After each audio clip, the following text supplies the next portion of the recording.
Nesh Kadet, people. Tap. Tap. Obadi Gani.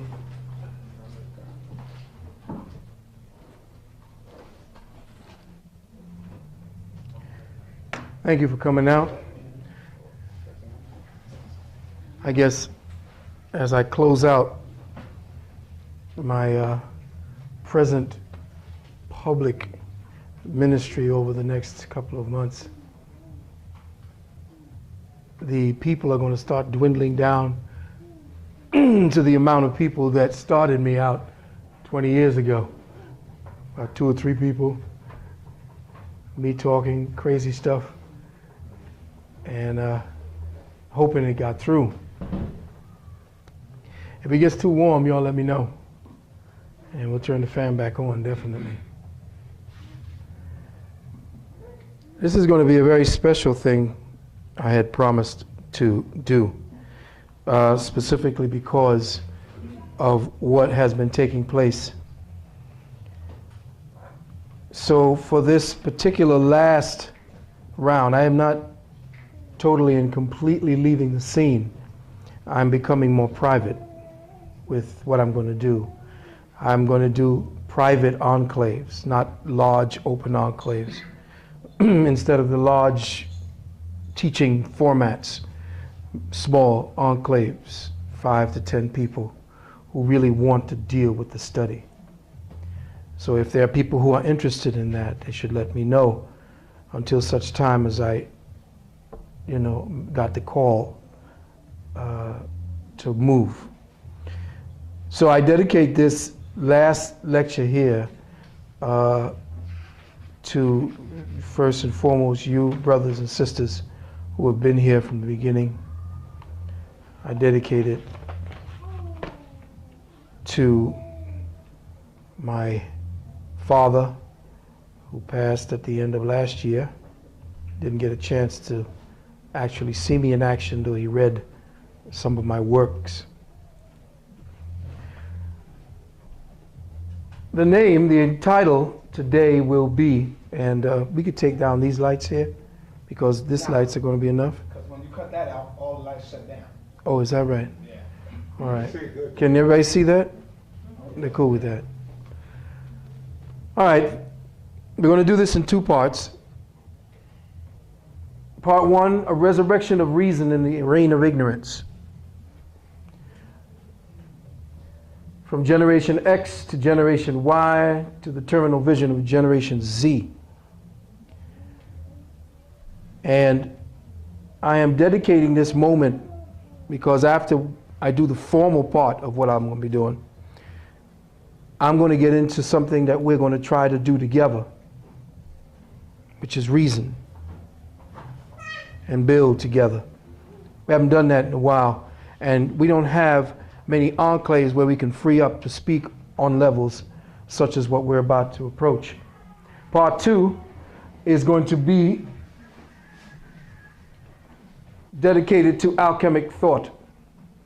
Alchemic thought being the exercise of reformulating the consciousness of matter and the light code reality matrix. This is where we're going to examine how thought works and how you may heal yourself, how you may bring your environment into harmony, what is necessary for you to become aware of in your thinking process so that you become more and more aware of who you are in relationship to the true dynamics.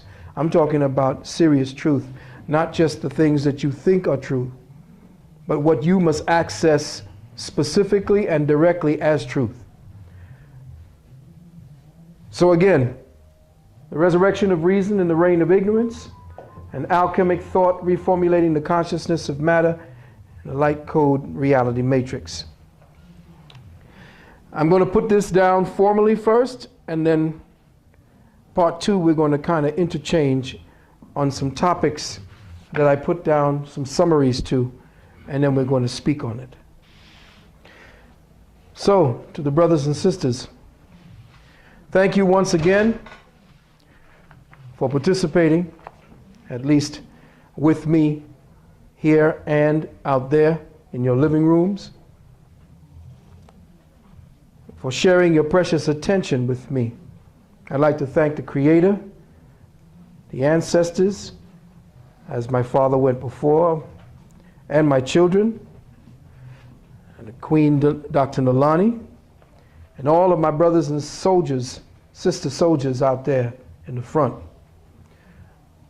I want to take me a little moment here to call out some of the brothers that have and sisters that have helped me on this journey and have given me an access to you. A lot of the brothers who sell the tapes out there on the street corners, a lot of the people who are out there in the heat and in the smoke and in the stench of traffic, these brothers and sisters don't get the kind of recognition because they're the frontline troops that get the information to the people that are being blocked from the people. And we have to support them as much as possible. Just go by because they have the current news of the day. That's your newspaper stand right there. They're going to tell you what's true, what's real. So, sticking with formality, I'd like to give thanks and big ups to Brother Bruce and Brother Jack and Soul Brothers Boutique for their kind invitation here today. Want to thank basically a brother who in the last group a long time ago was responsible for actually getting the metaphysical energy out to the people. He and Brother Leon had taken the information and believed in the information and went out there with it, and that was Brother Big Man. Brother Big Man has been a constant liaison to me from the time years ago, 5, 6, 7, 8, 9, 10 years ago, when he knew what we were doing from back, going down by the slave theater and doing it back then, back when, the metaphysics was not as deeply entrenched in the community. This brother was out front. And I also want to thank Brother Sarnetta for what he has been doing and what he was doing when he called and approached me at that time to come and do some private things so that we could get that information out to the people. I also want to give thanks to Eye Opener Productions, Brother Shabazz, Brother Chris, and Brother Black Dot, who approached me after there had been a lull in the metaphysical community, when there was this kind of void. And they said, let's resurrect it, because the youth did not have that bridge from the older metaphysicians to the younger ones. These younger brothers approached me, and we put together something, and then it began to resuscitate. I'd like to thank Sister Medina Renee and Brother Marvin Chambers for the works that they have done and to organize information for me. Brother Nkosi Kimati and Brother Jay, just recently, for calling me and keeping me up to date on a lot of things. Brother Teferu Azar, Kamar Vudon, and those brothers that, again, keep me in touch with what's going on, the immediacy of the day. I want to give a big shout out to my brother, my kind of twin in the metaphysics, Brother Bobby Hemmett. He and I, went down into the trenches and been out there fighting all kinds of demons, both on the invisible realm and the visible realm, to maintain and to push things forward for us. Big ups to the brother for all the work that he has done. I want to give a shout out to Brother Panic, because I know that brother is going to be coming up and coming soon. There's a lot of torch passing that we are going to be handing over to, and these brothers again are keeping it up. Brother Mbwebe, Javon Buckner, and sisters like Joy Leary. Now, I had a chance to listen to Joy, and other than the Christian situation and where the churches are, I think that sister has a lot to say, because she's trying to bring it from a quasi-metaphysical perspective. If we were to give her some of the metaphysical degrees on some of the things that she was saying, and then she's a real serious secret weapon She can help get us into those doors where those constipated, the old folks who think that there's only one way to think about our condition, and that's it, and won't let the door open for the younger brothers and sisters who need to give a whole other meaning to what it is they've been holding on to. Sister Soldier, trying to keep it in their own way. Of course, big, heightful ups to Dr.IvanVanSertima, Brother Ashwa, Brother Steve Coakley, Brother Hakeem Bey, Brother Mahir Razak, Brother Prentice Luster, Brother Dark Matter, Dr. Ann Brown, who is sitting right here, Doctors Leonard and Rosalind Jeffries, Brother Kermit Edie, Sister Puma, Princess Littleflower, Brother Hank Rising Sun, Brother Lester Loving, Brother Eric Muhammad, Brother Heru, Brother Cassius D, Sister Hatshepsut, Sister Myra L. and Sister Myra Moss, the Commission Brotherhood of Chicago, the Ancient Sons of the Pyramid in Miami, Brother Kevin Jackson, who resurrected the Gathering of the Masters, and together we put it on in Atlanta, Brother Akhenaten and Brother Shabazz of WRFG, Brother Jamal and his queen, Brother Mackey in Texas, and Brother Moshe. All these brothers and sisters were responsible for helping me to start feeling good, because I got really disappointed, felt really bad about doing this, trying to hold the torch, nobody listening. But these sisters said, keep doing it. And sure enough, they were right. And of course, the man whom I will be giving reference to in part 2 of this discourse, Nobel Prize nominee, and to us a winner by right, Dr. Gabriel Oyibo. I also, on my behalf, would like to put my little hat down at the end, at halftime, and ask you if you wish to give a donation to support as well as to subsidize what these brothers have put out so that they can cover my costs. And I have some tapes here that I would normally run in the 30s and 40s. They're going on for $10 for each tape, and $15 for the doubles and the triples. And you probably have them already, but if you don't, they're there for you as well at cut rate prices. But before I cut to the chase, I'd like to put down some things for the record. And there's been a lot of things going around in the neighborhood that, as an elder, I can't believe I'm saying that. Right. As an elder, I feel that I have to step forward and say something, because if I don't say something, it's going to keep on going. And in our traditions, it is the elder that stepped forward to say what he had to say or she had to say in order to catch the attention of the youth who may be acting irrationally. So I have to say this lecture formally constitutes the final chapter of a 7-year cycle based on a life punctuated by cyclic events regulated by solar cycles of 7. This is from me to you, giving you an understanding of where I came from, just to put the historicity together. Don't worry, we're going to get to the meat of the thing.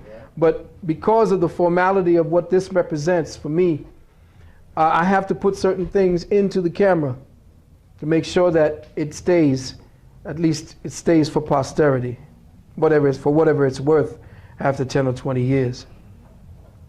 I am a 7th child. Thus, every 7 years of my personal birth, conception, and manifestation numerical astrological chart, I am cosmically mandated to transcend my present duties, to move forward to another life cycle assignment whose time frame is the next 7 years.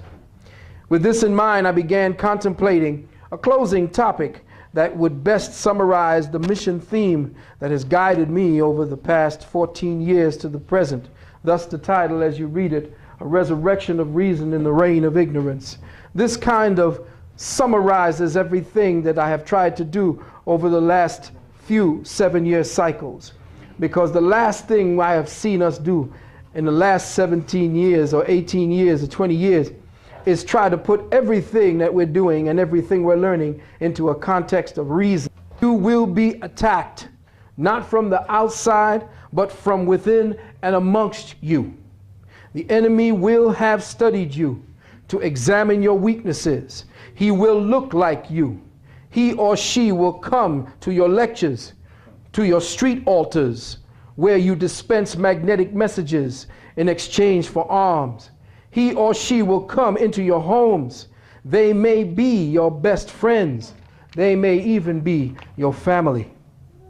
What I am saying is not to incite hysteria or distrust of the brothers and sisters here amongst us today, only to sharpen your intuition and your awareness, to be watchful and ever vigilant, because what you do makes you a target. What you think makes you a target. The enemy cannot attack you outright anymore, because this would show the younger brothers and sisters in search of light that you were correct all along. No, the enemy will attack you indirectly, plant poisonous seeds in the form of words and attitudes to incite you into an emotional high which clouds the eyes of reason. You attack each other with you say, I say ballistics, which automatically cancels out both of you who participate. You will be attacked, not from the outside, but from within and amongst you. The enemy will have studied you to examine your weaknesses. He will look like you. He or she will come to your lectures, to your street altars, where you dispense magnetic messages in exchange for alms. He or she will come into your homes. They may be your best friends. They may even be your family. What I am saying is not to incite hysteria or distrust of the brothers and sisters here amongst us today, only to sharpen your intuition and your awareness, to be watchful and ever vigilant, because what you do makes you a target. What you think makes you a target. The enemy cannot attack you outright anymore, because this would show the younger brothers and sisters in search of light that you were correct all along. No, the enemy will attack you indirectly, plant poisonous seeds in the form of words and attitudes to incite you into an emotional high which clouds the eyes of reason. You attack each other with you say, I say ballistics, which automatically cancels out both of you who participate in this journey. And all that is left is the perception that, damn, if these brothers and sisters were so conscious, how did they let that happen? Believe it or not, brother, in the war on consciousness, sister, it is truly the messenger that gives validity, respect, and credibility to the message. In the metaphysical war, it is the messenger that gives validity, respect, and credibility to the message. So, if you deem yourself a messenger, if you feel the calling, because you can't go up and sign an application, right, you can't look for employment, you have to sacrifice everything, damn near. Family, loved ones, peace and harmony in your home, because what we are doing doesn't fit today. There is nothing here that fits today what we are speaking. We are the messengers in retrograde from tomorrow. We're the one that decided to step off the light train. It's zooming. Some of us have gone back and joined the light field in that trajectory towards what looks like a tomorrow. So I caution you, what happens to you happens to the message. How the messenger conducts his or herself validates or vitiates the message. So if you're out there barking at one another, if you're out there trying to one-up one another, it's not going to work, because that's exactly what the enemy wants us to do. Kill ourselves. So I caution you, no, I beg you, beware of the gossips, for their weapon is the word. One final point before we actually begin.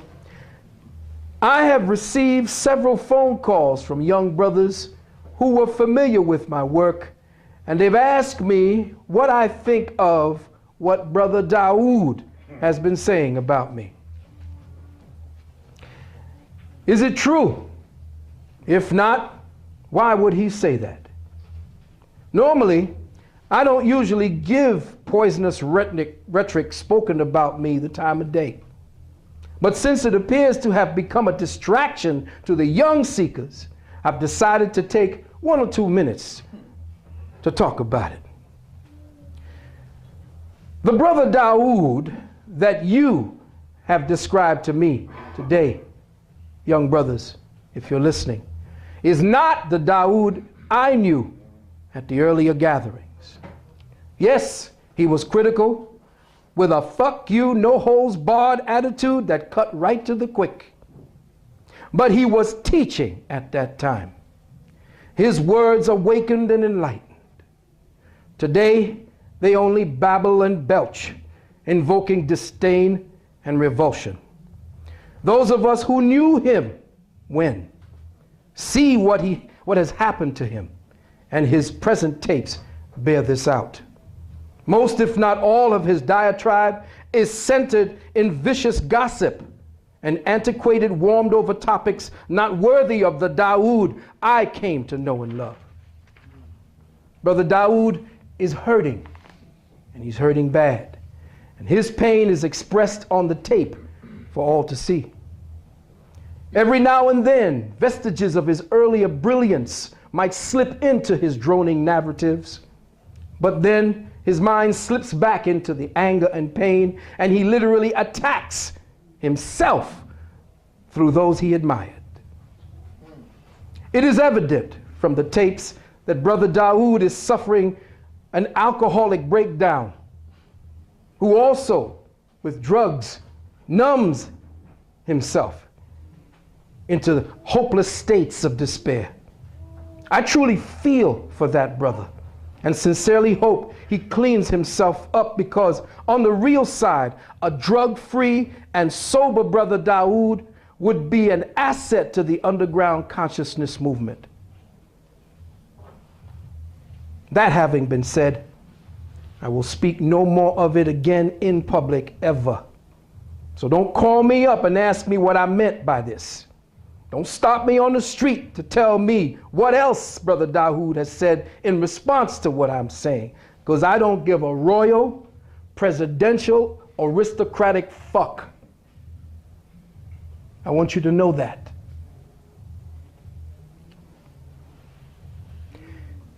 Brothers and sisters,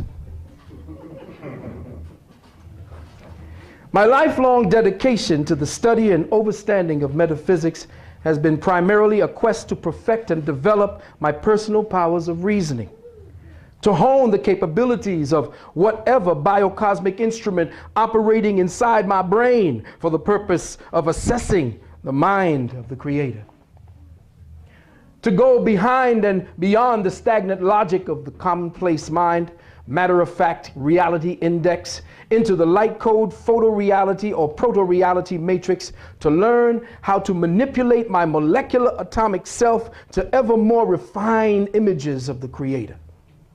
I guess you could see that I somewhat slipped and took a detour in my present stage of my journey. See? Got a little bigger than it used to be. This is the reason why I chose to share with you this topic of reason and how we may achieve a harmonious and reasoning mind under this present-day reign of human violence and ignorance. This present reign of violence and ignorance is the tragic evidence of a spiritual war declared some 2,000 years ago, and we, the refugees, suffer within its perpetual aftermath that lingers like a stench that we've all become too used to. An example of this can be seen and heard in the movie Fight Club, when the psychotic schizophrenic Tyler Durden said, quote,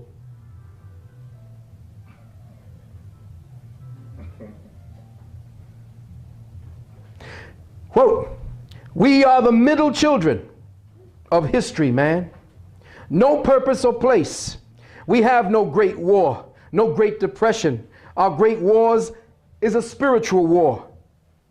Our great depression is ourselves. We've all been raised on television to believe that one day we'd be millionaires and movie gods and rock stars, but we won't. And we're slowly learning that fact, and we're very, very pissed off. This pathological conditioning of our last generation X and the one that will bloom over the next 5 years, which they call Generation Y, at our present pace of descent as a civilization, is already tilling the soil for the germination of the final degeneration of our society, known as Generation Z. At this point, humanity either rises to its cosmically designated, genetically encoded heights, or sinks into the filthy abyss of its own self-degenerated, self-perpetuated suffering and misery. And thus have we defined our destiny as a civilization through the alphabet of sociopathic degeneration. The alphabet of sociopathic degeneration. Generation X, Generation Y, and Generation Z. Alphabets of pathology. Every time they talk about Generation X, it's always about what was wrong with Generation X. They're getting ready to talk about what's wrong with Generation Y in a minute, because they're going to send them over to die and kill. At this point, we have defined our destiny as a civilization. The next question is, and the next generation, Generation Y, check it out, is the most self-absorbed generation, lost in a playland of distractions provided for them by the parasitic elite. The movie I, Robot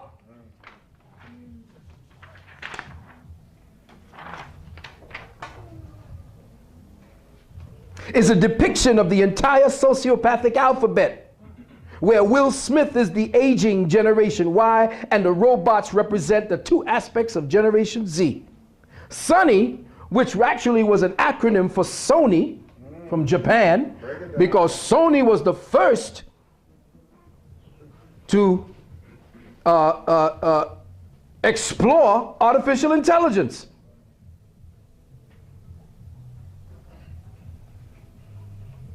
Sony, or Sonny, was the hope of redemption, the special seed, the one, get this, not connected to the hive mother mind, like I've been telling you. Anybody saw iRobot? Then there are the new models, totally connected to the hive mother by way of the heart chakra, the physical seat of the soul, where she motivates them to kill. In the end, Generation Z is left to fend for itself with Sony as their leader and their guide. Check the chipping that's going on.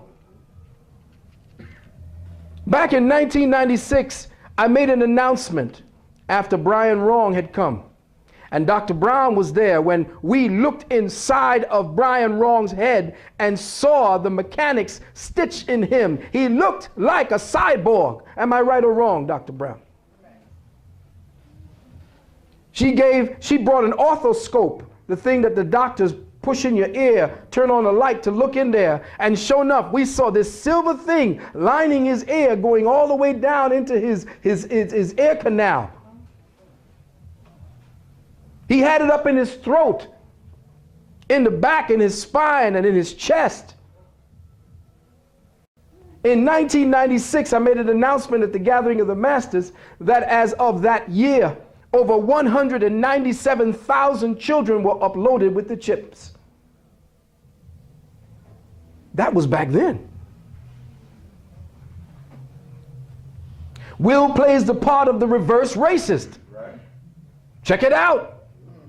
Who shows contempt for the blue-eyed, pale-faced, childlike creature. But a little more about that later.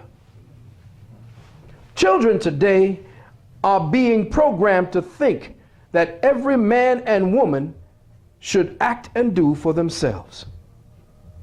They sit transfixed like zombies in front of TVs and various sized computer screens, worshiping artificial people with cartoon lives, while the system drugs them with vicarious experiences and superheroes, secondhand sensuality, seducing them into believing that they must achieve fortune and fame in order to have meaning in their lives.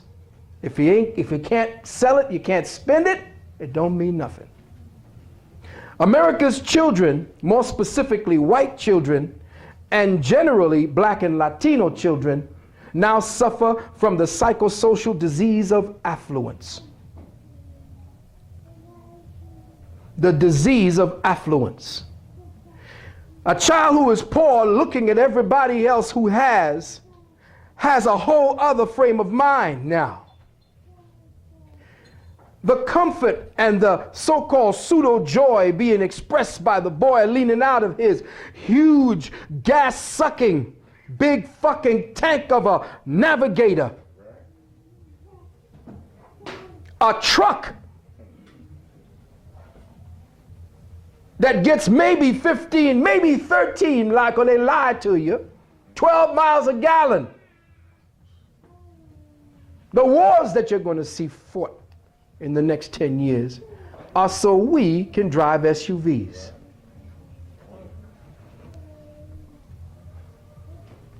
This is why at the present time there are over 1,000 active serial killers operating in the world today, with 76% of them born and raised here in the good old USA. Our nearest competitor is England, with 17% of the world's serial killers. But understand that while the US can claim the dubious distinction of spawning 3/4 of all serial killers operating today, we only constitute by number 6% of the world's population, with over 70% of the serial killers. The profile of a serial killer is of no surprise to us. 84% of them are white, 90% of them are white males, 86% of them are heterosexuals, and 3% of them are men of color. Another example of the symptoms of toxic affluence, besides serial killing, happens mostly to white women. And that is bulimia, anorexia, obesity, which is for us the same, for black folks, depression and suicide. But the rate is going up in the black community now because black males are killing themselves at a higher level now. And this is from the richest country in the world. It's gotten so bad that psychiatrists are treating grown-ass men who are stressed out because their lives are entirely centered around the outcomes of professional sports events.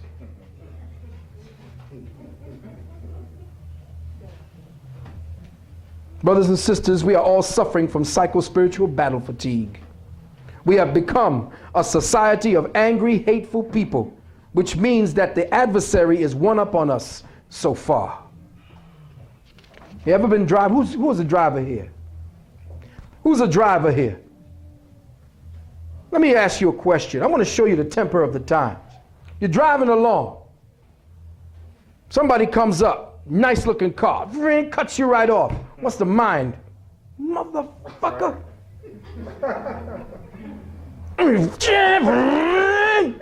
Right.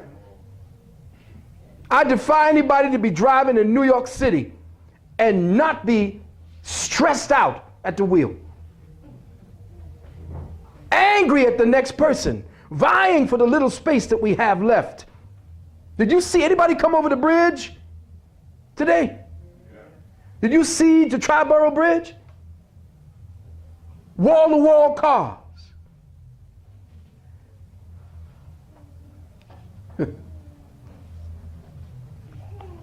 It's like we become a nation of hateful, angry, spiteful, selfish, self-important brats. And the saddest thing about it all is the ones that we are most angry, spiteful, and hateful at is ourselves. All of us are unknown victims of mental molestation. Let me say that again. All of us are victims of mental molestation. It's as if all of the oxygen around us is drying up with only a few pockets of air floating by, and we're all stepping on each other's faces just to catch our next breath. Crabs in a barrel. What has happened to reason? Where's the logic in all of this? Well, maybe to answer this, we need to first canvass the crime scene for clues. So much is happening so fast, and it seems that most of it is bad. The parasitic elite have stolen humanity's cosmic vision and our power to dream of a sane, safe, and fruitful tomorrow. They've substituted nightmares, poltergeists, and blood-sucking demons dressed as politicians, priests, doctors, and CEOs who drain the creative energies through the frequencies of fear. For example, the society teaches us that there are two things driving our present concept of civilization: killing and money. These two principles are the alpha and omega, the electric and the magnetic, the yin and the yang of our present world paradigm. These two principles are the pathological parents that have given birth to the greed, avarice, hatred, jealousy, covetousness, and helplessness suffered by humanity today. We are all trapped in a demonic dance of death and dollars. The online writer, a man named Kaminsky, rightly states that no matter what, we cannot have peace in our time because we all need to make money. It is the need to make money that drives the demon of violence. And the legalized ritual of state-sanctioned murder is the most profitable enterprise we know today. Thus, it is money, the so-called root of all evil, that becomes the necessity that keeps us alive, but inhuman. The old adage, for the love of money, etc., is now relative because one cannot love money, one can only lust after it. It was the lust of money that brought down the towers. It was the lust of money that brought us into Iraq. It's been the lust of money that brought us into, is going to be bringing us into Syria and Iran, Cuba, North Korea, China, then eventually into the streets of America itself for the lust of money. And it was for the lust of money that brought us over here in the first place. It is for the lust of money and power that our societal unit called the family has died. It is the lust of money and power that makes one religious mindset want to dominate another. Pope Leo IX, I believe, said, and I quote to his cardinals and his bishops, "We all know," quote, what a profitable thing this myth of Jesus has been for us. Pope Leo himself said that. So what is the lesson of society today? Simple. Honesty is an impediment to making money. Let me say that again. Honesty is an impediment to making money. Those who work for truth and harmony remain poor, barely getting by. Right. Our entire society is based on the bending, twisting, warping, and repression of truth.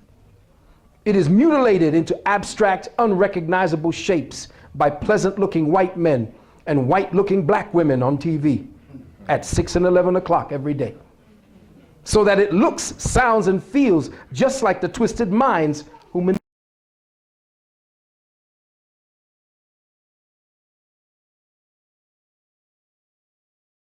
manipulated it in the first place.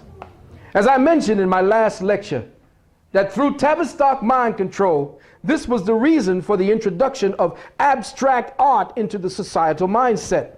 It was a means of distortion to twist, condition, and confuse the perception-making ability of reality art, of reasoning art, so as to distort our ability to experience and see ourselves through the artist's depiction of everyday life.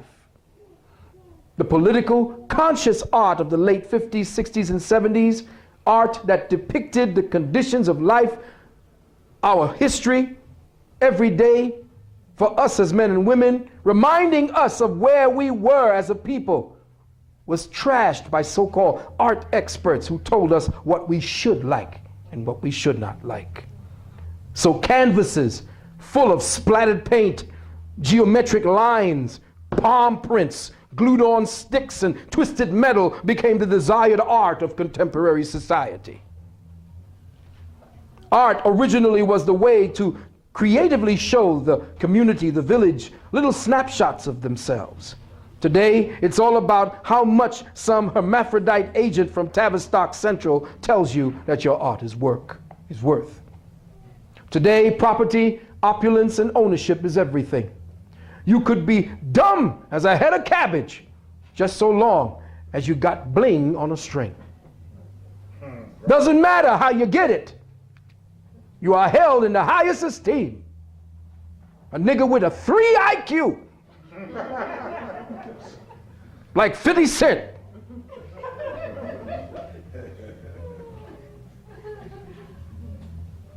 gets respect. To be honest in this society is to be poor.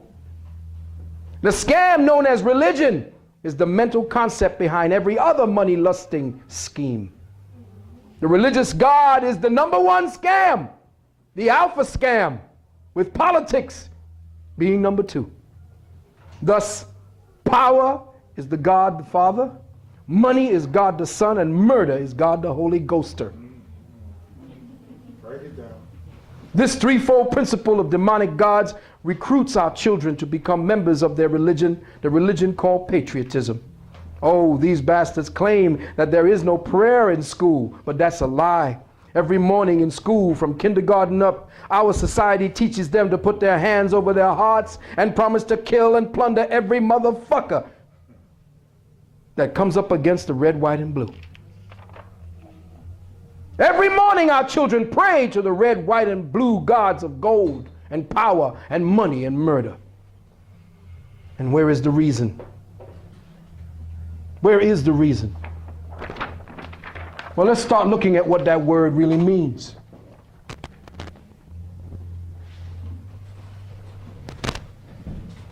Phil, you want the pointer?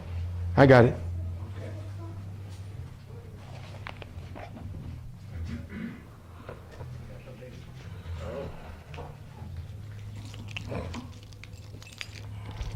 We snatched up a little something. All right. Reason. Raison. See, I'm up to date now. Reason. Computation. To count. To calculate. To think. A statement offered in explanation or justification, a rational ground or motive, a sufficient ground of explanation or logical defense, the thing that makes one fact intelligible. What's that word there? Cause. In other words, when we exercise reason, we automatically fall into the realm of cause. We go behind the veneer, the illusion, to exercise our consciousness, to know what this thing really means. Life is a series of hieroglyphics that we have to decode. And reason is the teacher. The power of comprehending, inferring, or thinking, especially in orderly, rational ways. We don't have time for rational thinking. We got to make money. Reason, intelligence. Reason denotes intelligence. Proper exercise of the mind. Let me say that again. Proper exercise of the mind. What's the next word? There's no more reasoning. Thus, there's no more sanity. The sum of the intellectual powers. Treatment that affords satisfaction, a formal accounting, see reason, justify me, rightly, all the words, to use the faculty of reason, to make part of conversation, discussion, to talk with another, as to influence his actions or opinions, to justify or support, blah, blah, blah. What are you going to reasonable? Agreeable to reason, not extreme or excessive, moderate, fair, inexpensive. You teach reason, you stay poor. You see these words you put together. Reasoning, the use of reason, drawing up inferences. An instant of the use of reason. Argument, not based on support by reasoning. Senseless. When you're reasonless, you're senseless, which means your four senses shut down.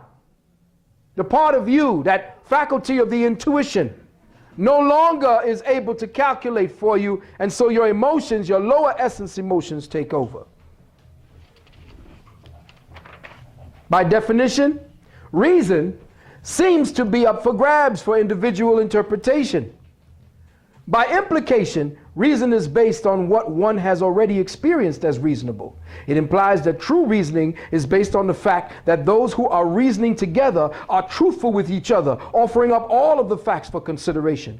But if one of the parties involved in the reasoning is purposefully denied or impeded from having all of the facts, it is not an exercise of reason, but an exercise in manipulation through conceptual conquest.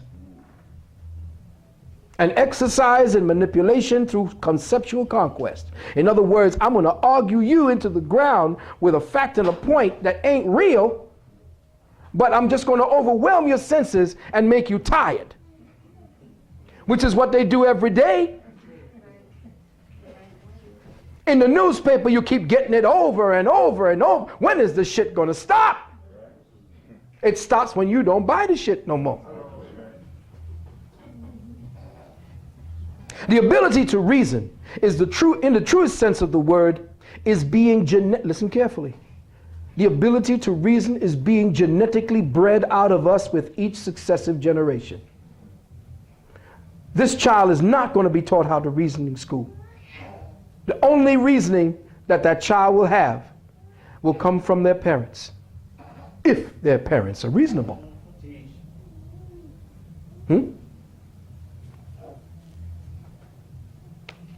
This ability was seen as odd in the robotic character Sonny in iRobot, who represented the degenerating or the connection between generations X, Y, and Z. How the hell could you reason? You're supposed to be a robotic, non-thinking asshole. We've made you that way. You see what I'm saying? Transpose yourself. You are not supposed to be able to think for yourself. You are a drone. We made you that way. At this time, we're formulating you that way. How could you be thinking and feeling these things? How could you have a reasoning bone in your body or a reasoning cell in your brain? Well, let's just find out. The faculty of the brain that exercises reason is slowly being atrophied in our children. The contexts for the utilization of reason is now limited to the blind acquisition of money, power, and prestige. The brains of our children are being insidiously short-circuited by the corrosive curriculums of modern-day public education. Together with the continuous pollution from our skies through chlorofluorocarbons, lead arsenics and aluminum chemtrails, electronic pollution from HARP, domestic lighting, TVs, computers, and the toxic fluorides and chemicals brewed into your drinking water, your toothpaste, and your soft drinks, and all of your foods. They have completely disconnected us from our universal Father and our terrestrial Mother. The toxic clouding of our skies is directly related to the toxic clouding of our brains. As I've said 1,000 times over the past 30 years, within our brains, there exists a blueprint, in this case a black print, of the infinite stars that we see in heaven. It is a point-for-point copy, represented in the billions of microcosmic neural cells and synaptic webs that punctuate our brains and nervous system. That what we see as light beaming between star clusters is duplicated in the human brain as electrochemical impulses. As above, so below. As without, so within. The light fixtures that we call constellations feed us with photonic codes through information relay systems from the holographic galactic core of the Creator's mind. The neuronal fixtures of the brain are receptors of relative cosmic information. Now here's where we're going to start getting into the metaphysics. Part 2, put on your metaphysical cap, because that's where we're going. If I'm going to do something as a last go out, it's going to be the deepest metaphysics that I'm going to leave you with something that you're going to have to study. Right. Know thyself. Let me say that again. The neural fixtures are receptors of relative cosmic information. The word relative means all the energy there is in the universe. All there is. Quantum means little pockets. Things that have broken away from the relative. That means you. You're a quantumized creature of intelligence. You stepped off of the relative. That's when you stepped out of the Garden of Eden. The neural fixtures of the brain are receptors of relative cosmic information that interfaces with the quantumizing decoding matrix that we call the human brain. Thus, the neurons of the brain are specialized cell fixtures, biological constellations that use electrochemical bits of data synthesized from the celestial constellations, which broadcast the divine instructions for our species' purpose of higher reasoning, awakening, and evolution. Awakening and evolution. Let me say that again. The neurons of the brain are specialized cell fixtures, biological constellations that use electrochemical bits of data synthesized from the celestial constellations, which broadcast to us the divine instructions for our species' purpose of higher reasoning, awakening, awareness, and evolution. In our children, these higher functions are being shut down, repressed, and underdeveloped. These higher cosmic memories and thought processes in our children are being impeded by the indoctrinational processes of education and the distorting frequencies of the media. They are being purposefully infected and afflicted with SOAD, synthetically orchestrated arrested development. Synthetically orchestrated arrested development. And I don't mean the group. Example, let's look at the part of the brain responsible for the recall of experience and the cataloging of thought as memory. They call it the hippocampus. Now, one of the baddest breaker-downers of the brain and metaphysical melanin and what melanin does is sitting right amongst you here today, Dr. Ann Brown. Let's hear it for her.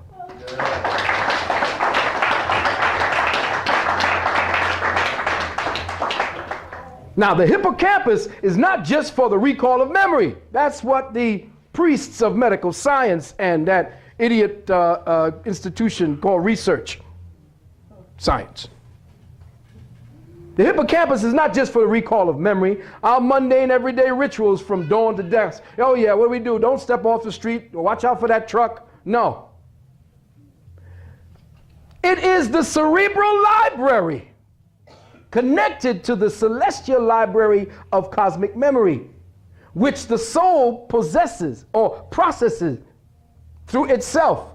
It can go back into the files of one's incarnational experiences and study and relive one's divine own heritage. If you understand how the hippocampus works, and you need to draw a picture of a hippocampus if you want to go back into your ancestral memory, because that's the fiber, that's the web, and I'll show you how. In the Bible, they speak about it. They show it to you every day in front of your face. It is where our actions on earth are reflections of solar galactic activity, which we synthesize into a catalog of experiences that translates with the exercise of reason. The hippocampus is Greek for water, river, or seahorse. That's what it came from. Hippocampus is water horse or seahorse or river horse. A hippopotamus was a river horse. That's where it came from. The celestial hippocampus, or the water horse star, is the constellation Pegasus. So the constellation Pegasus is connected directly to your hippocampus. It is from the constellation Pegasus And through that particular constellation, that you open up the doors to the grand library of the soul. That's the doorway. That's where Mpu stands. In Greek mythology, which is nothing more than Kemetic astrophysics, let me just say that again. Greek mythology is Kemetic astrophysics. Pegasus was a child of Poseidon, chief god of the sea, making Pegasus the white horse of the sea. Now, the sea was not just water. Water represented the invisible plane as a tangible doorway or nexus or fixture into two realities, one solid, one not solid. So the sea was seen as everything that was space or expansion. So the Empyrean Sea was wherever you saw atmosphere, where living things breathed. So if you do this with your hand, you feel resistance, just like if you were in a denser field of reality in water, you would get that resistance the same way. So you are in a sea and breathe a whole other kind of quality of water. In fact, when you are in your mother's womb, you're in water. Right. You just come out breathing a more refined form of water. And that's what the retraction is. When you speak about creation, and which is what we're going to get deep about next part 2. In the contraction of the creator to create, it allowed the denser formula of the sea to become more refined in that 10%, so that it may refine itself within the environment it created. So you are in a refined womb. The Adam Kadmon, everybody ever heard that in Kabbalah? Adam Kadmon is not born yet, does not exist. If you know your Kabbalah, Adam Kadmon does not exist. Adam Kadmon is in the womb right now, getting ready to exist. And this is who we are, the seeds of the Adam Kadmon. So in Greek mythology, the white horse was sacred to the companion and companion to the goddess Nesomyne. And that's Mnesomyne, the goddess of memory. Isn't that deep? In Greek mythology, Pegasus was the companion, had a companion, the Greek goddess Persephone. Oh no, let me do it right. Nesomyne. And it was she who was the companion to the horse being what it was, and she being the goddess of memory. Clue. In Gray's Anatomy, the hippocampus is described as a white filter-like structure. In Stedman's dictionary, it's called the cornu ammonis. Yes, the cornu ammonis.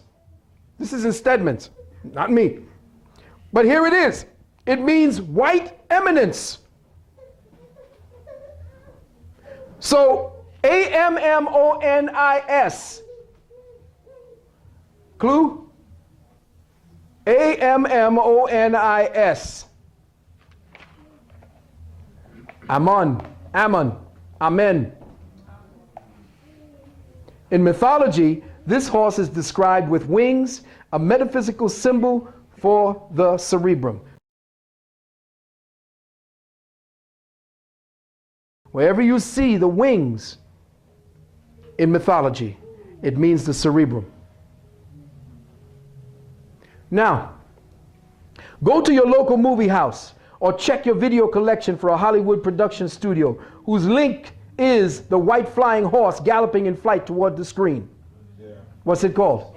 Tri-star. In Pegasus, there are 3 prominent stars.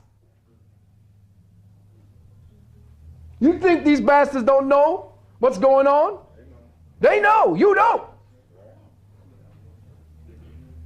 Here is a cryptic symbol of what Hollywood is about. They are our memory makers. Check it out. Every time you see that coming to your screen, know that they're coming to fuck with your memory.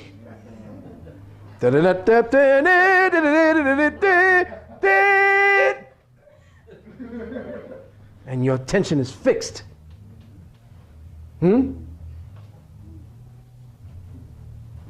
Here is the cryptic symbol of what Hollywood is about. They are our memory makers as well as our memory disruptors. Strobe-intensive images are broadcast into your willingly receptive consciousness where they terraform your perception of reality. They project images to the open centers of memory in your brain and manipulate the reality context under which we and our children function every day. Psychologically, the many pathological behaviorisms exhibited by our children today are based on the disruption or underuse of certain information processing centers of the brain that are not being allowed to interface with their cosmic counterparts.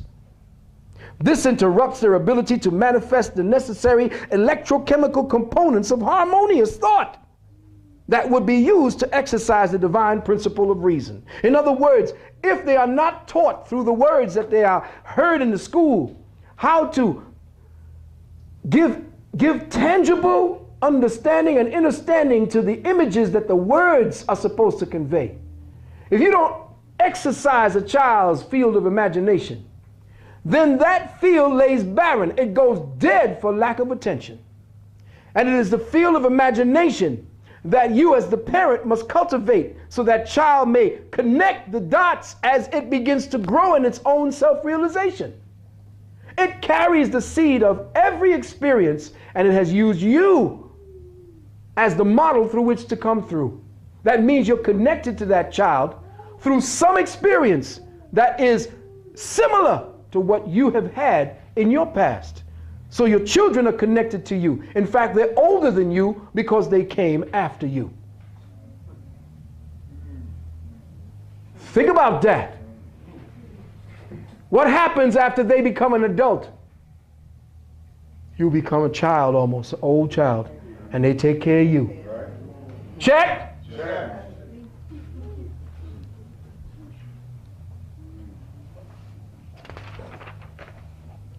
With no connection to the higher light codes that feed our cerebral light fixtures, our children's souls have no way of outletting the karmic signature energies that brought them back. No way of exercising the reasoning that would help them to identify their incarnational issues, to help them to evolve and fulfill their life's purpose. This is why Bush, in the parasitic elite that he rules and rules him, is about to start a campaign.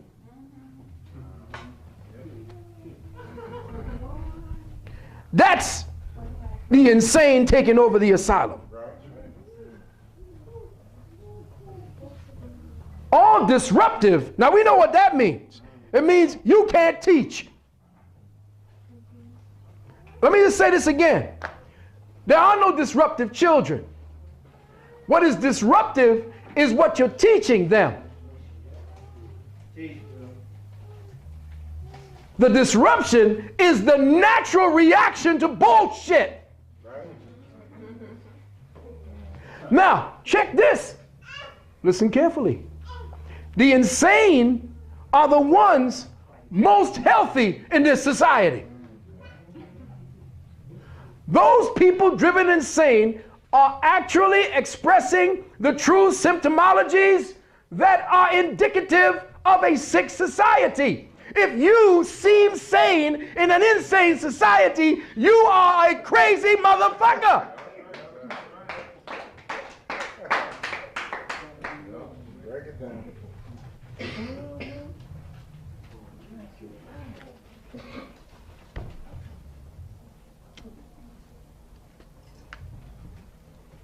See, the white man was crazy when he came over here. You were the sane ones. Now they're making you think you crazy because you're not acting insane. You don't want to fuck up the sky. You don't want to make the waters filthy. You don't want to kill off all the animals. You don't want to start killing people for a little piece of real estate so that you can make oil and make money. Are you insane?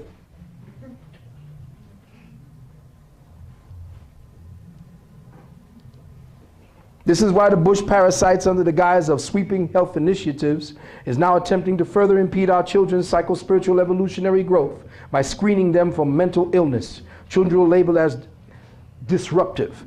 This Orwellian project is called the New Freedom Commission on Mental Health. Let's just examine that. The New Freedom Commission on Mental Health. The New Freedom.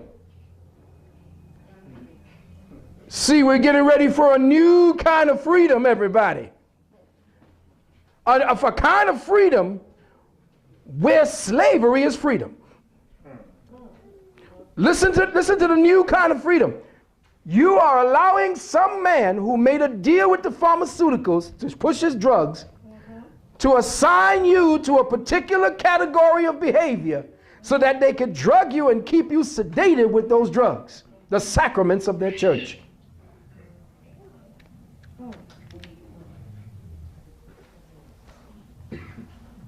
Brothers and sisters, I would like to review with you the evidence that I have gathered that proves there is a creeping infection of the collective consciousness upon our people. The age of reason may very well be on the way and in the foreseeable horizon, but it is still an optional destination. It is all based on choice. But if we are not allowed to choose, because we are not allowed to examine all of the variables so as to make such choices that will be of collective benefit to us all, then the age of reason will surely manifest as the age of rancor. The age of reason or the age of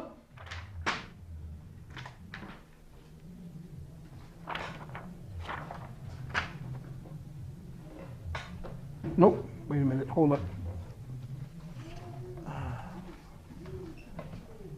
Where we are. Here we are. Here we are.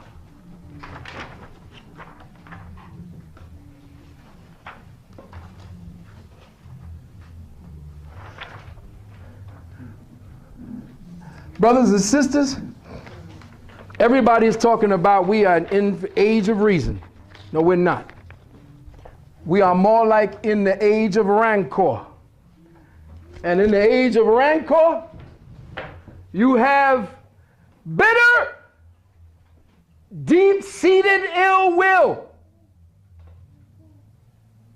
Much like what I was saying at the top of the lecture about certain people who have a bitterness towards life that they express to everyone else in their behaviorisms and through their words.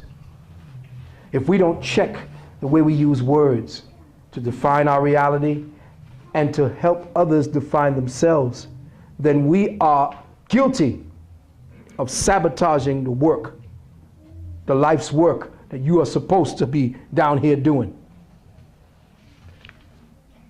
I'd like to kick off what may be seen as the sign of the times. I'd like to speak on some things real quick before we move forward to show about the age of rancor and reason.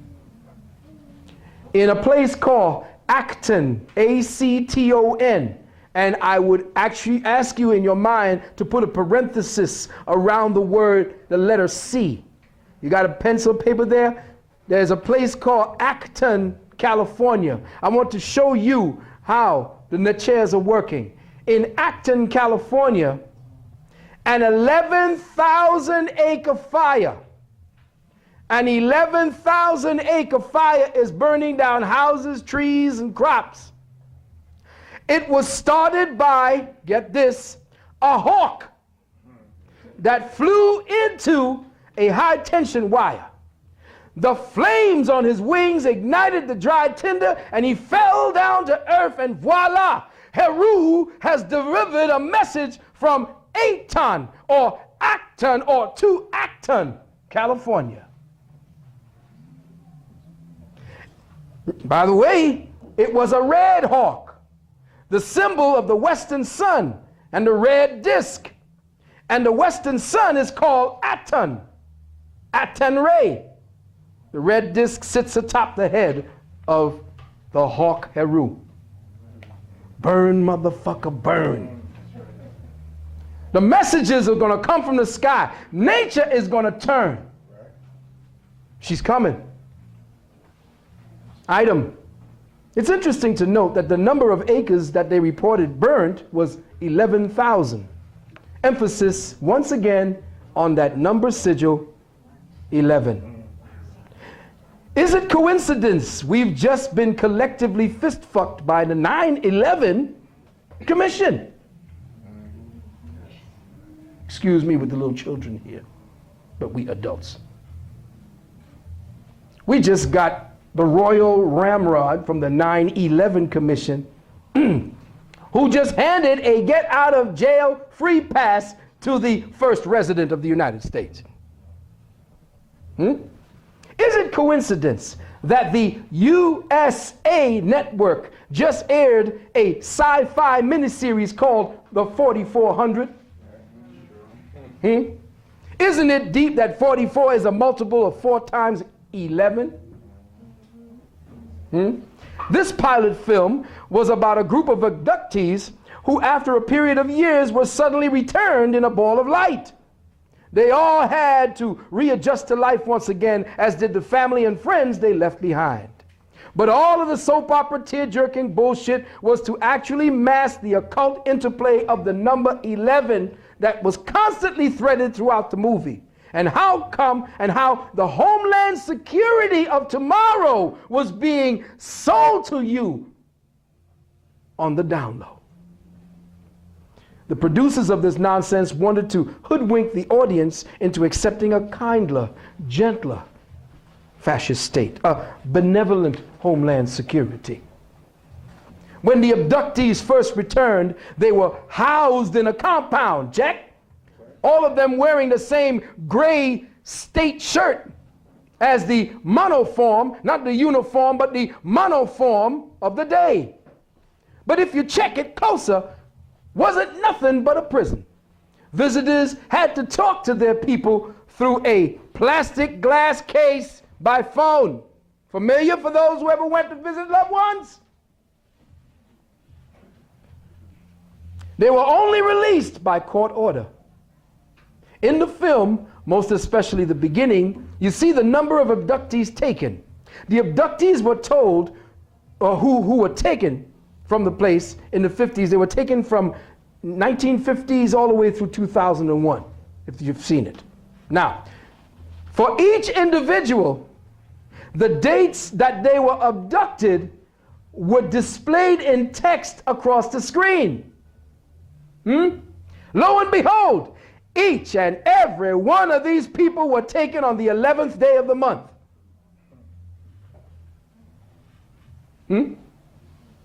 Only one was taken out of sequence, and that last one was taken on the 22nd, 11 by 2. One dude tells his wife who returned, "You haven't been a part of my life for 11 years. And just keep ramming it down your throat. Why? Because 11 is a sacred number to the Illuminati. And guess what? The series debuted on July 11th. Item. Word is that Russia and all of the satellite states that's still connected to her is about to go bankrupt, and the collapse is about to be felt in America. This will prompt a need for us to go to orange alert. You keep watching here. En route to martial law. Already we've heard about the suspension of the presidential selection process in case of a terrorist incident. Retired General Tommy Franks said to be ready for suspension of all rights in a military government. Thanks to Brother Jay, he gave me that book, Aficionado, where white men vicariously wish they had black dicks, and they chew on a cigar. They just sit around chewing on cigars. We are all being conditioned to be under total military dictatorship through terror, martial law, and a land without a constitution. Get ready for Code Red. Every day, some talking head idiot anchorman with a mic and a teleprompter is amping up the social stress levels with bullshit false alarms to make us move and more and more beholding to the military authority. a totalitarian New World Order police state system that will be the only recourse offered to us by the parasitic elite. It's the same warmed over Hegelian dialectic of problem, reaction, solution, used to keep the 1,000-headed ass, the mass ass, the clueless cattle, the mindless sheeple, the gullible goyim, cowering in their respective corrals. The bombing of the train in Madrid was a primer, a dress rehearsal to the carnage that they're about to visit upon us. Madrid was a classic Mossad false flag operation, just like WTC-1 and WTC-2. They kill innocent victims, steal their identities, and perpetrate unspeakable crimes in their name.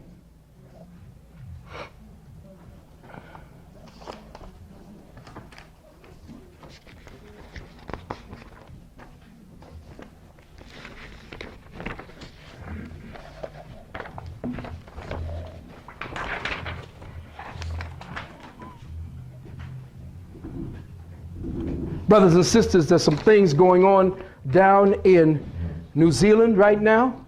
And notice that New Zealand is the place where they shot what? Lord of the Rings. What does that read, people? No, loud enough.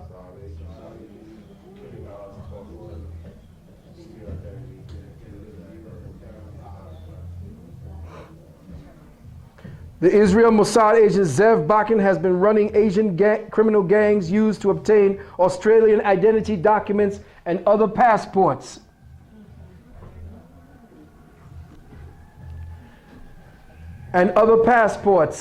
Stolen from Australians killed in Asia, a New Zealand security official said.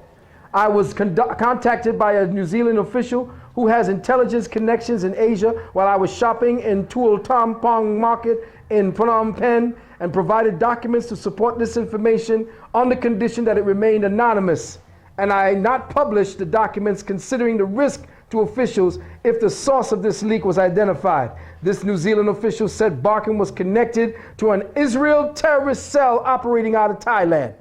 Now, we said to you that right before 9/11, Pakistan stopped a group of Islamic teachers, 7 or 9 of them, going through the airport. The Pakistani airport police saw that they looked suspicious. They grabbed them up thinking that they were hijackers and terrorists. When they got them corralled, because they looked like they were Muslim hijackers, when they looked at their passports, it was Israeli passports. They locked them down and contacted the Israeli government. The Israeli government went ballistic, said, release them now. Your news keeps talking some crap. And see, this is what was bullshit about 9/11. It's what's bullshit about Amy Goodman. It's what's bullshit about Michael Moore. All of them are distractions right now. Because the truth is, everything happening is a Mossad experiment. It is a mission.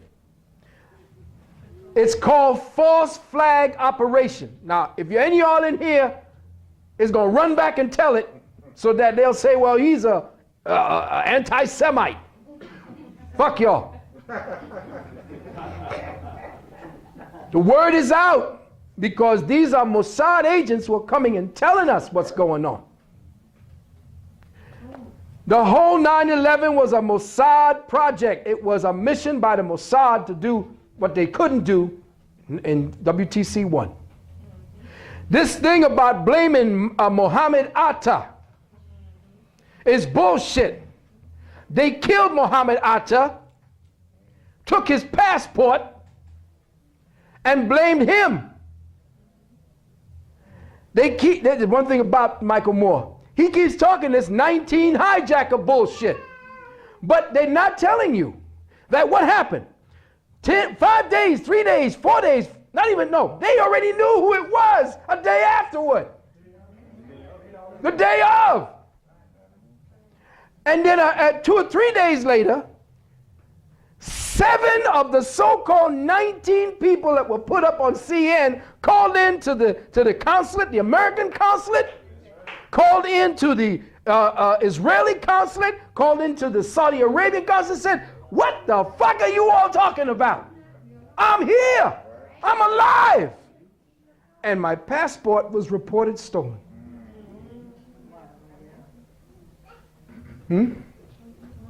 So they keep pushing 19 hijackers. They said that Muhammad Atta was a serious student of Quran. His whole thing was peace. When the guys would go out, he would be the little timid guy sitting in the corner that they would have to force to go speak to a woman. They would tell him, get up, go talk with her, go talk with her. No, no, no, no, no. The man barely had a scrotum. And he orchestrated the takeover of a jet and rammed it like a supersonic fighter pilot, Top Gun, into this place, this tower? Hell no. He didn't. He didn't do that.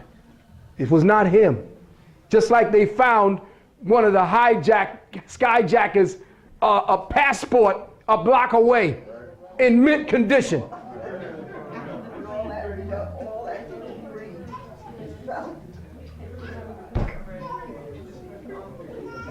It's incredible that we're sitting still for this bullshit.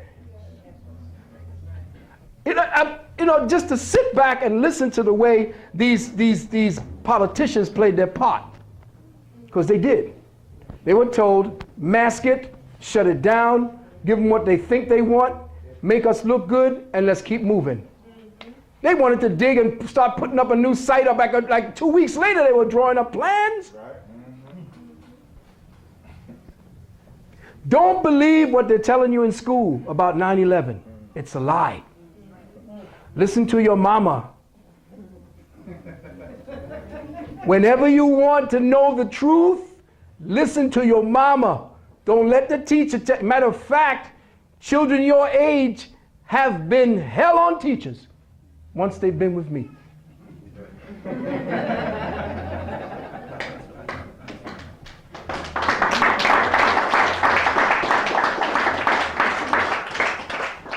I have been dedicated to making fools out of teachers because I know that in their heart they're good, but I know what they are doing to our children.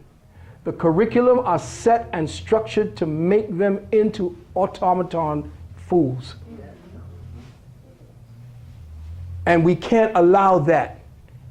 Brothers and sisters in the college level go and challenge their professors with their names and numbers behind them and make them just embarrassed. Just shut them down. Right. Especially when it comes to metaphysics and physics. Now we can shut them down with Oyibo.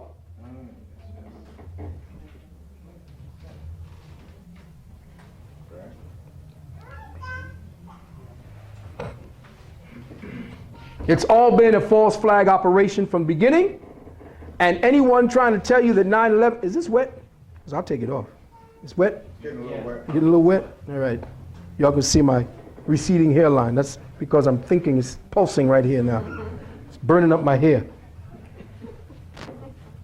Now, again, the real Atta was killed and either a suicidal Mossad agent, because they just as suicidal. They take an oath for suicide for Israel, but you don't ever hear about that one. Or they paid off some Arab to do the dirty deed, to be the one who'd be the fall guy. That's why I know Michael Moore, for all that is claimed by the Bushites, he himself is an agent. Amy Goodman shut down all talks about 9/11 as well. If you listen to her interview with the dude who wrote that book, she brought on some guy to detract what his book said. Never did that before. Had a debate over the 9/11 book. Instead of just listening to the author, she brought on somebody with an opposite view. She ain't never did no shit like that. She did that because B.A.I. gets part of their money from the Ford Foundation. Matching funds or whatever it is that's allocated for free radio. So most of the left radio is being funded by the right. Bernard White and all them motherfuckers. They can dance around 9/11. And this other guy who got this thing called expert witness. Michael, crying the blues about what it is that these FBI agents, I've been undercover. I keep talking about it. I've been undercover. I keep hearing that shit. We know. None of them are talking about the fact that the Mossad agents that they caught there, that two of them were approached two FBI agents came forward to tell their superiors they were approached by Israeli agents working inside the FBI to join the Mossad. We're not hearing about that.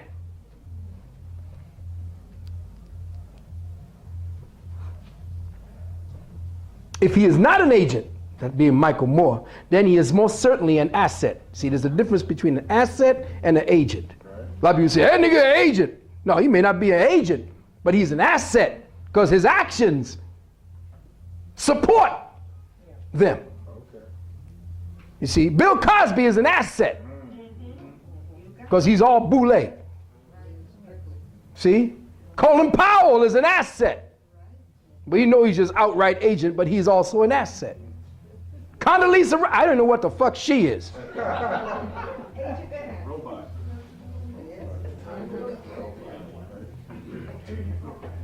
Michael Moore is also a monumental distraction to what did not occur on the 9/11 Commission, and so was Amy Goodman and Pacifica and WBAI especially. I'm doing that formally. The real documentary on 9/11 should be done by who? InfoWars. Oh, Alex Jones. Why don't put his 9/11 on there? Or why don't they go back to my own that I did on December with Big Man? That broke it down before all of that shit hit. But see, I was a little black boy.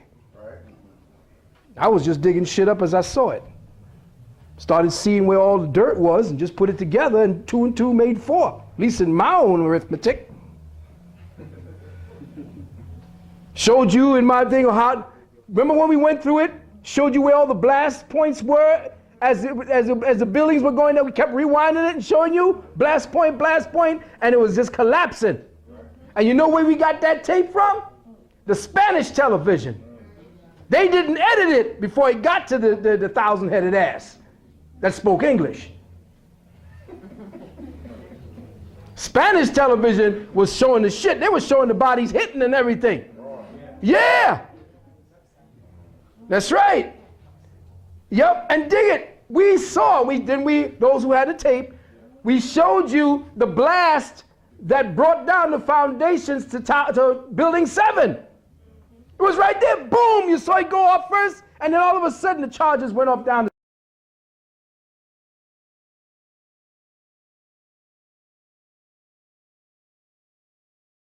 the central column, and the whole goddamn thing collapsed. That's right. We were there first. You heard it first. We were the ones who told you about the fact that that was not a plane that hit the first tower. That it was a missile retrofitted to look like a plane. And that the damn thing shot something into the building first, disappeared, and then a microsecond later, then blew up. Then we showed you that as the plane was banking into the second building, that underneath was this huge tank or something that wasn't on any other 737s. And that the bank could not have been made with the G-forces. That bank could not have been made by a pilot. He'd have blacked out before that and would have missed it. We showed you what the Israeli, through the Talmud, thought about Christians. And what they were allowed to do to you.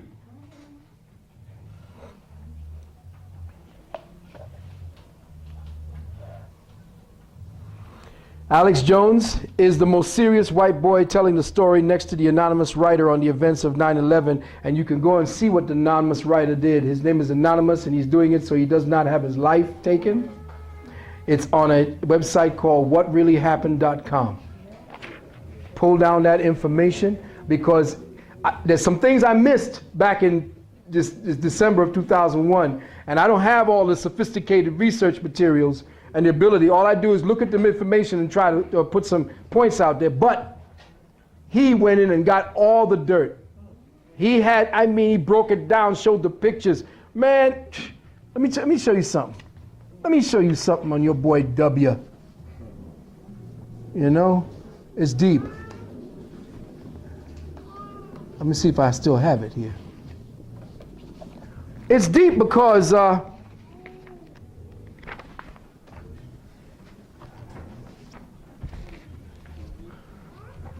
it's evidence of what went on, or what's been going on and been kept away from us. Evidence of how they played the perception game. Come back here. Don't you go nowhere. Let me see if it's here. If not, we'll move on and we'll get it later on, probably when I jump up on it. Oh, here's another thing. Check it out. This was very interesting, and I thought that maybe you all might see what this war in Palestine is all about. That's the war. See that black line? That's going to be the war. And it's going to keep going. All the way down to Ramallah. Section affected by ruling, partly finished. See? They're getting ready to take it and put it all the way out. They're getting ready to wall out or wall in the Palestinians. We got the Bantustan from South Africa again.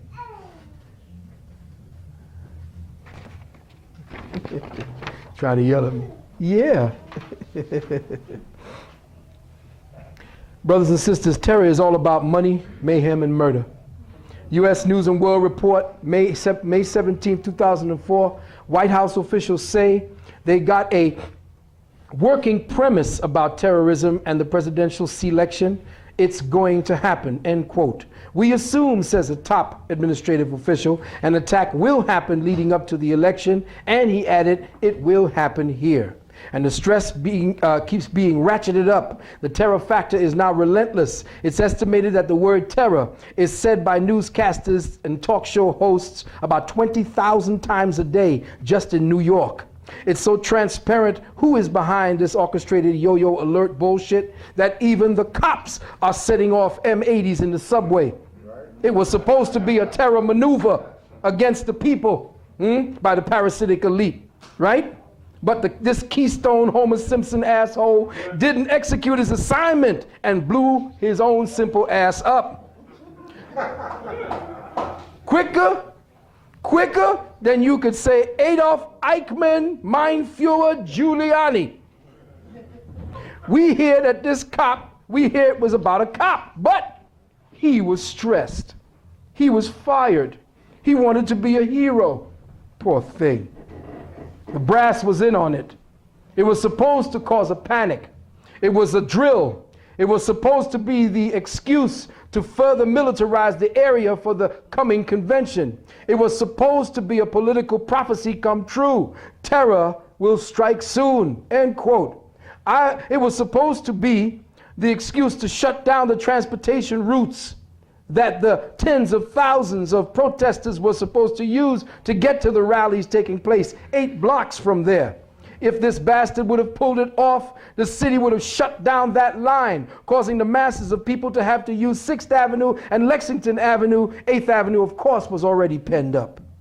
And to top it off, Boston is putting up over 80 cameras around the Democratic National Convention where it is to take place. Check Operation Mindfucking Action. 1, they picked Boston, a more Republican city, to have a Democratic convention. They picked New York, a traditionally Democratic city, to have a Republican convention. This arrangement is to purposefully instigate tension to create the reasoning for military action. Of course, Agent provocateurs will be planted in both rallies to make sure that the primary reason for the protest on both sides are distracted with the help of the media.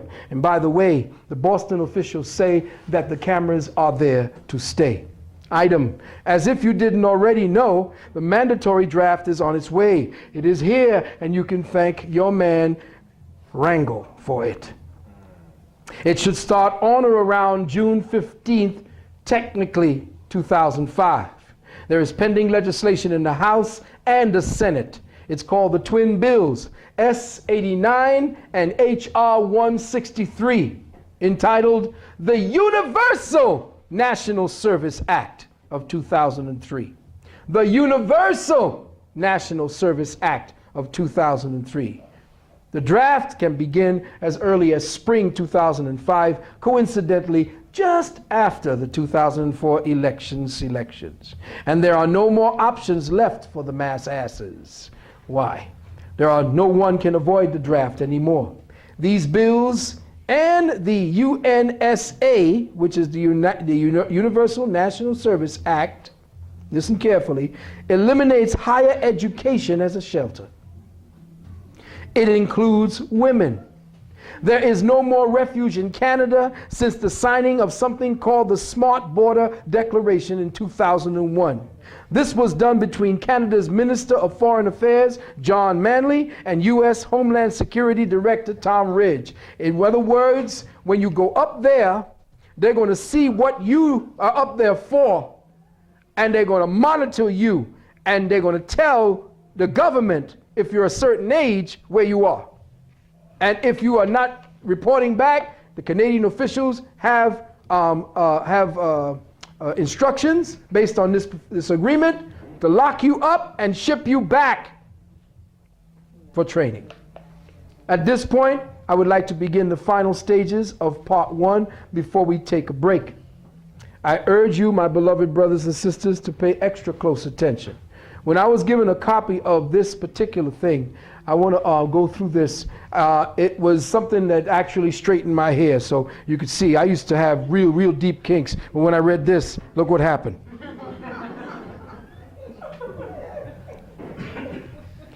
This manual I'm about to give to you, you've heard of. It is a manual for the scientific subjugation of the peoples of America and eventually the entire planet. At the time, it seemed to be an excerpt or a primer of what I used to call Satan's Bible, aka the Protocols of the Learned Elders of Zion. Before we get into this, I will give you the name, but before we get into what was being said and what is being said proper, I'll let you know the name. It is called Silent Weapons for Quiet Wars, and we are going to go over this particular set of protocols that were just accidentally found and show you how they're being worked and manipulated into, matter of fact, to show you how they're in operation amongst you today based upon the way we are reacting. So before we move forward, I want to kind of go through some of the things that I had brought for you to see so that I could leave you with some things to think about. Let's just look at this here and see what it was actually about. We all know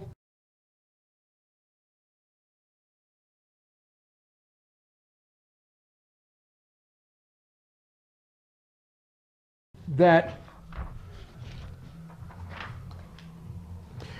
you know, we get, you know, sometimes when we get older, we get senile.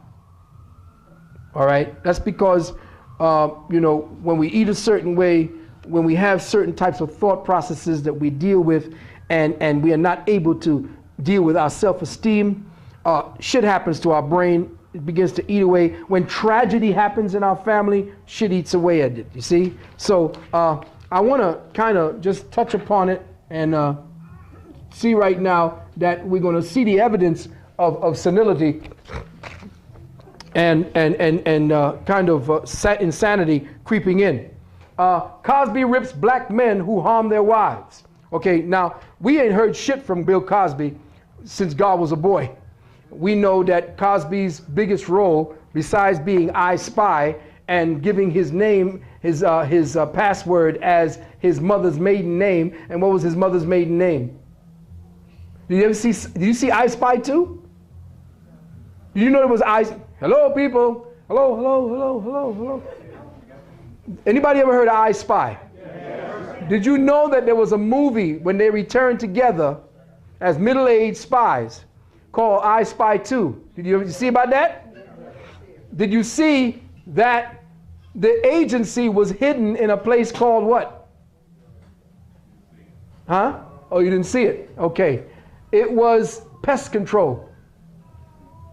That's where their headquarters were. Their secret headquarters was in a place for pest control. When you went in, you had to punch in your name, and he didn't want to give his name. He said, well, what's your name? He said, oh, I don't want to give my name. He said, well, just put your fingerprint up. He said, then the machine gave him back his name. And he said, okay, you got your name. Now, what's your password?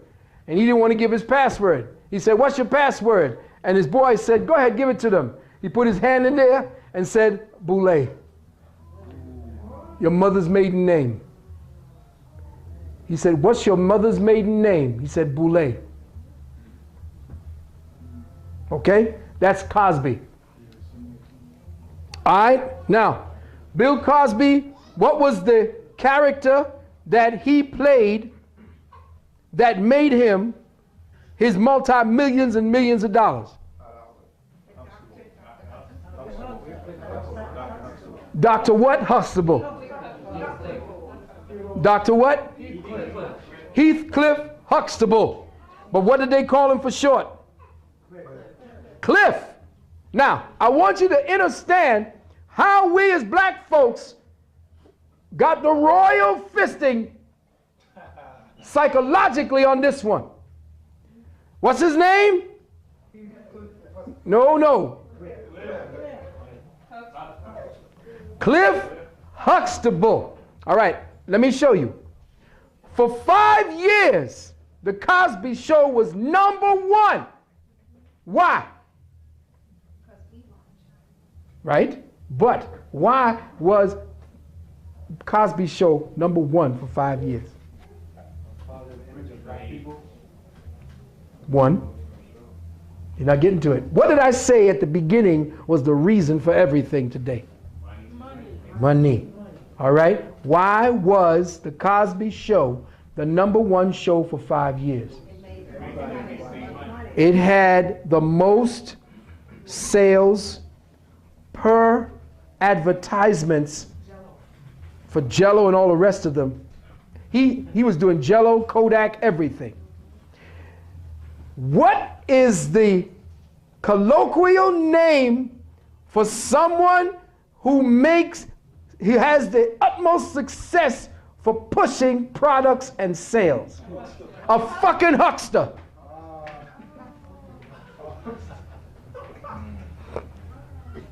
Now we got him on the other side, Huxtable. But then you go to his first name. What is it? Cliff. Now, what's a cliff?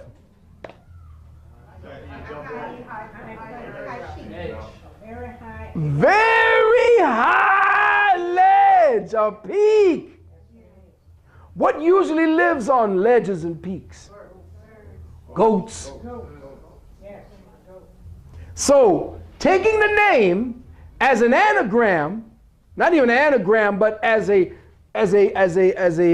what's that English word? Analog meaning. Cliff Huxtable, Bill Cosby, was playing for 5 years. He made $500 million for NBC 1 year. $500 million Bill Cosby made with the Cosby Show. He was the high huckster. He sold the most. He was the pusher of at least 10 different products. What was his wife's name? Claire. She was the clear one. She was the one who was the lawyer. She was the intelligent one. He was the imbecile. And did not make any bones about showing you how stupid he was.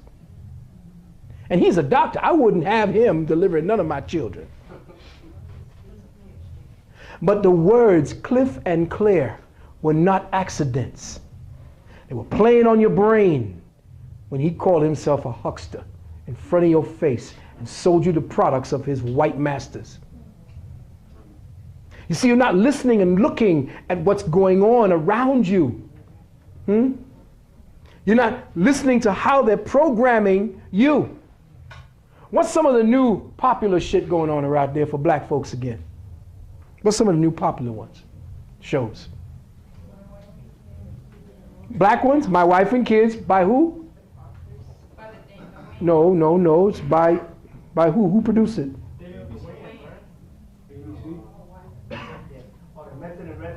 Method and Redman Show. Okay, a couple of imbeciles up in white suburbia. Come on. The Hooglies, the Uglies. Does he have a black friend?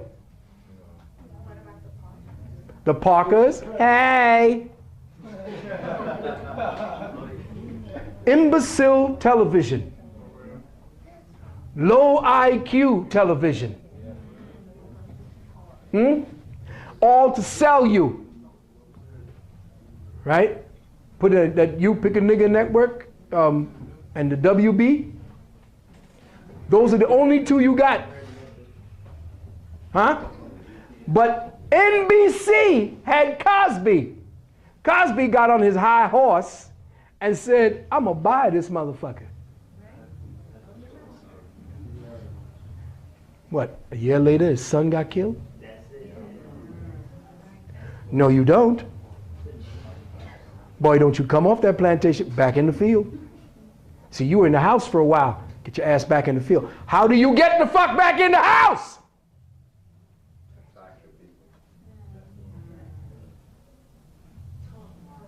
How do you get back in the house? Yeah. No, you just come out there and start trashing your people in public. Now you're going to have a show based on your book about fatherhood.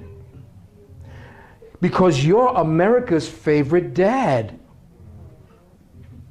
Well, if he was America's favorite dad, wouldn't have his son been loved as well?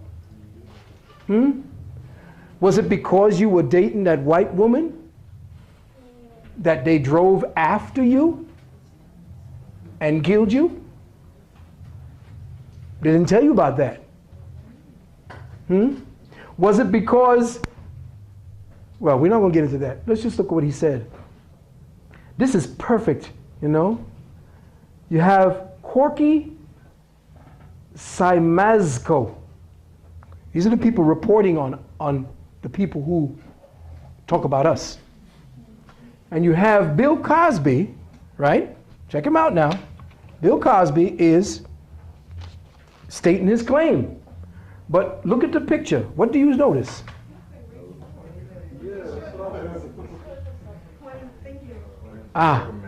What's he doing? What is the pointing of the finger? Not even scolding and chastising. That is Masonic. No, it's when they're talking and they're making hand gestures to you. He is gesturing.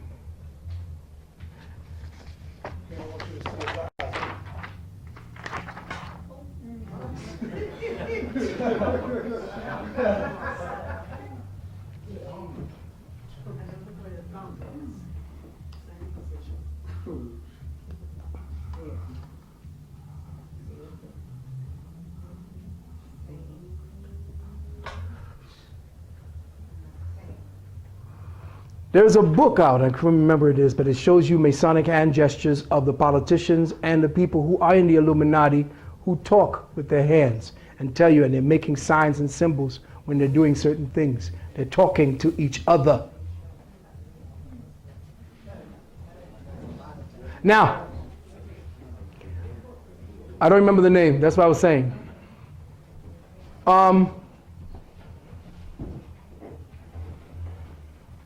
Bill Cosby is about to do a thing on fatherhood. Now, I'm all for what he said. But it's obviously that who was here at my lecture when I showed that the incidence of domestic violence of women against men were near at par. They were virtually equal now. Here we are in 2000, what, 4.5, 5? And the incidence of domestic violence by women on women in gay relationships, lesbian relationships, has skyrocketed to levels greater than one on women, men against women. How come we don't hear about that? Huh? How come are we not listening to the fact that domestic violence, period, regardless of gender, violence, period. You see, he needs to get back in favor because he has to sell products with his new program. You watch, it's coming out. It's got to do with his book on fatherhood.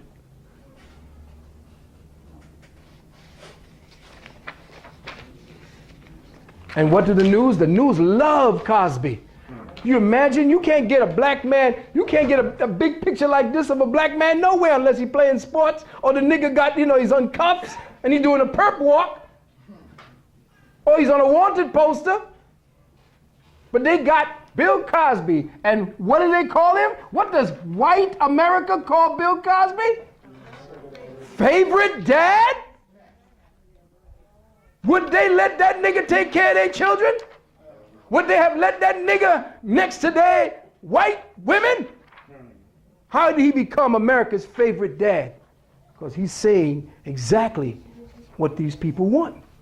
Now, I ain't racist. I'm just reporting the news. I can't be racist. Bill Cosby continues to deliver hard truths to the African American community. His message that blacks must pull themselves together by taking care of their children and taking personal responsibility is a powerful call to action against the pathologies that grip too many.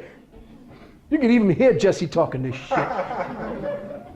Now, the problem is reaction solution. Telling us the problem and then taking all measures to make sure that we have no solution is an outright attack. Now, this is just part one. I got to give you this. As if he hasn't made a buffoon of himself, we again continue to make ourselves buffoons. What do we got? Colin Powell dancing to YMCA in Asia. Village people. And that was the day after he came back from Sudan. After he came back from Sudan telling them, no. Nigga dons a hat. And you can see he ain't got no rhythm. Look at him. He looked white. No rhythm. In Jakarta, Indonesia. He cuts a rug. For his fellow diplomats, he plays the buffoon, the monkey, to the organ grinder behind him. America's top diplomat put on a hard hat, tucked a hammer in his belt, as if he did anything for the working man, and belted out a version of the Village People, Gay People, YMCA, yesterday to wrap up Asia's largest security meeting. Tradition dictates that the meeting end with a night of song and dance provided by the diplomats themselves. Powell was game, if not great, dancing alongside 5 other U.S. officials sporting their costumes from the 70s disco band, including the Indian. The Russian delegation, headed by Foreign Minister Sergei Lavrov, sang a version of the Beatles' Yellow Submarine as a woman waved a Russian flag, ran around the dinner tables. In 1997, Madeleine Albright, then Secretary of State, bowled over the ministers when she performed a musical skit dressed as Eva Peron. Fascist. The after-dinner show is an annual highlight of the Asian Regional Forum, a time for ministers to loosen up after discussing security issues. At least Powell wasn't as bad as Indian Foreign Minister Natwar Singh, who read a poem before his delegation burst into a song. I'm not worried, but the audience should be. Simi said, should attend the dinner. Everybody was happy because everybody is getting ready to make money on security. That's the #1 money maker for the next 10 years.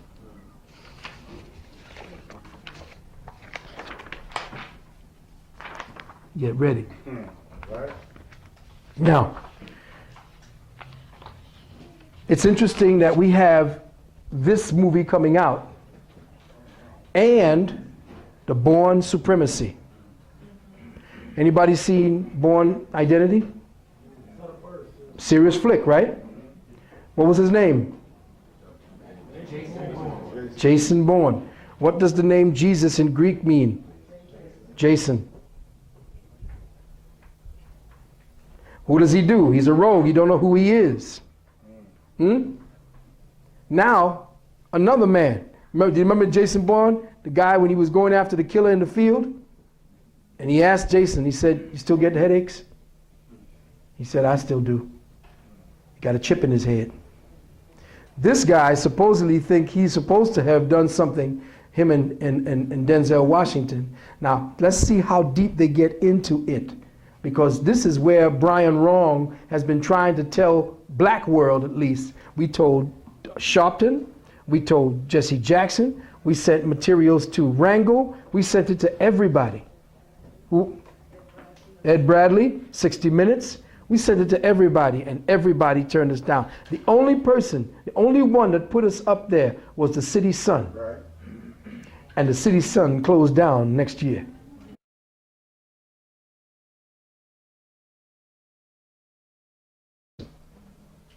But he fought them because his spirit was high, his spirit was strong.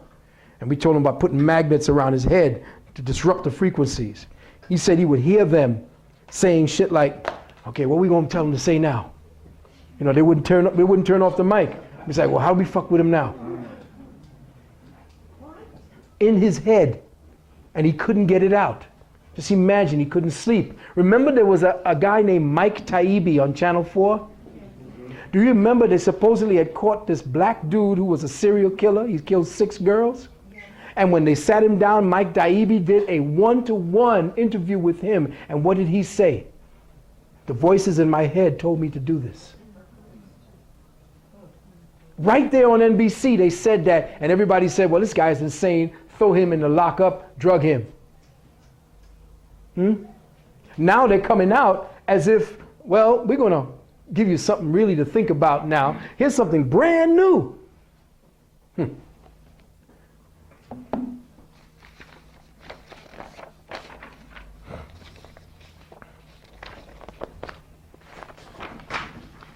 Ain't it about time with all the mamby-pamby mothers out there ain't saying shit? Right. That we give this brother props. Just for what he said. I don't give a damn what he didn't say anything. He just said that. Why did you, Bush, knock the towers down? You think some of what we doing filtering out there? Just a little bit. He just said a little bit of it. Yonkers rapper Jadakiss is busting up the chart with a song. Why did Bush knock down the towers? You know you mentioned how he buried Denzel too in there. No, I didn't. Why did Holly have to let a white man?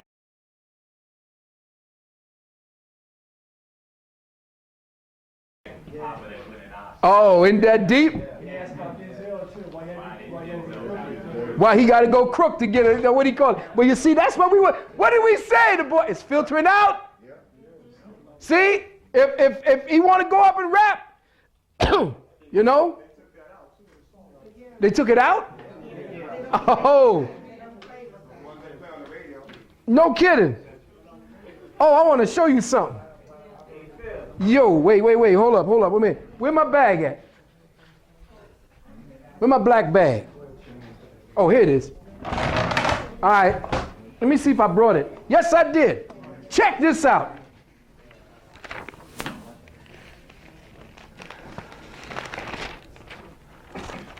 All right. Now, y'all know what happened here, right? Anybody see this disaster? Don't bother. Now, I want to read something to you. I want to read something to you. How many people had the stomach to sit through Monsters Ball? Did anybody see Monsters Ball? Did you know that there were outtakes of the scene in question because they cut it? So raw. Did you know that, yeah, they were doing the show enough? And why your boy bugged and started going out and saying, well, fuck it, if you can do it, I can do it. Now, listen, I want, who up here got good reading skills? I know Sonetta, come here, man. Do me a favor, brother. You can't do it? Come here. Come here, come here. Somebody with a loud voice. Something, you know, Sonetta would be perfect for this. Okay, a sister, she coming up here. Yeah, all right, listen. The reason why I want to read just the top first line right here is because I want you as sisters to understand. Now, I ain't got nothing against the sister's artistic ability. The sister is good. She's beautiful because we got beautiful sisters all over our community. But she has no integrity. It's anything goes, which is what I was speaking to you about, Generation X, Y, and Z. It's only about the money. Now, listen carefully to what a white woman named Jamie Bernard said in her interview of Catwoman. The first paragraph, all right? Now understand what the key words are to express the key meanings in this. From Halle Berry down to the last, that first thing. Can you read that out loud for everybody to hear? Halle Berry needs to take out her Oscar every morning. The 2002 Best Actress Oscar, she lauded as a breakthrough for women of color. Hold it. Read it again. The 2002... No, I'm talking about the top. Halle Berry needs to take out her Oscar every morning. Mm-hmm. The 2002 Best Actress Oscar, she lauded as a breakthrough for women of color. Now hold that thought right there. Halle Berry had the nerve to say that the movie she did, Monsters Ball, and the Oscar she received for the part she played was a breakthrough for women of color.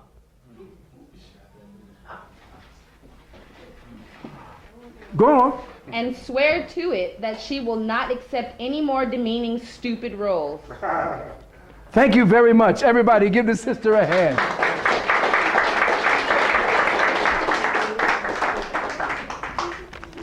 Halle Berry says that the Oscar she won for Best Actress in Monsters Ball was a breakthrough for women of color. All right, let's examine that. Anybody see Monsters Ball? All right, I didn't see it in the movies. I knew I couldn't. If her man walked out, I knew something was going on. When I saw, well, first of all, my good friend Nathan George, another brother, is definitely on the frequency. He's been an actor, been in major motion pictures, in out there, been in the business. Nathan George, in saying what he was saying about integrity, that's what made me go to films and movies and begin to examine them way back when, what he told me. Now, Nathan George told me to look at a movie and see what it is that they're trying to convey. The movie Monsters Ball was made as a remake of another movie. And the other movie, as I said before, was the movie about a woman who lived in Switzerland with her boyfriend when they were young, and they were supposed to get married then during the so-called Second World War. During the time that they were estranged. I think they were in Sweden. They were estranged from the war. The Nazis marched in, took hold of her boyfriend, and tortured him to death. The man that did it, who was the head of those torturing all the men to find out if there was any resistance or where the resistance fighters were, had a tattoo on his arm. And you know, sometimes when you're going through some kind of horror, you may not even remember the face of the perpetrator of that crime so that you don't have to engender that for the rest of your life. You remember certain things that stick in your mind. Well, during that time, that's what stuck in her mind. The tattoo on the forearm of the man who tortured and in front of her murdered her fiance, her love. Fast forward something like 5-10 years. She's by herself, a recluse, living away from the rest of the village, never married, was chilled. One night, raining like it was doing Friday, there was a knock on the door. Came over to the door and looked over the peephole. The man was, trying to get inside, all wet and sopping. She came, just come in, dry off. Gave him a little tea, waited for the waiter to pass, exchanged platitudes, went on. Came back to her again, talked with her, brought her flowers, all kind of shit. Got together, went out, she started feeling happy again. What's inevitable when two people meet and they start to have a bond? Sex, check. Check. The movie fasts forward, and remember this is a black and white movie. It fasts forward to them making love in the bed. She's on top. He's holding on to her. He getting into that good little niche. You know how we grab the back of the bed sometimes, brothers, just to get a grip?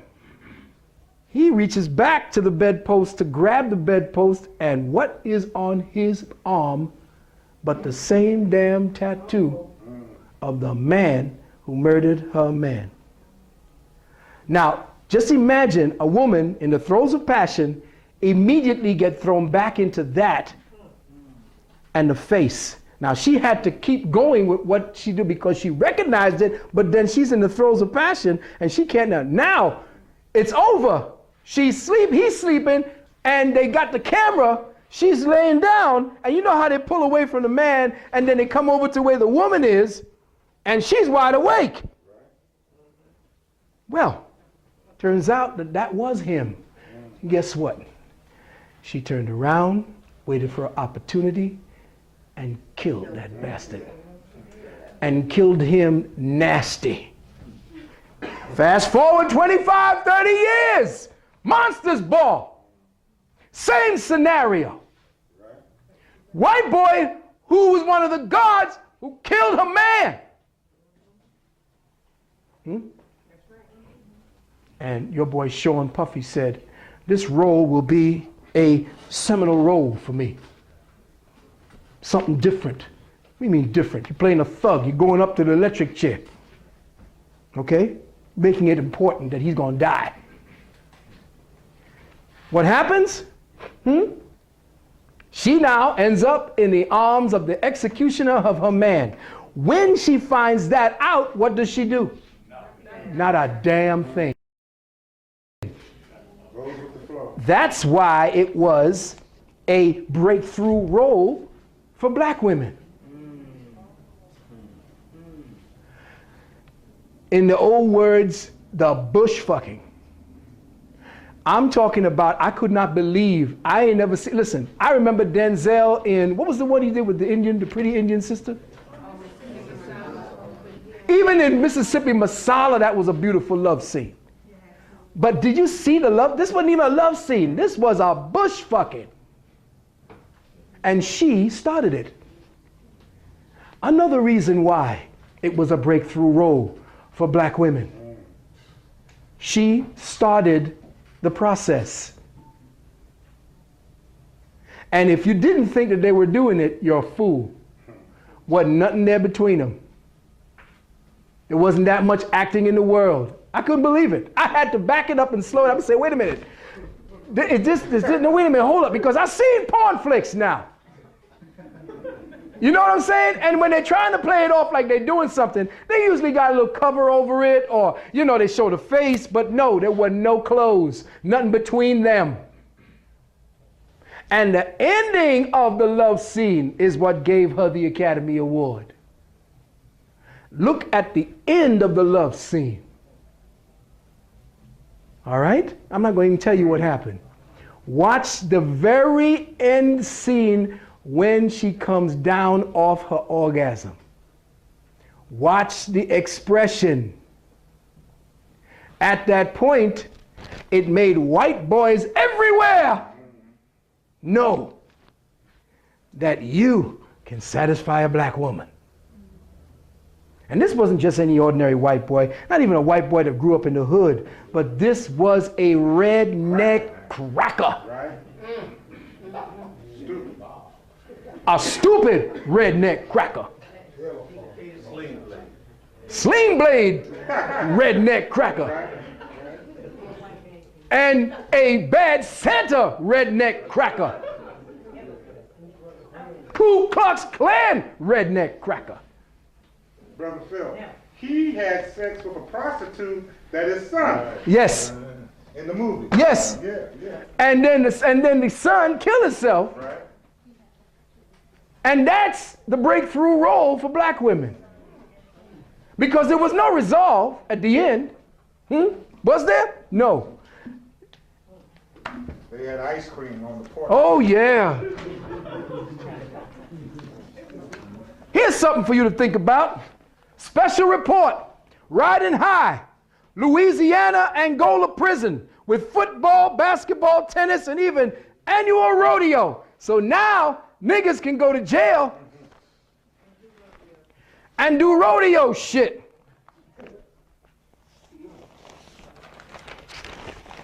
Niggas can play football.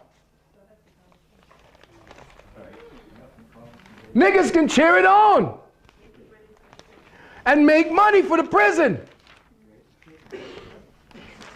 Niggas can wear cowboy suits. You don't have to play the Indian no more. You can make money playing cowboy. You can even make money doing golf.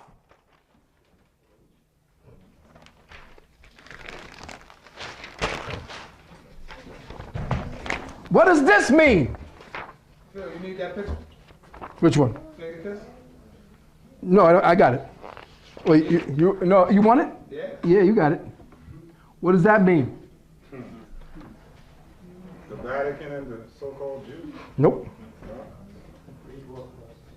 The video of Orthodox Christians. I thought that was Sharon. No, you got to remember the problem between the Ustasha and the Serbians and the Orthodox Christians who lived in the area right around the Slavic areas, Czechoslovakia, Romania, all those places. Remember, it was the Orthodox Church, Christian Church, that the Serbs represented.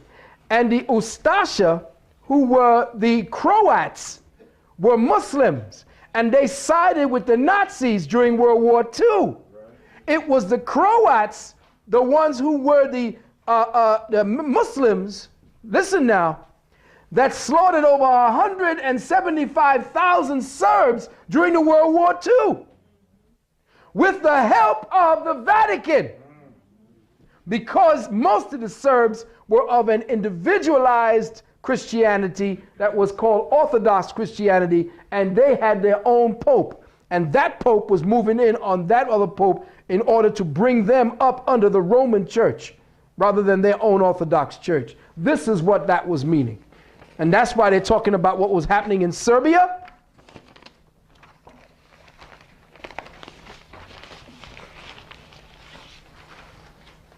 Here's something to think about. Nigga ain't got nothing else to do because he make too much money.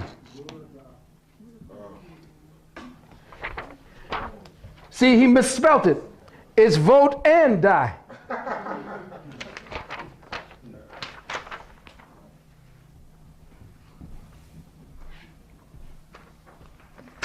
is vote and die. Now I got something to show you. The United States and Western civilization is so bereft of the mother principle. I'm talking about the mother principle is dead. It's dead, dead, dead. Brothers and sisters, the mother principle is dead. Women don't want to be mothers anymore. They're being forced to be fathers. Fathers, we don't know what a father is anymore. We hope to know what a father is in the future if some kind of self-definition rises out of our scrotum one day. But America, white people, are so bereft of what it is to be family, to be tribal again, because they killed off all tribal cultures, and they're killing and making all these monocultural bullshit. I don't know what they call this now. Civilizations.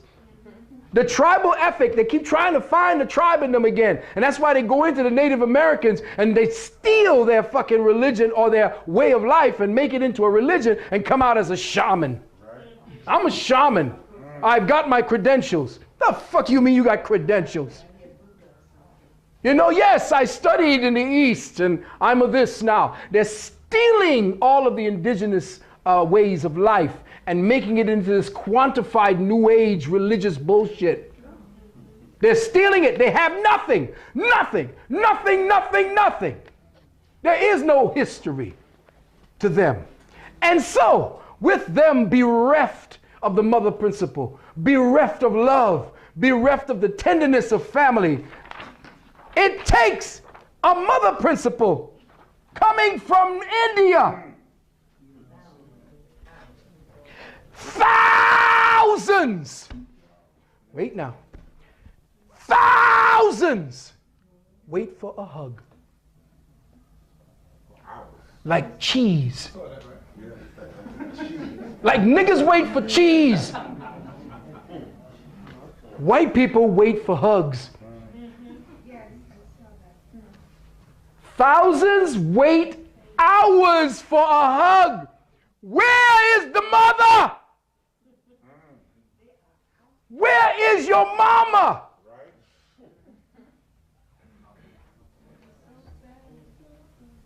They throw their children into playpens. They throw their children into kindergartens and daycares, preschools. When the bonding needs to go up to at least 7 years of age, they're throwing them out there to read and become automatons for the society. Every time my children wanted a hug, they crawl up on me and just lay on me. And when they got to 10 and 11, it was like, all right, now you're getting too heavy now. But it was all right because they needed that. Every chance I get, even when they're just walking by me, I grab them. Where you going? You give me my hug. That's your toe. You see what I'm saying? Missing. So now, whatever white people are missing, they now have to franchise. Now franchise love is coming, like McDonald's.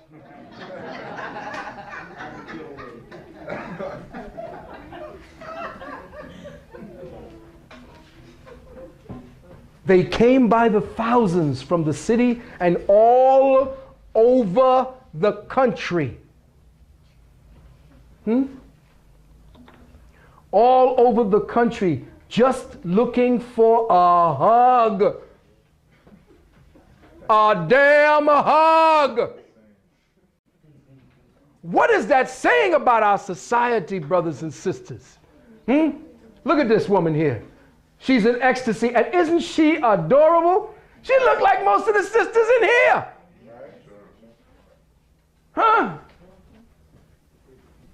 I love hugging. I'm like super affectionate to, you know, like, leave me alone. You know what I'm saying? You know, groping and hugging and stuff like that, that's a necessity. You know, when you're next to your woman, it's like as soon as she passes up, you grab her ass or something. Just to make, is that it? It's still there? Yes.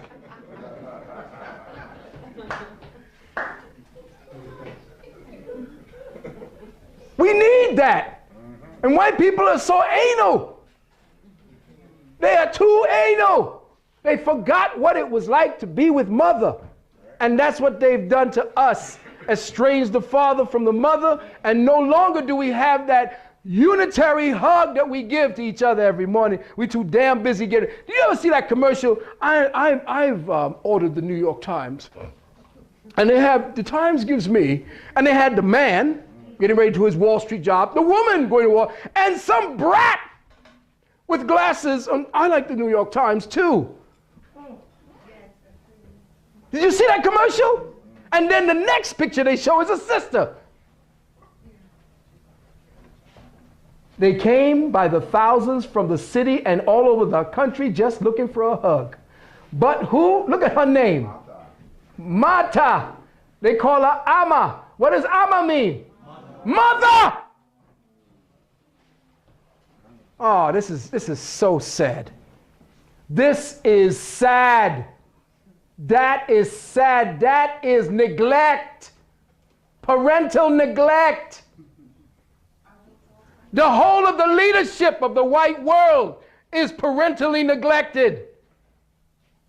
They don't know what it is to interface as humans anymore. Mother, I know you give him a lot of hugs because they're shining. You got to give him hugs all the time. For the first, 7 to 8 months of an African baby's life, they never leave their mother's touch. Even when they put them down, their hands are on them.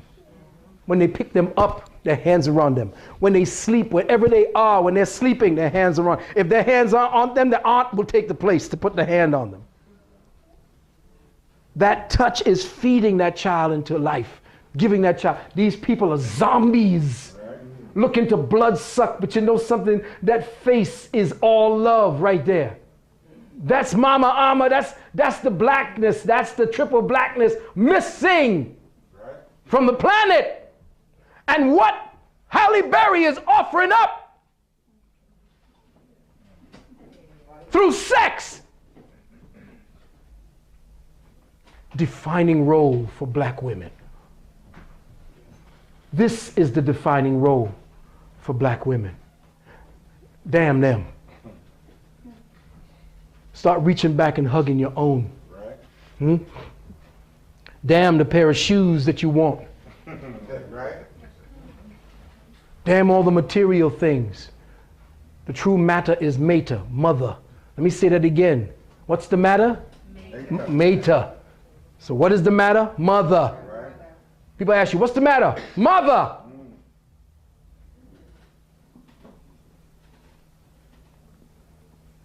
Touched by their angel, I cozy up to Indian guru. Imagine she's over there talking to other people while her arms are giving these exchange. She must be just this huge bundle of nothing but unconditional love. And she must have enough energy because they say she's going around the country, of the world, just hugging people. Incredible. But wait. Here we go again. White folks on a trip. I'm telling you, you gotta watch them. Check it out.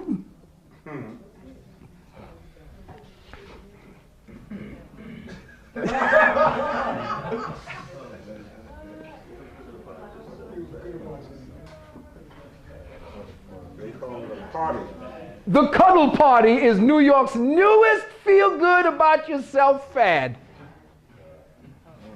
White people don't have culture, they have ongoing fads.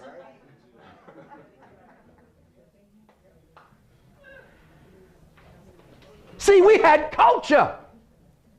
See, Bill Cosby don't like culture. Reverend Al don't like culture. Niggas who are Christians don't like culture.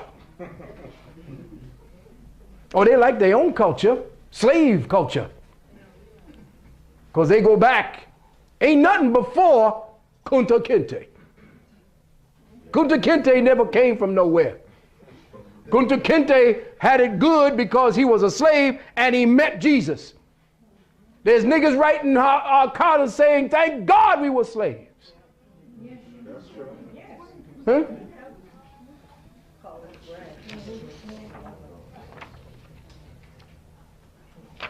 Here's a white woman saying, Well, I saw it was a way, because there's such a sexual society, since they're so anal retentive and repressive, I saw it as a way for adults to find more non-sexual intimacy in their lives. The non-sexual intimacy is family.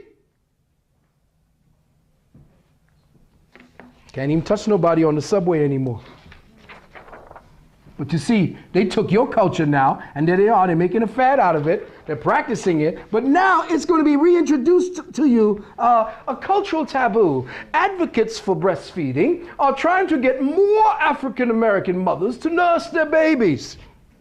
Oh yeah, after you stop them from doing it early on, Break it down. and start feeding them that soy so that you could phagotize them later on, and grow all the tumors later on so that you could then have a business later on. I told you that back in the days, say like the early 20s and even 10s back then, women still had a sense of themselves somewhere in there, white and black. They would never go no place and sit down, put their legs into stirrups, and have some man dig his hand all up inside of them trying to find something. That's disgusting. And then to have another man doing that to your wife, hell no. I had an obstetrician confess to me. Do you know that the department or the specific skill of obstetrics went up 10,000% from an obscure little, what do you call it, that used to be practiced, you know, just like they just initiated new specialist things? Hardly any women went, just every now and then. But now that's all y'all do. You women constitute the #1 money maker for medical science. 85% of all patients are invariably women. Because you are body conscious. I keep telling you all that your body is your universe, but you didn't believe me. But why is it that men say, well, men, you know, you wait till the end and then boom, it happens? Yeah, because we don't really give a shit. We're not body conscious. Now we are, because we've been faggotized. And you know how faggots have the most beautiful bodies. Break it down. Don't they? Oh, girl, if he was not gay, oh, he is so fine, but he's gay. Girl, if he could just, and I saw this thing with the Seinfeld, and she was begging this man who was gay, can you get you to switch teams for just one night? And he said, well, I've been always playing shortstop. He says, well, this team needs a shortstop badly. She wanted to turn him because why? He's fine and he's sensitive. And she said, what's? She said, sex and shopping. She said, where's the negative in that? He said, because faggots love to shop. Gays got you body conscious. Most men are narcissistic who are doing all this super weightlifting and in the mirror, all bullshit. Men are mostly about this. And if they are about that, it's just to get themselves in tune with this. Because the Kung Fu was first here. You didn't do none of this shit until you got this together. First thing you learned was how to heal before you learned to harm. But now you all into this. Because the women want you like that. And who is it that dresses everyone? Faggots. Faggots. Queer Eye. Remember? Yeah. Oh, the Queer Eye is coming into your station next. Queer Eye is coming to get you. I wish they would.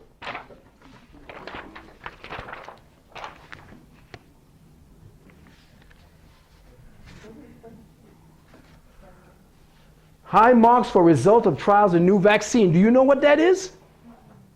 Ibogaine. This new drug that they're putting out there is Ibogaine for white folks. Americans seeking treatment for cocaine addictions each year, 900,000. They done got the place. They done sectioned off a place in Africa in a rainforest that grows the Ibognia tree. And the Ibognia tree was something given to the young men to suppress or to do something with their sexual appetites during the time they were being initiated. But they found out that it also suppressed the appetites for any drugs. So that when you take ibogaine, or what they call ibogaine, or ibogaine, when you take that, it stops the need for drugs. In other words, it will suppress crack habits in 2 days. The brother who had it and the white boy who wanted to bring it across, this was 10, 20 years ago, because it was down, we had that back in the days when what's his name was here? On 125th Street and 7th Avenue. Tree of Life. And they suppressed it only until now. New trials, vaccine by a British pharmaceutical. It was the Brits down there who bought up part of that rainforest. And they're taking the Ibogaine. Just to bring you up to date, people. Very quickly. Here's something you need to think about. They plan a Greek-themed school right there in your city. There will be a Greek Hellenic Classical Charter School will be open next year. About 100 students, K3. Greek doesn't mean dancing to my big fat Greek wedding, says Mossad is executor of the Washington-based American Hellenic Education Progressive Association. Greece is the birthplace of democracy. So we're going to have a school. But they will shut down your African-based schools, like the one that was in Brooklyn. The one that was up here in Harlem. Took the funding away from that. Okay.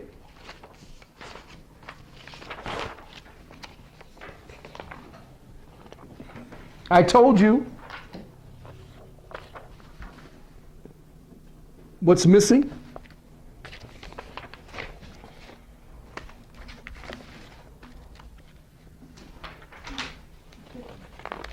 Mothers, you're too damn stressed. And I told you that. And of course, I got cussed out. But again, it just keeps popping up. What does that say? Doctors have some advice for moms to be. Chill out for your child's sake. Women who are chronically stressed out during the middle of a pregnancy are more likely to give birth to children who will develop behavioral problems later in life, according to the researchers. The investigators found that women who were very anxious between the 12th and 22nd months of their pregnancy were more likely to have children who also were anxious and showed symptoms of attention deficit hyperactivity disorder. Moving right along. Get ready for your children. They're going to be chipping your children. The children now, they have children that they say they're going to chip as an experiment in Japan for over here. Watch out for a rash of kidnappings in the order of Aton Bates or Gates or Pates. Pates, right. More children will be disappeared now in order to start marketing this very soon. Over here. And when we ask why your children are so damn dysfunctional, because they took away certain things from your community. What was one of the things they took away from your community? We told you. Now when the tests come back from white folks, it's now fine. Music lessons cause faster rise in children's IQ.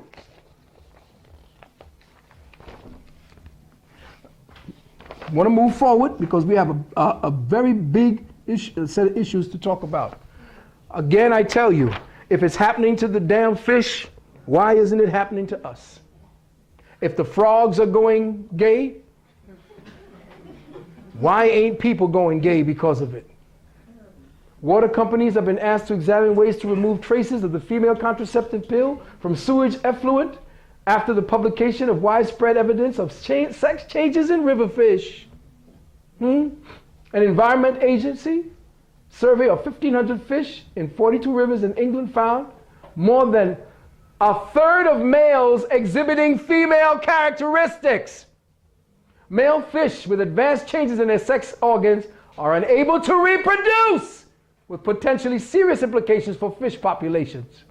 Latest stage of 20-year observation show that the feminizing effects in fish were directly related to their exposure in effluent, in which the pill was 1,000 times more powerful than natural estrogens. Women excrete hormones naturally, and these find their way into the system. Customers pay water companies to dispose of their sewage and wastewater safely in a way that does not damage the environment. But if a woman is on the pill, her urine becomes laced with estrogen. And she flushes the toilet, it goes down into the sewage system, it filters back into the aquifer, and guess what? Gay fish.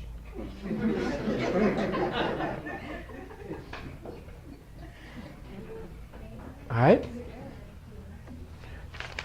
Now here's something I want you to look at and look very closely at, because there's too much one-sided shit going on in the telling of what's going on in the world. We're not talking about Sudan, what's happening to our black sisters and our black brothers over there. But here's what a report said.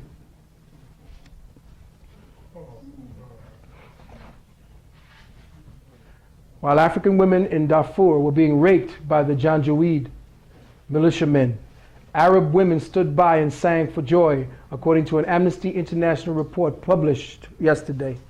The songs of the Hakama, or the Janjaweed women, as the refugees call them, encouraged the atrocities committed by the militiamen. The women singers stirred up racial hatred against black civilians during attacks on villages in Darfur and celebrated the humiliation of their enemies, the human rights group said. They appeared to be the communicators during the attack. They are reportedly not actively involved in attacks on the people, but participate in acts of looting. Amnesty International collected several testimonies mentioning the presence of Hakama while women were being raped by the Janjaweed. The report said Hakama appeared to have directly harassed the women who were assaulted and verbally attacked them. During an attack in the village of Disa in June last year, Arab women accompanied the attackers and sang songs praising the government and scorning the black villagers. According to an African chief quoted in the report, the singers said, quote, "The blood of the blacks run like water. We take their goods and we chase them from our area, and our cattle will be in their land. The power of Sudanese President Omar Hassan al-Bashir belongs to the Arabs, and we will kill you until you end, you blacks. We have killed your God." The chief said that the Arab women also racially insulted women from the village. "You are gorillas, you are black, and you are badly dressed."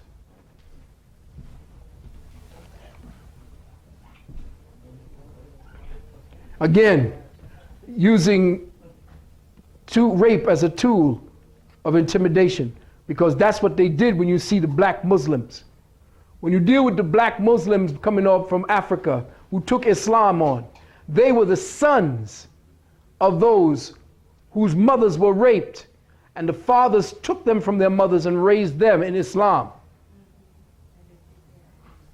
So the niggas that you see black as Muslim, Islam was not your religion. Christianity wasn't your religion. These were whiteified forms of your own ancient ancestral knowledge. Now, I could get into a whole lot of debate with people from different religions. Islam, Christianity, Hebrew Israelite, I don't give a damn. None of them serve, because all of them are strange and separate.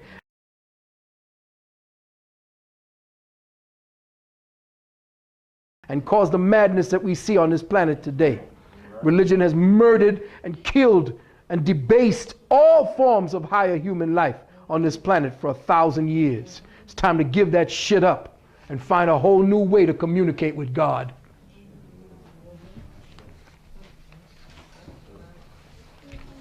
Thank you, brother.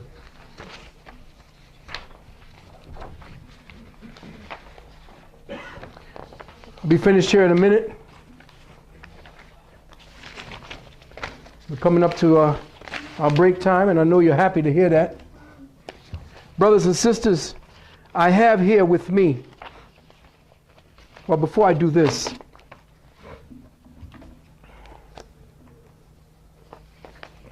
if you don't think it's a holy war, here is where it is. Brothers and sisters, in examining this picture, you tell me what was odd about it. Please tell me what's odd about this. That's supposed to be the Pentagon? Exactly. Who's standing there? And who else? And Rumsfeld. What is odd about this picture? And they tell me, well, it depends on when you were taking it. No.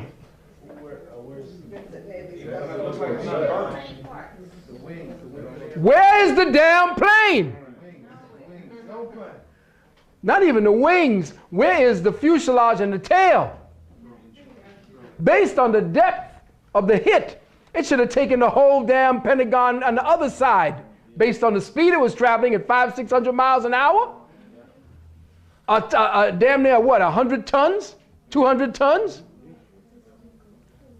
Where's the gasoline? Where are the people? Where's the luggage? Where are the seats? No, nothing. The damn Pentagon was hit by a missile. Or a missile that looked like a plane, retrofitted to look like a plane. You got to remember who it is you're battling. This is telltale right here. And you don't believe that this whole thing is a holy war? Well, first and foremost, I want you to take a look at this. This was a letter, Congress of the United States, House of Representatives, March 24th, 1997. I quote, Mr. Zeal Setner, Post Office Box 4198, Salisbury, North Carolina, 28145. Mr. Setner encloses the information you requested pertaining to the Army's policy and guidance for establishing civilian inmate program and civilian prison camps on Army installations. This information has not yet been published. It is currently at the printers. However, it has been funded, staffed, and does reflect current Army policy. I hope you find this information useful. Sincerely, Bill Hefner, Member of Congress. Here is your concentration camps, validated by a member of the House. Policy, not Army prison camps, civilian labor camps on Army installations. Get ready. If you don't think this is a holy war, and you think that these Muslims over there, these Palestinians, are crazy. We hate Islam because it's about killing. They strap bombs to themselves. They want to get to Allah so they can have their 10 virgins. Well, what's so different about your ass?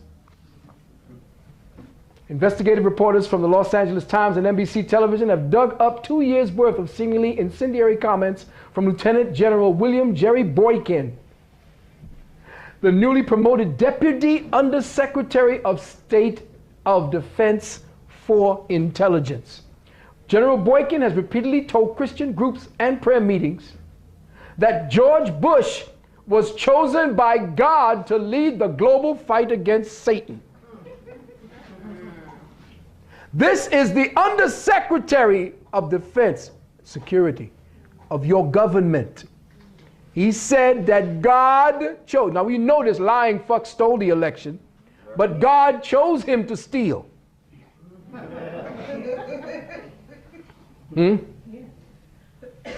He goes on to say, I quote, he told one gathering, why is this man in the White House? We asked that question too, but we know why. The majority of Americans did not vote for him.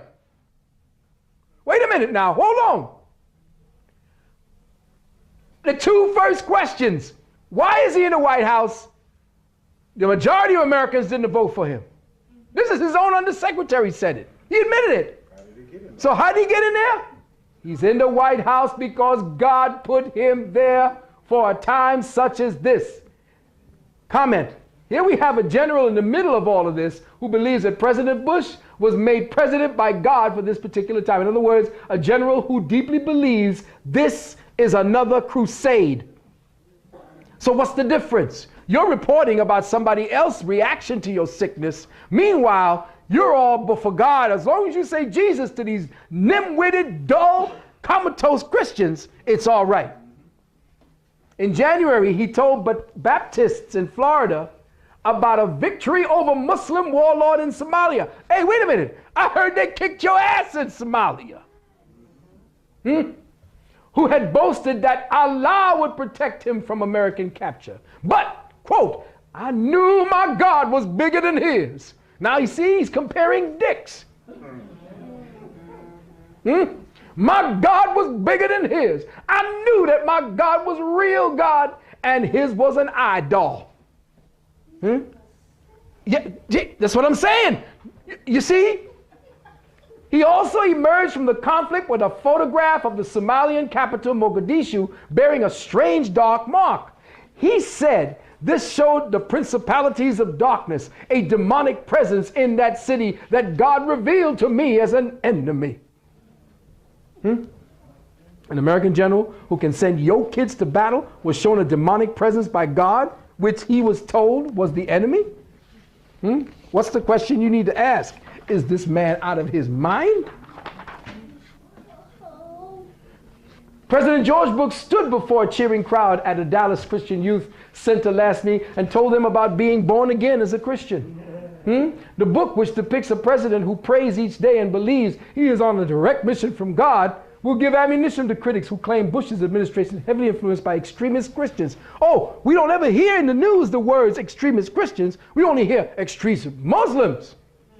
The book, The Faith of George W. Bush, was written by Christian author Stephen Mansfield. It details numerous incidents where Bush's faith has been shown to be at the center of his political thinking.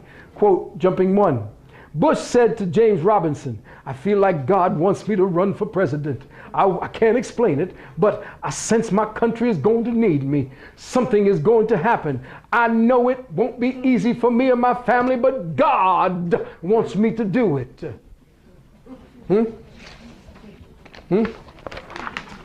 Yes, a long time ago, a man named Blaise Pascal, a Frenchman, said, he was a 17th century French mathematician, philosopher, and theologian, and here's what he said. Men never do evil so completely and so cheerfully as when they do it from religious conviction. The reason for that is not that the president or general are inherently evil. They're not. They simply do not understand what they are reading. They have been taught by religious fundamentalists that all this Bible stuff should be taken literally.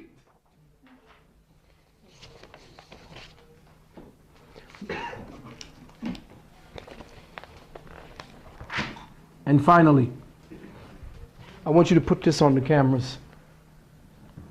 Because this book that now costs $45 or so this was taken, cleanest copy was taken from William Cooper's book. Very hard to find Silent Weapons for Quiet Wars. I do want to say this to you. Back in the days when I was given Silent Weapons, it was a piece of raggedy paper because they had to get it from the original copy. And it was very difficult to read because it was gotten out of a print machine that they found in an auction. And the excerpts that you're going to see inside of this is written by Bill Cooper. Now please listen carefully, watch carefully, and for your children's sake, if you have the ability, take notes.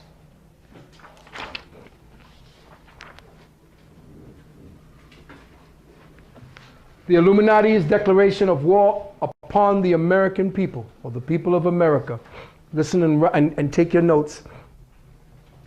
This is William Cooper, author's note. I read top secret documents which explain that Silent Weapons for Quiet Wars is the doctrine adopted by the policy committee of the Bilderberg Group, the highest secret organization we have going now. During its first known meeting in 1954, a copy found in 1969 was in the possession of Naval Intelligence. William Cooper was from Naval Intelligence. Right. The following document dated May 1979 was found on July 7th, 1986 in an IBM copier that had been purchased at a surplus sale. Top secret.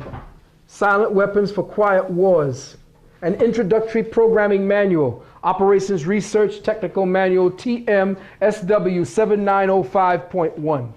Welcome aboard. These are quotes. This publication marks the 25th anniversary of the Third World War. Did anybody know when that was declared? No, but they knew, because the Third World War was against you. Called the Quiet War, being conducted using subjective biological warfare fought with silent weapons. The word there is subjective biological weapons. When you're going to the subjective, you're going into the nano, you're going into the cells, you're going into the psychology. Security. It is patently impossible to discuss social engineering can this be seen by the cameras at the bottom? Okay. It is patently impossible to discuss social engineering or the automation of a society, i.e. the engineering of social automation systems, silent weapons, on a national or worldwide scale without implying extensive objectives of social control and destruction of human life, i.e. slavery and genocide. This manual is in itself an analog declaration of intent. In other words, by the writing of that manual and by the very existence of that manual, it is an intent to wage World War III.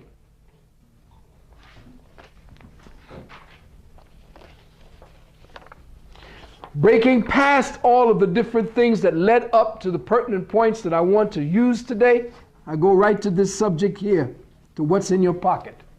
Apparent capital as paper inductor. Now, if you understand what they were saying in the beginning of the book, they set up the economy and your society like an electronic circuit, knowing that magnetism and electricity affect the circuits in a certain way. Amperage, ohmage, and all the rest of these words that I don't know about in electricity is how they run the society. That's why they call your money currency. It's a current. And they use it as an energy to affect specific psychological, emotional triggers in you. Money becomes a psychologically debilitating weapon with the objective of undermining a person's ability to react with sanity and with strength. So if they mess with this circuit here, they can affect this part of the circuit here. And that's how they have the world set up, as an electrical grid. And the currencies are based upon how much energies are necessary to be put in there in order to affect the society's psychological state of mind. So the American public right now had the highest currency value before now. We are slowly being devalued because the current now is shifting overseas to where there is cheaper capital, so that they have a now broader range for using that electrical current in the form of money, currency, to change everything. What I said about Russia's economy falling and part of the East, Germany, while they were over there, all of that is to collapse the electrical system, the moving energy economy that is going to affect the human condition. Your brain works on electricity, and you have connected your brain's electricity to the currency or the current that money represents. So they can psychologically mess with your mind by messing with the currency. Messing with the currency messes with the current of your thinking. The flow. That's the word. It is structure, credit, presented as a pure element called currency. Has the appearance of capital, but is in fact negative capital. In other words, every time you spend $1, you create debt, which means you spend yourself deeper and deeper into a hole. What you think you get positively, you create negatively in your condition. It's called negative banking. Hence, it has the appearance. Go down to 14th Street, down there by Broadway, and look at the ticker tape. And that represents every dollar being spent in the United States, and every time you spend a dollar, that deficit, which goes up, is actually how far you're going down in the hole. Gross national product? No, it is actually the gross national debt. Okay, debt. Okay. Yes. So every time a dollar is spent, those numbers go up higher, and you see them changing constantly every nanosecond. Hence, it has the appearance of service, but is in fact indebtedness or debt. It has, therefore, an economic inductance instead of an economic capacitance. See the difference? It sucks rather than gives.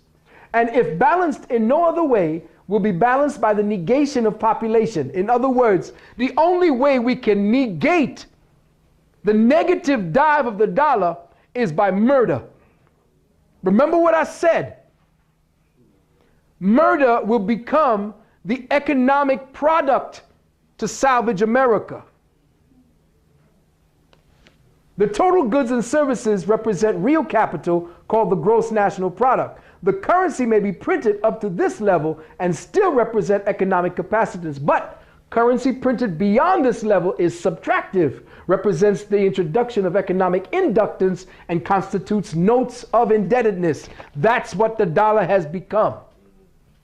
It is a promise to pay you later for the thing you receive now. And the tax for that, every time you receive it, when you keep getting from the devil, he puts you closer and closer and slower into that hell. That's the frog getting boiled. War is therefore the balancing of the system by killing the true creditors, the public. What did I tell you about your UCC? Which we have taught to exchange true value for inflated currency, and falling back on whatever is left of the resources for nature and regeneration of those resources. Mr. Rothschild had discovered that currency gave him the power to rearrange the economic structure to his own advantage, to shift economic inductance to those economic positions which would encourage the greatest economic stability and oscillation. The final key to economic control had to wait until there was sufficient data and high-speed computing equipment to keep close watch on the economic oscillations created by price shocking and excess paper energy credits, paper inductance and inflation. You all are out there getting credit for nothing. Credit is nothing. It's about giving you nothing so you can go out and get something and pull yourself into that void, that negation. That's why your bodies are going to be in concentration camp, slave labor for the bankers who set up this system. That's why they're going to be shipping you from here in this country after they gather you all up to work in places and factories around the world. That's why they're setting your asses up for an intergalactic. What am I talking about? Space. Yes. Universe. Intergalactic diaspora. You want to jump ahead again? We're studying the problem so we don't get into. Study the problem first. General sources of information about how to keep you going into the negative direction. Telephone taps, surveillance, analysis of garbage, behavior of children in school. Standard of living by, food, clothing, shelter, and your transportation mode. Social contracts, telephone, itemized records of all your calls, which, by the way, now goes to Israel. Israel processes all your phone bills, people. The operator you get sometimes may be an Israeli operator. Family, marriage certificates. I told you about your birth certificates and your marriage certificates. Huh? Friends, associates, membership in organizations, political affiliations. Personal paper trail, checking accounts, credit cards, purchases, tag credit cards. Sorry about that. Tag credit cards. The credit card purchase of products bearing the UPC, Universal Product Codes. Assets, checking accounts, savings, real estate, all this. They're going to check all of these. Your liabilities, your creditors, enemies, see legal. All of that. Principle of exploit. The citizen will almost always make the collection of information easy if he can operate on the free sandwich principle of eat now, pay later. Isn't that what we're doing? When we get credit, When we get credit, that's exactly what we want to do it. Then they find out by getting to your children, it's something called patterns programming, strengths and weaknesses, activities and sports, see legal fear, hospital records, drug sensitivities, psychiatric records, fears, angers, disgusts, adaptability, reactions to stimuli, violence, suggestibility or hypnosis, pain, pleasure, love, and sex, methods of coping or adaptability, behavior, consumption of alcohol and drugs, entertainment, religious factors influencing behavior, other methods of escaping from reality, payments, modus operandi, pay on time, agreement, payment of phone bills, energy purchases, water purchases, payment of loans, house payments, automobile payments, blah, blah, blah. They got you coming and going. Now, what's the strategy?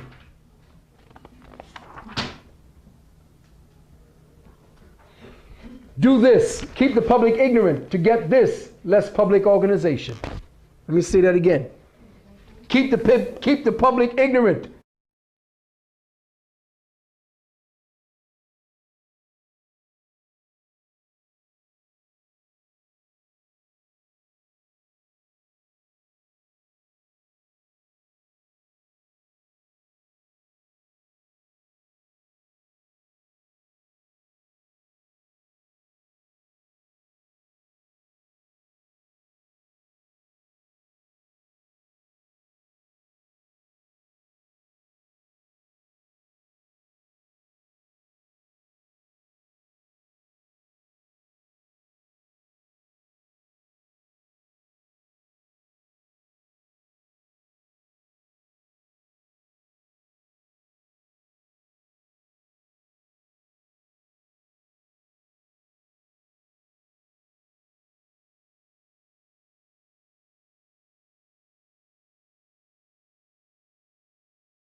one chicken processing plant, you could pollute a small nation.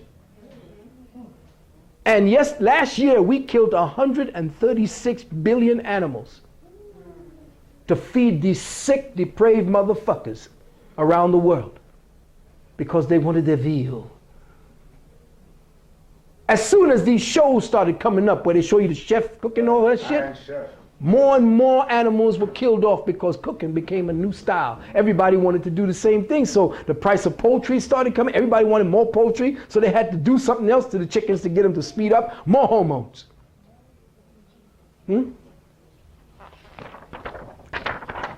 Now the coup de grace. Enforcement, factor 1. As in every social system approach, stability is achieved only by understanding and accounting for human nature, action-reaction patterns. A failure to do so can be, and usually is, disastrous. As in other human social schemes, one form or another of intimidation or incentive, notice they say intimidation and incentive are one, is essential to the success of the draft. Physical principles of action and reaction must be applied to both the internal and external subsystems. To secure the draft, individual brainwashing programming and both the family unit and the peer group must be encouraged and brought under control. This is where you're going to see, I put this there because now they are going to be reinstituting the draft. They are going to start programming the young mothers who have children 18 years or 17, 16 even, because if you have a child in prison, the mother now can sign that child into the military to get them out of prison. All right? Now, get ready. Listen carefully, brothers and sisters, because this is necessary for you to understand before we go to the next stage. How do you secure the family? Now, back when I was speaking about this and when other brothers and sisters were speaking about it, especially brothers who understood what the family was about, and sisters too, understood what the male principle was in the family, everybody thought I was crazy. Everybody, when I wrote The Wounded Womb about the male principle, antiquated, bullshit. Listen to what the government, the people, the elite do to control you. They write it down. They tell you what they're going to do. But when I say it, because a little nigga with a little bit of, what the fuck he know? He don't got a Benz. Motherfucker don't ride around. And, he don't have car. He don't have bling. So what does he know? Huh? Well, check it. You all know exactly what I'm talking about because I was talking to the church at the time. But guess what? Here it is. Factor 2. Right after factor 1. In other words, setting the plan to get the children to be put into the draft. Factor 2, which is right up there, the first level of attack is who? The father. Now listen carefully. The man of the household must be what? Now let me just, wait, see? Listen carefully. See, this shit is too deep because we're not paying attention to the fact that everything in society has shifted and the sisters have not yet started arguing. Because they got you in with Oprah's issues. That should be a new book. Oprah's issues. Your nails. Your weight. Your skin. Your acting career. Your makeover. But until you sisters stop playing into the game, it's going to end up that we are going to be in the concentration camp. Now, I'm not talking about the fact that we got some men out there that's some dumbass bricks that don't know shit from Shinola anyway. And you chose them. So what does that say about you? Stop complaining. You chose him. You love him. I love this man. And he's kicking my ass, but I love him. There was something about him that I liked. There was something that turned me on, his cute face or his... Something turned me on and made me want to stay. But what? You ain't tired of it enough? You want to keep it going because Oprah's telling you that she's making $20 billion, so you're living vicariously through those people. When last you seen another Oprah come on the scene? Ain't seen one. They tried it. Ayanna tried it. I told her. I told her at the African Street Festival. He says, hey, Dr. Valentine. I said, I said, so how you doing? Well, you know. I said, yeah, I know. I said, keep it real. Nope. Got a head done it.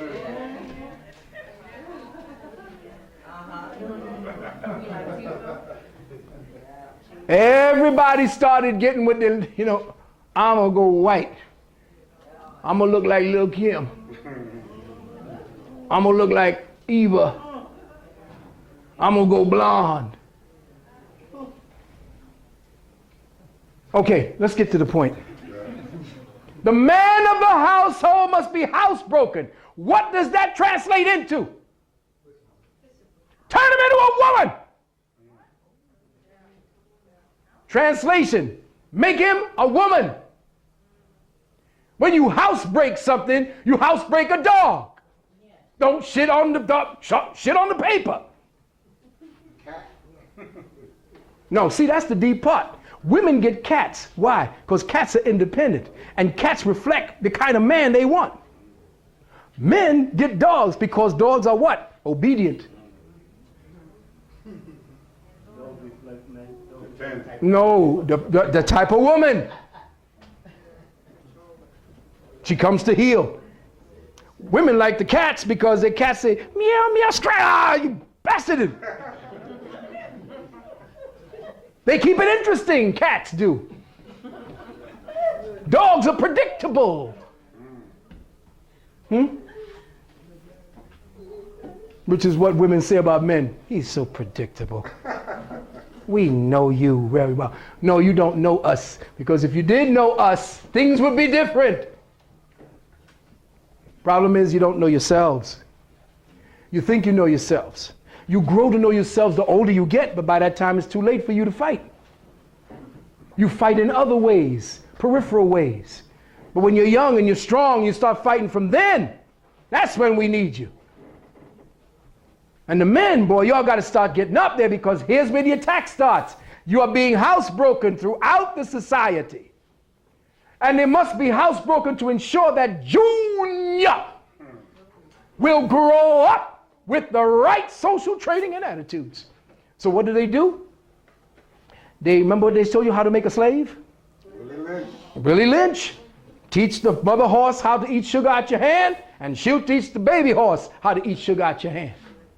Bring the man to heal, make him love Jesus. I came to Jesus and I came to my senses. Yeah, well, see, any drug will make you think something else is happening than the real. And Jesus is the drug of choice for men because there's nothing else for them. So they escape into the womb, the artificial womb called the church. If men were really men, they'd be out there establishing a goddamn society. Instead of what Pompidou is fucking here to go talk at the Democratic National Convention about what? Now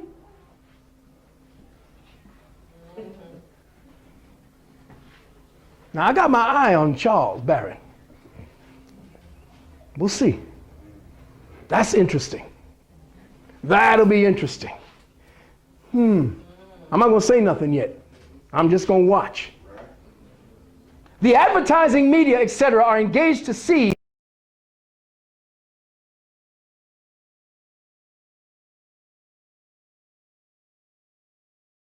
to it that father-to-be is pussy whipped. This is in the manual, people. Pussy whipped. Is that what they say there, Sarnetta? Is that what that says there? My eyes are not too good right now. Yes, sir. It says, pussy whipped. Beat him to death with yoni. That's why you got the noni juice. Drown him in yoni juice. Up to the neck. He's cocooned by pussy. What's that around your neck, brother? Oh, man.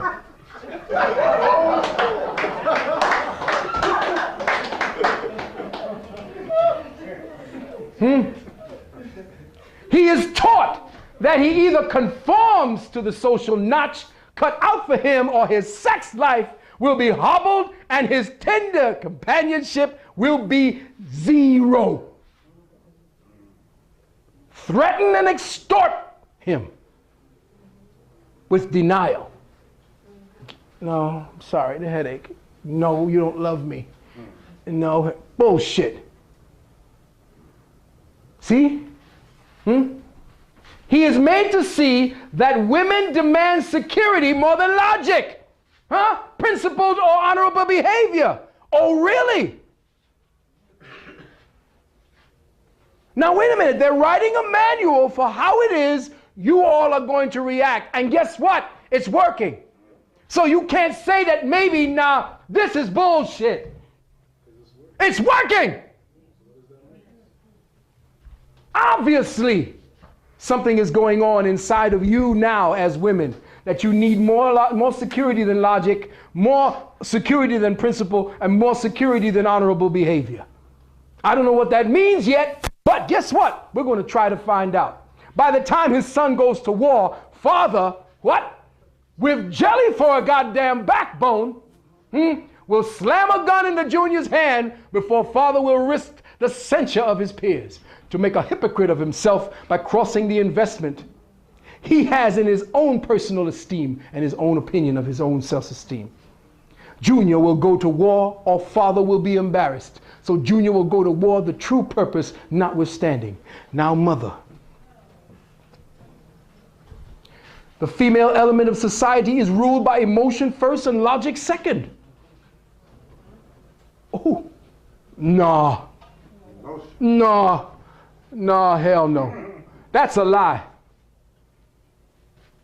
That's a lie. Well, if it's a lie, how are they implementing the weapons to manipulate you in exactly how they have set it down in the manual?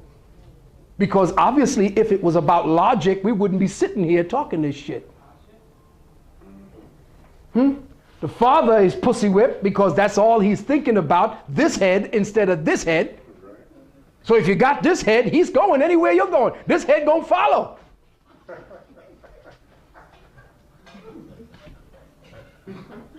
Keep playing with it.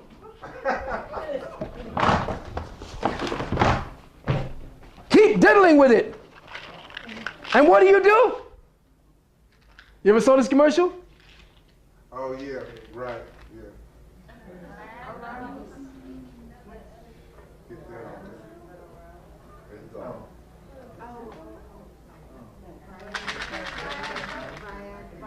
It's the Viagra, the natural Viagra they're selling over the TV. And the guy, this guy, he's showing, you see the one about wood. I mean, they got all the sexual implications. And he says he goes home to his wife and his wife is there. Hurry back! Take your pill, his wife is at the door. No thinking done. Keep him thinking about sex. Mother now, we can manipulate. Because we will deal with her emotions. We will put on all of the programming for her. We will make sure that she does not feel dry enough. Or she doesn't feel young enough. Or her feet don't feel pretty enough. Or she's not skinny enough. We're gonna fuck with the woman's mind until she feels so destitute of self-esteem that you can go to her bathroom mirror, open it up, and hope the shit don't fall out on you with all the creams and this and that and all of this. For what? To make you feel more secure about yourself? Oh, this doesn't work. This is all a lie. In the battle between logic and imagination, imagination always wins, fantasy prevails, maternal instinct dominates so that the child comes first and the future comes second. The child comes first, that's why they get you first. They start telling you, whoa, your child needs an education. You need to bring that child in here to school or else we'll take your child from you. No, you can't take my child from me. What do you want me to do?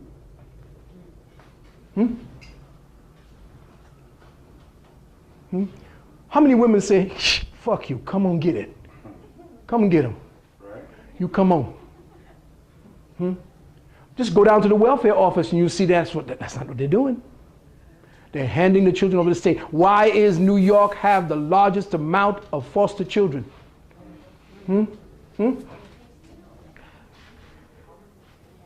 Maternal instincts dominate so that the child comes first and the future comes second. A woman with a newborn baby is too starry-eyed to see a wealthy man's cannon fodder or a cheap source of slave labor. That's who they are looking at right now. Those are two boys, male children, special.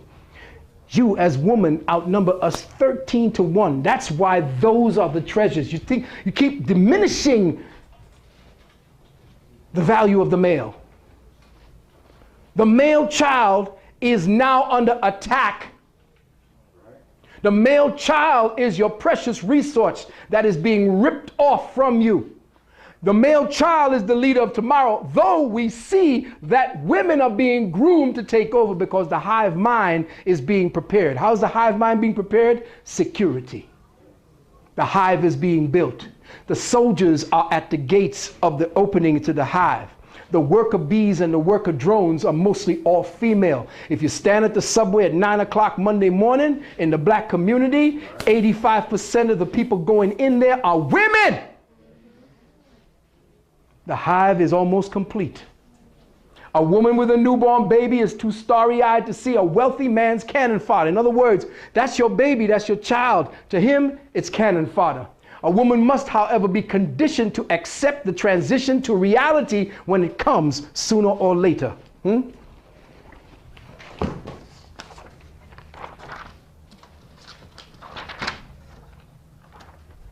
As the transition becomes more difficult to manage, the family unit must be carefully disintegrated. What did they just say? The family unit must be disintegrated. And state-controlled public education and state-operated child care centers must be more common and legally enforced so as to begin the detachment of the child from the mother and the father at an earlier age. Inoculation of behavioral drugs can speed the transition of the child, making it mandatory. Caution. Now, here's the deep part. A woman's impulsive anger can override her fear. An irate woman's power must never be underestimated. And her power over a pussy-whipped husband must likewise never be underestimated. It got women the vote in 1920. Listen carefully. Listen carefully. They need to keep the female sedated in the illusion that they are the backbone of the family. You're not.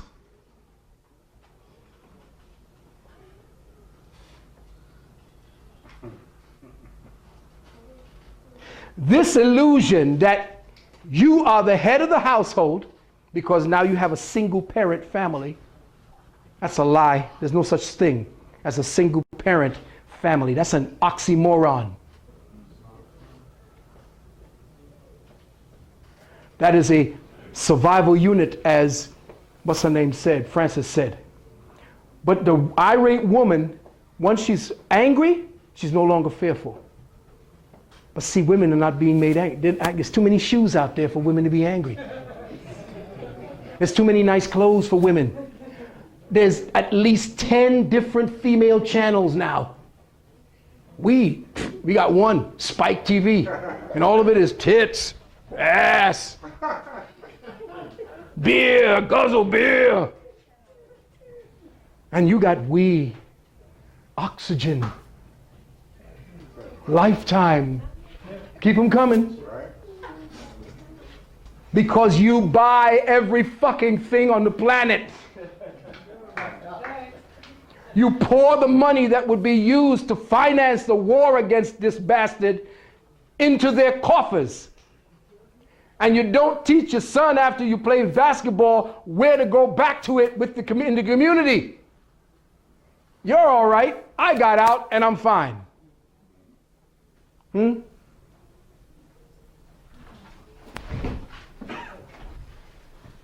Key word.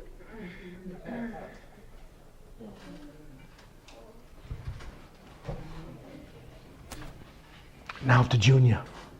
The emotional pressure for self-preservation during time of war and self-serving attitude of a common herd that have an option you can be persuaded to go is all the pressure finally necessary to propel Johnny off to war. Their quiet blackmailings of him are the threats: no sacrifice, no friends, no glory, no girlfriends. Sister. And what about Junior's sister? She is given all the good things of life by her father and taught to accept the same from her future husband regardless of the price. Cattle. Those who will not use their brains are no better off than those who have no brains. And so this mindless school of jellyfish, father, mother, son, and daughter, become useful beasts of burdens or trainers of the same.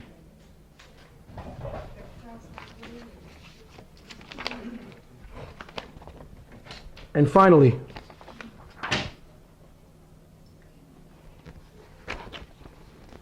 precedent and proof positive of the conspiracy. This shows here that the Vatican, like I said, put into the Congressional Senate the secret Treaty of Verona of November 22nd. Was that number there? 22s? 18 what? 22? 9? What is 18? How do you get, what are the three least common denominators of 18? The three least common denominations? No? 6. So what is it? 6, 6, 6, 11. Showing what this ancient conflict is between the rule of the few and the rule of the many. I wish to call, this is Mr. Owen now, I wish to call the attention of the Senate to this treaty because it is the threat of this treaty which was the basis of the Monroe Doctrine. It throws a powerful white light upon the conflict between monarchical government and government by the people. The Holy Alliance, under the influence of Metternich, the Premier of Austria, remember where was the Illuminati started? In Austria. In 1822, issued a remarkable secret document, the American Diplomatic Code, 1778 to 1884. Listen carefully. The undersigned specially authorized to make some additions to the Treaty of the Holy Alliance. What is the Holy Alliance now? The Vatican. The Vatican, with its membership, the people who have supported it in Austria all this time. Article 1, the high contracting powers, having convinced that the system of representative government is equally as incompatible with the monarchical principles as the maxim of the sovereignty of the people with the divine right, engage mutually in the most solemn manner to use all their efforts to put an end to the system of representative governments in whatever country it may exist in Europe, and to prevent its being introduced in those countries where it is not yet known. So in other words, all systems of representative government having to deal with the people being the ones ruling over themselves, by the secret Treaty of Verona, everything having to do with that form of government must be subverted. And the secret Treaty of Verona, brothers and sisters, is America's foreign policy. Article 2. As it can now not be doubted that the liberty of the press is the most powerful means used by the pretended supporters of the rights of nations to the detriment of those of princes, the high contracting parties promise reciprocally to adopt all proper measures to suppress it, the power of the press, not only in their own states, but also in the rest of Europe. Article 3, convinced that the principles of religion contribute most powerfully to keep nations in the state of passive obedience. Listen carefully. Convinced that the principles of religion contribute most powerfully to keep nations in the state of passive obedience, which they owe to their princes, the high contracting parties declare it to be their intention to sustain in their respective states those measures which the clergy may adopt with the aim of ameliorating their own interests so intimately connected with the preservation of the authority of the princes. And the contracting powers join in offering their thanks to the Pope for what he has already done for them, and solicit his consent cooperation in their views of submitting the nations. Now, with that said, I want you to think on that, because everything that has been happening to us so far has been based upon not only the Treaty of Verona, but what you've seen as silent weapons for quiet wars. And with that, what I'm going to do now is do a break here, and where my hat at, and we're going to get ready to go through the part 2 of the program, which is the reformulating of consciousness, of the consciousness of matter, and the light code reality matrix. At this point, we'll do about maybe 20 minutes to a half, and then we'll be right back after this. Get that man a black hand.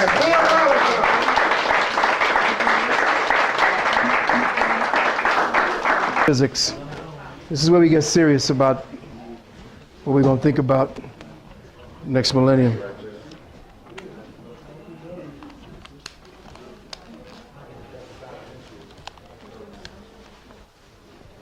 Sisters, this is the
like I said, every 7 years, I'm given a whole other thing to do, and this is what I'm supposed to do.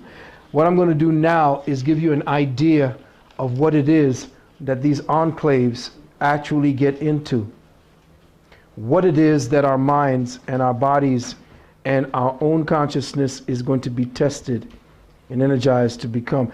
If you have a problem from behind the camera, why doesn't people move over here? Anybody? A lot of room on this side. You know, I see people behind the camera there. Okay? Yeah, no doubt. Anybody have any more water? Is there any more water around that I could have, please? Thank you. Now, point by point, I'm going to reiterate, I'm going to talk about, and you notice what I'm going to speak about is only like 4 pages of accessible notes. Oh, bless your heart. Oh, pom-pom. Oh, this is pomegranate juice. Thank you. This is a summary of topics based on matter as a formula of thought. Is this it? No, a little one. I don't know what you're talking about. What's your name? She wants something to write on? Oh, there's the little pad, her little pad. This is it. Give thanks. Oh, this is so family. You know, it's so on. I know you people out there say, well, it's just so like home, you know. Well, we passed the one little water, you know. That's why I like this kind of thing, and this is why I stress the enclaves, the small cells of consciousness. Now, the matter of reformulating the consciousness of matter is what we're going to be speaking about. And what it is that we are going to be touching upon may at certain points seem to be out of your reach, but it is not, trust me. It is just simply something in the form of words that you have not yet been able to digest or not have been allowed to digest. Understand that the words I'm going to use to describe the places we're going to actually achieve, or the different routes towards the specific areas of consciousness we're going to be speaking about, you know these things deep in your heart. It's a description of you and who you are. So, breaking down each one of the things that I've set down for how we're going to navigate that, we're going to first talk about reformulating the consciousness of matter and the light encoded reality matrix. What does that mean? Well, matter essentially is an agreement. It is the coalescing of specific elements, substructures, that come together to agree upon a basic pattern for the manifestation of the intent or the thing that wanted to achieve manifestation. Now, I'm saying things roundabout, just keep up with me. I'm going to break these things down by running through them, and we'll discuss them as we go along. We'll talk about the formative principles of physics, or physical residue, in a dimensional matrix that is accessible only to intellects on higher awareness and frequencies. We'll speak on how matter dissolves into octaves of light. We'll speak on the reality of mind. Mind as a relative reality, but mind as a quantum reality as well. And how is mind sectioned into quantum realities? There is the planetary mind. There is the solar mind. There are galactic minds. And there is the universal mind, which constitutes the one thing that emanates the program that we are presently working out. The universal mind is equal in this present language to what we call the mind of God.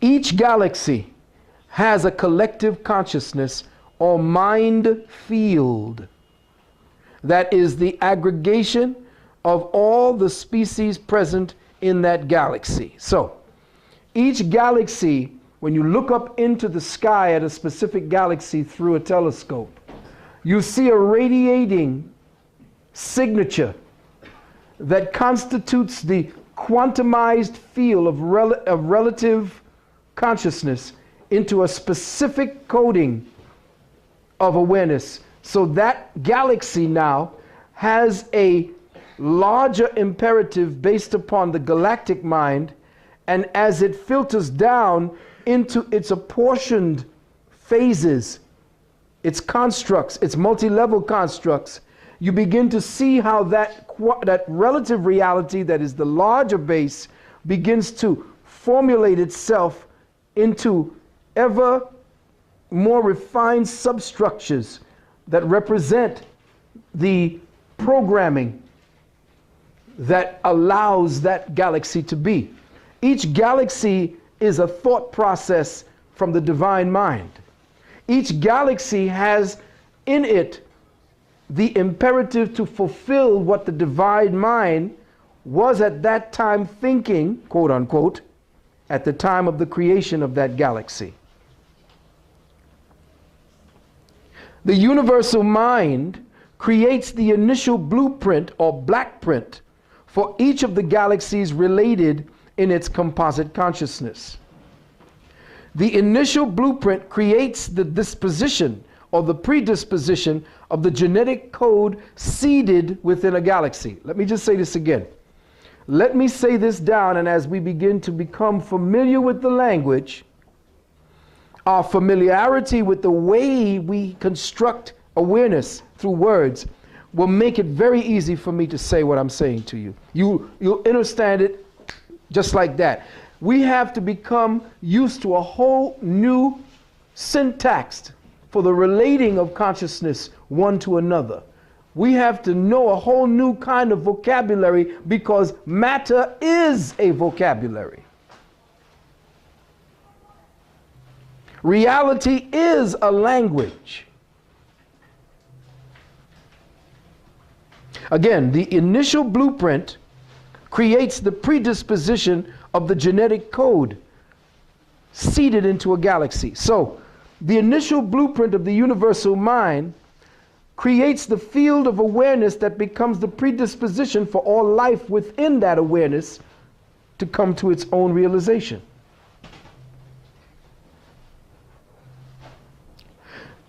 Now I'm going to speak of light as a carrier wave.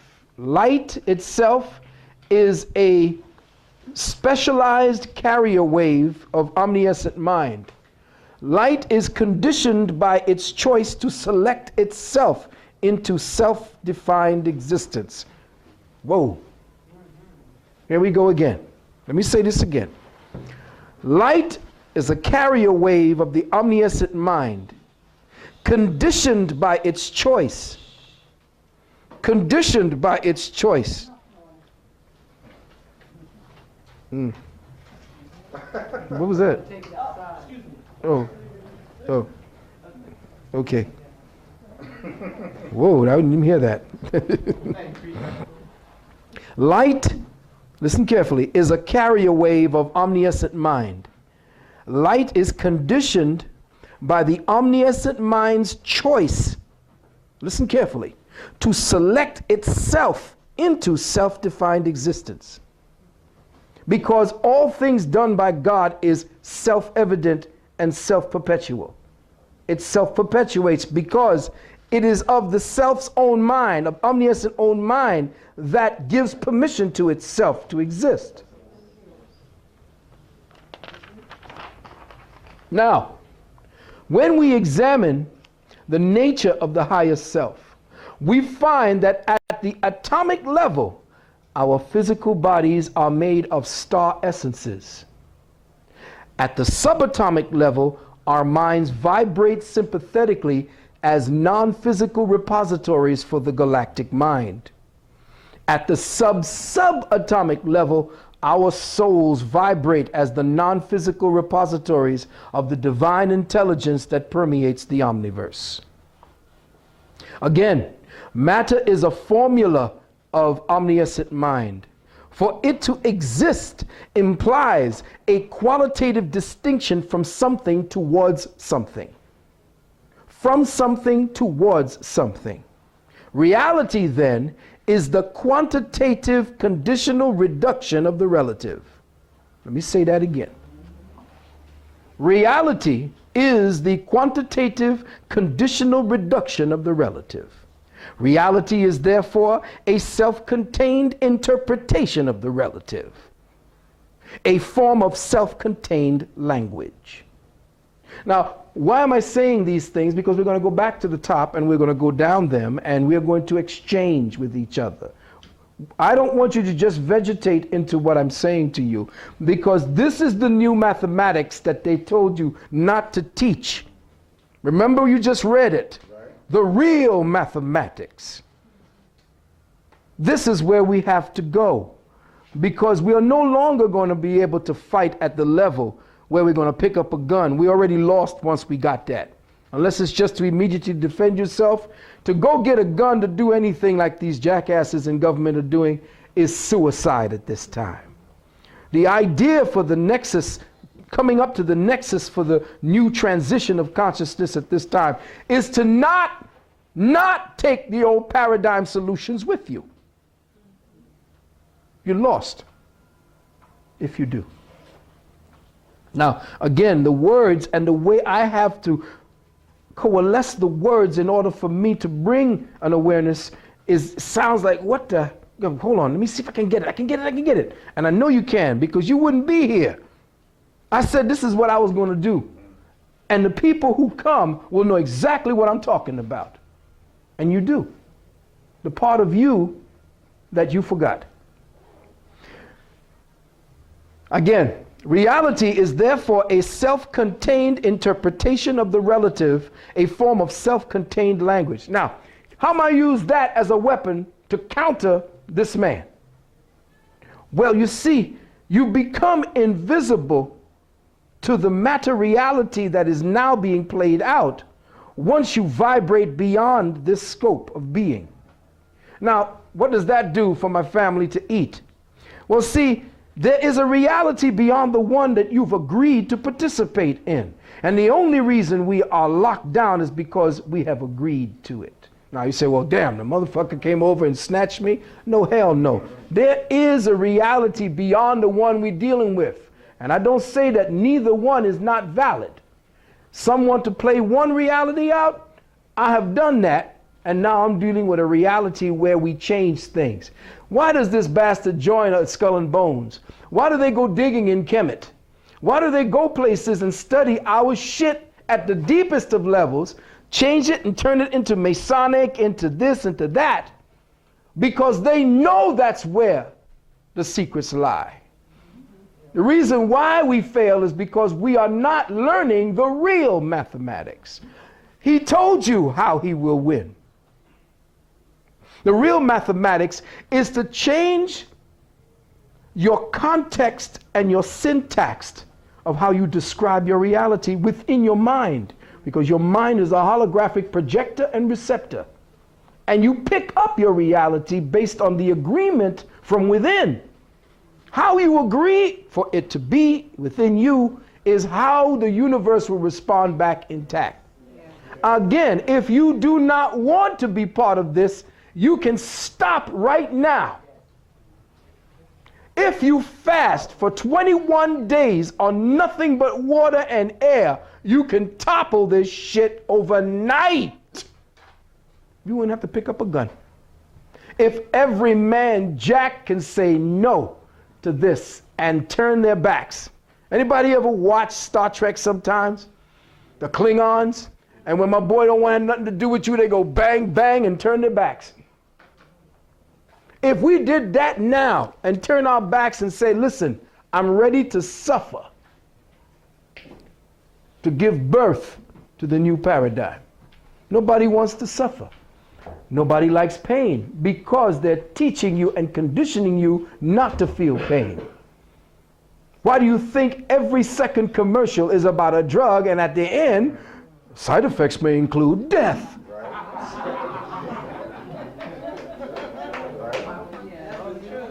They must inebriate the conscious mind and thus cause the filter to the subconscious mind to be clogged with non-essential bullshit, and thus block all of the inner information, the soft whispers from the voice beyond that vibrates within you, but because of the cacophony in your head, with all the noise vibrating within the ears, you can't hear the silent whispers from the voice within.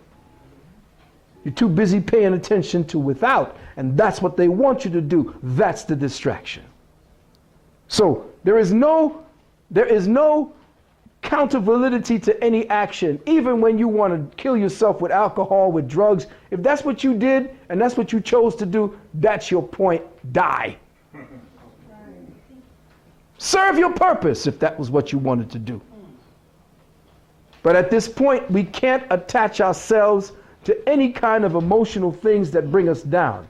Higher emotions come out as empathy and sympathy, not as crying and bawling your eyes out, falling on your knees and dying for somebody from tears, depression. That's a misuse of your higher empathy and your higher sympathy. And that's what they want you to do. Reality proceeds in contexts which conform to algebraic and geometric language codes. Listen carefully. This is from my book called The Microcosmic God. That's us. As well as my book, Neogenesis. And a little bit from my book, Dark Matter Consciousness. Now, I have all these books lined up to finish and they ain't had a chance to. So I might as well put part of it out there now because I don't know where the hell the money gonna come from for me to finish all 7 of them. I just almost finished Wounded Womb. But these are the higher ones that I wanted to offer, so I'm gonna give you little pieces here. This is what they call the reality. There's something floating around the metaphysical community, white, black, and around the world, called the reality context. And everybody's trying to play in there to give their new Einsteinian theory and all that nonsense. Been there, done that. You know what I'm saying? And this is where we are now. Reality proceeds in contexts which conform to algebraic and geometric language codes. It conforms to geometric rules of structure through inductive and deductive space-time relationship dynamics.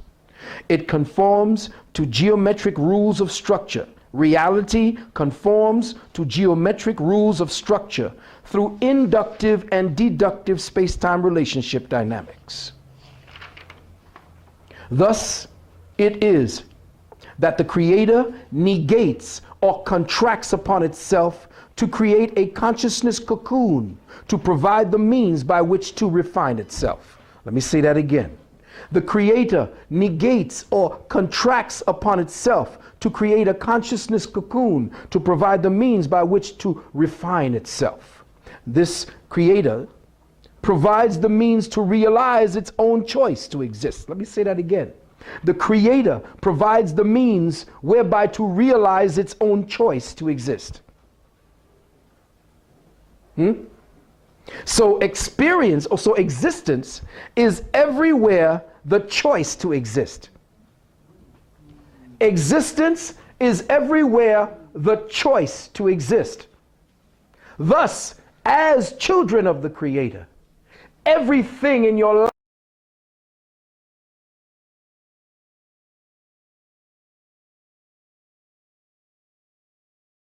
life is based upon choice, whether you are unconscious of it or you're conscious of it. That's why, in reflection of that grand cosmic law, the lawyers and the judges tell you ignorance is of no consequence. I don't give a shit whether you don't know it or not, you're guilty. Thus, by choice, whether in your other reality or in the one you now proceed to fulfill the contract from, as you made your contract in that other reality, if you don't know that your present circumstances are based on choice, then shame on you. You suffer the consequences of your ignorance. And thus I say again, the Creator provides the means to realize its own choice to exist. So existence is everywhere the choice to exist. Reality is thus an exercise in what is referred to as linguistic reductibility. Linguistic reductibility. Now what's that? What's linguistic? Language. What's reductibility? Smaller and smaller, reducing from relative to quantum.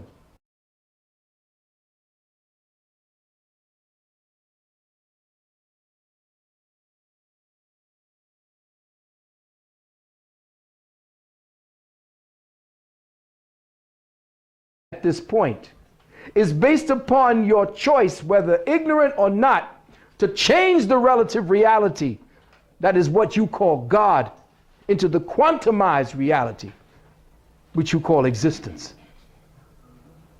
So, again, all of these are just the rules of the game.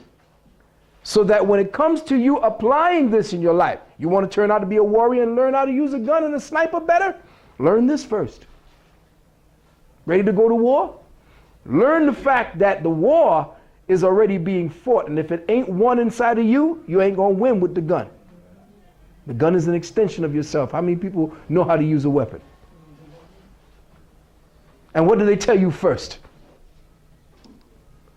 Lean into it. Relax with it. Feel it. Let it become a part of you. So my father taught me. And yes, it's good for men to understand how the weapons of the day work. My son blindfolded can disengage a 45 and put it back together blindfolded. Never went in the military. But he will learn, he knows how to use the bow and arrow, he will load the cross, he will learn weaponry. Why? Because as provider, protector, he needs that. It ain't something you're going to walk around here, look what I got. No. It's there. It's a tool. If I got to use a hammer to put a nail in the wall, I'll do that. The same way.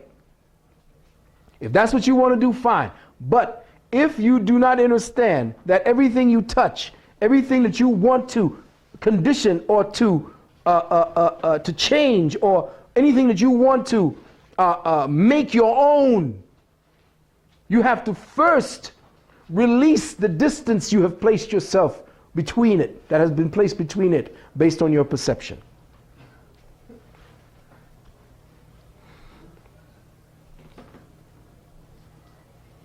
That which is linguistic implies thought or mind as a precursor. Reality is a linguistic interpretation of matter. Consciousness of mind interprets matter into existence. Therefore, while matter becomes qualified into existence through linguistic reduction, matter is conscious through, and this is, I love this term, it's in the book as a chapter. Therefore, while matter becomes qualified into existence through linguistic reduction, matter is conscious through the algebra of atoms. Atoms are the intelligences. All intelligence is based upon the agreement of atoms to coalesce and work together. How you put atoms together, how you create the atoms to work together, is what makes you the spiritual warrior. You see, atoms are psychoreactive. Every time you think, you create an atom. Let me say that again. Oh, that's deep. You are an atomic reactor. Every time you think, you create an atom. Or you manipulate the atoms that are swirling around you to agree to coalesce to your reality.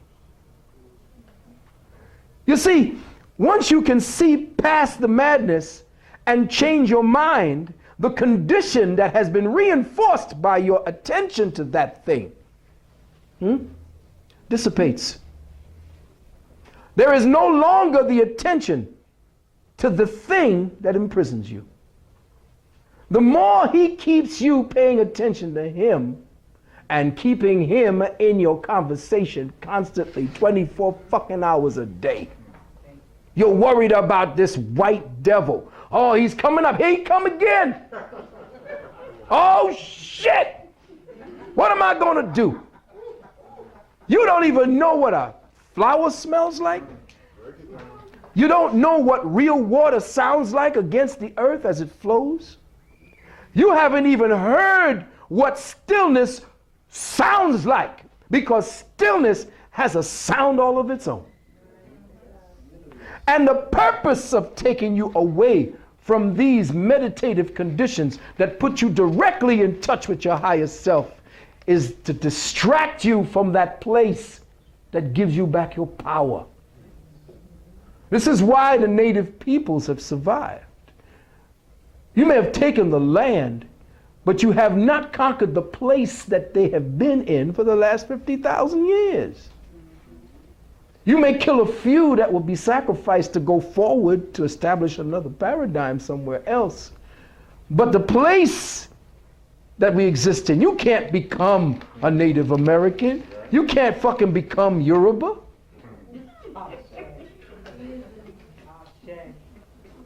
You are born into that.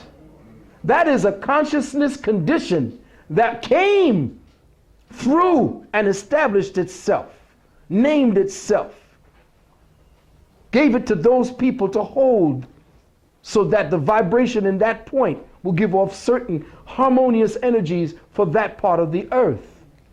But white people who don't have the melanin enough to fix spiritual energies are out there intellectualizing something that needs to be felt so that nature may feel it with you. Nature operates through the intellect, but she becomes a stagnant and neutered thing.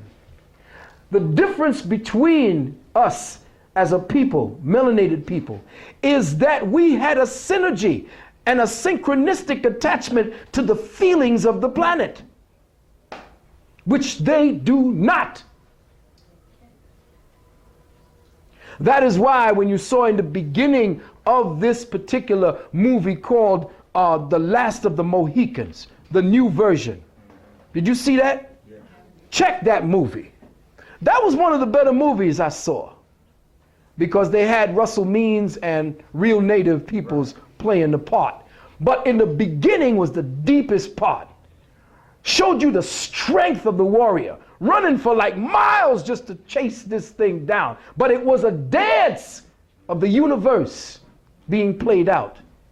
And when they killed finally with the shot, because you got to have eyes. You can't be looking up and trying to find God in the heavens with glasses. It don't work. The people who mapped the skies, the Dogon, they looked 3 and 4 levels deep into the darkness to find Sirius. White people were saying, what the hell are they talking about? Ain't nothing up there. Because he had cataracts and shit all over his eyes. When they brought that beast down, they went over to it and collectively touched the carcass and thanked the spirit of that deer, apologized for taking its life,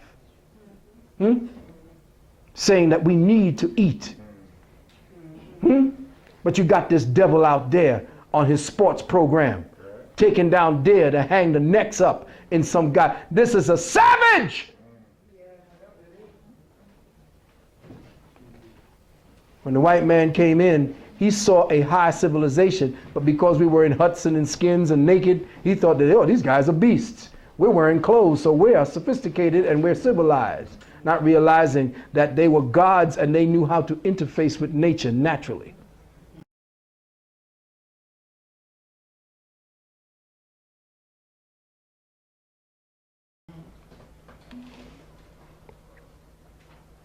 Again, linguistic reduction is the way that we qualify matter, and to qualify matter, we must interface with matter through the algebra of atoms. Reality is conditioned matter, a self-configuring, self-processing language. Let me say that again. Reality is conditioned matter, a self-configuring, self-processing language whose spatio-temporal structure is holographically replicated everywhere within it as a self-transductive syntax.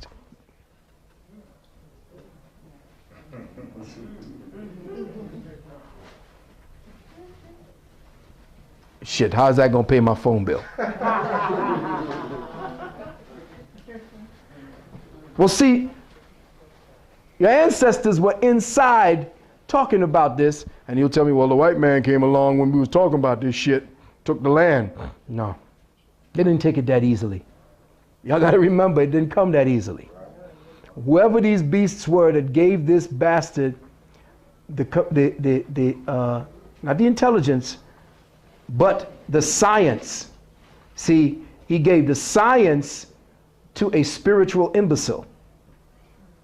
And when you give high sciences to a spiritual imbecile, this is what you get.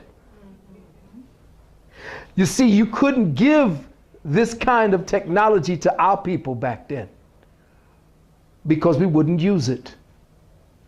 It wouldn't be necessary. We were walking on stars and we knew where the fuck everything was anyway. We didn't need your telescope. We didn't need your guns.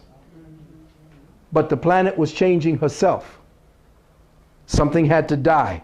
What was in us as a people had to come out. Because every time you have a disease, the disease is intrinsic and you have to get it extrinsic, if there's such a word, before you are healed. So, if anything, this devil is our disease showing itself on the surface. And if we don't learn how to heal ourselves of this motherfucker, we ain't going nowhere but back into the primordial pool to come back as a slug, to try this shit all over again another couple of million years. I don't want to be there.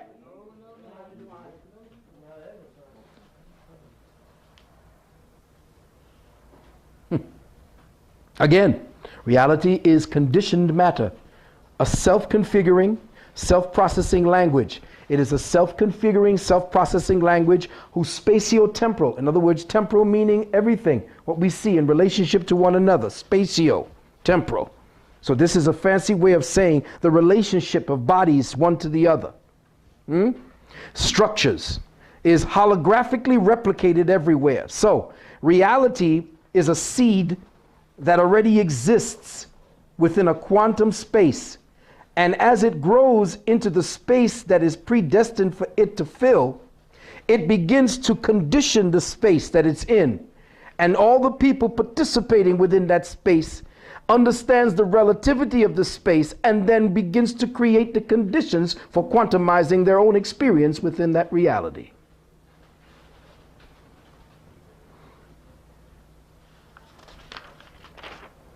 Let's go back to the top now. Any questions? The last statement you just made.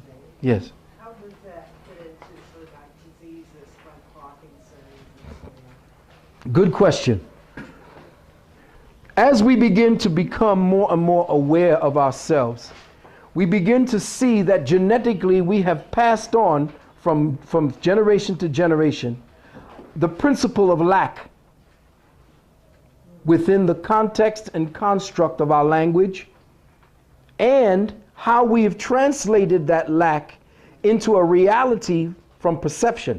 In other words, you can condition a child to think that it is not something, and therefore take on aberrant behaviorisms contrary to the universal mandate. That child now, based upon its actions and the thoughts that emanate from those actions, begins to set a course of activity that matches the lack, that causes it to think a certain way and thus cause atoms to be formed a specific way. Remember, the DNA helix, as they say it is, which we don't, we know this is what they have it, this is the way they have focused it, creates proteins. Those proteins are created based upon how we in our experiences, because the DNA is nothing more than a qualifying template. It gives you a basic structure, but you, based on experience, have the ability to change the programming within the DNA by your experiences. The energy called hate, anger, stress causes you to stretch the energy longer. It doesn't exist properly within the context of a whole hologram. So it has a very distorted energy pattern. Hate has a very elongated pattern. On the DNA helix, it doesn't touch all the places along the DNA where they create, where all of the, what is the proteins called? Yeah, what are the things that create the proteins? Aminos. amino acids and so forth. These amino acids are nothing more than triggers for the learning and the conditioning of the DNA. How you channel it through the DNA and what emotions are attached. If the emotions are from the higher universal love, they're more tighter and they're more powerful. If they're not, they're long and they're very disparate, and they may jag here and go here and jag there. They're not in synchronicity with the dynamic energy that is the cosmic energy. Then, if you have it not touching certain points on the DNA, that now becomes the static conditioning that the child begins to, what is that word I'm looking for? When you fix something. So that's what has come. In other words, from repetition, this is what it becomes, and it knows nothing else. Programmed, it becomes. No. I'm talking about the solidity. Yeah, it's become solid.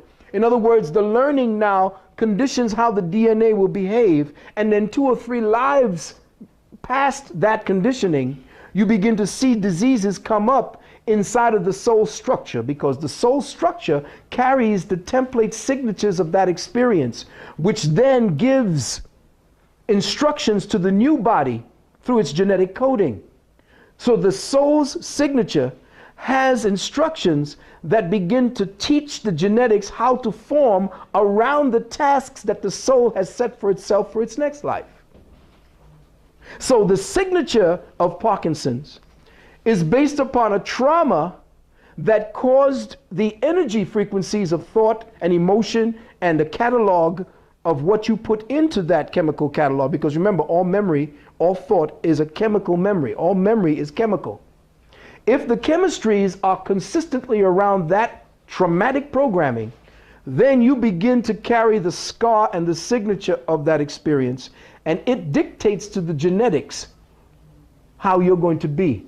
If now, through the genetics that they've been teaching you, they're telling you, well, we have new ways to put new genetics in the place of the old genetics and then heal you of your disease. The genetics are the teaching mechanisms for the soul's way to output that experience, to help to organically release it and thus teach the soul what not to do. When someone is born crippled, they're born with a limitation. But the limitation is for them to do more thinking about what that limitation means. If you take the genetic that is directly encoded to the signature of experience on the soul and remove it from the body and affect that genetic coding, then you have stopped that disease programming on the soul. And now that body only acts as a drone. The new chip that you put in destroys the ability of the soul to come face to face with its life lesson. And the people who control the people now have a better drone because he can't offload that. He has no feeling anymore. That would have given him a touch with nature. His disease signature is his correcting process towards equilibrium. You remove that from him, there is no contact, no empathy, no sympathy. He can kill on contact without any feeling. So you have a robot.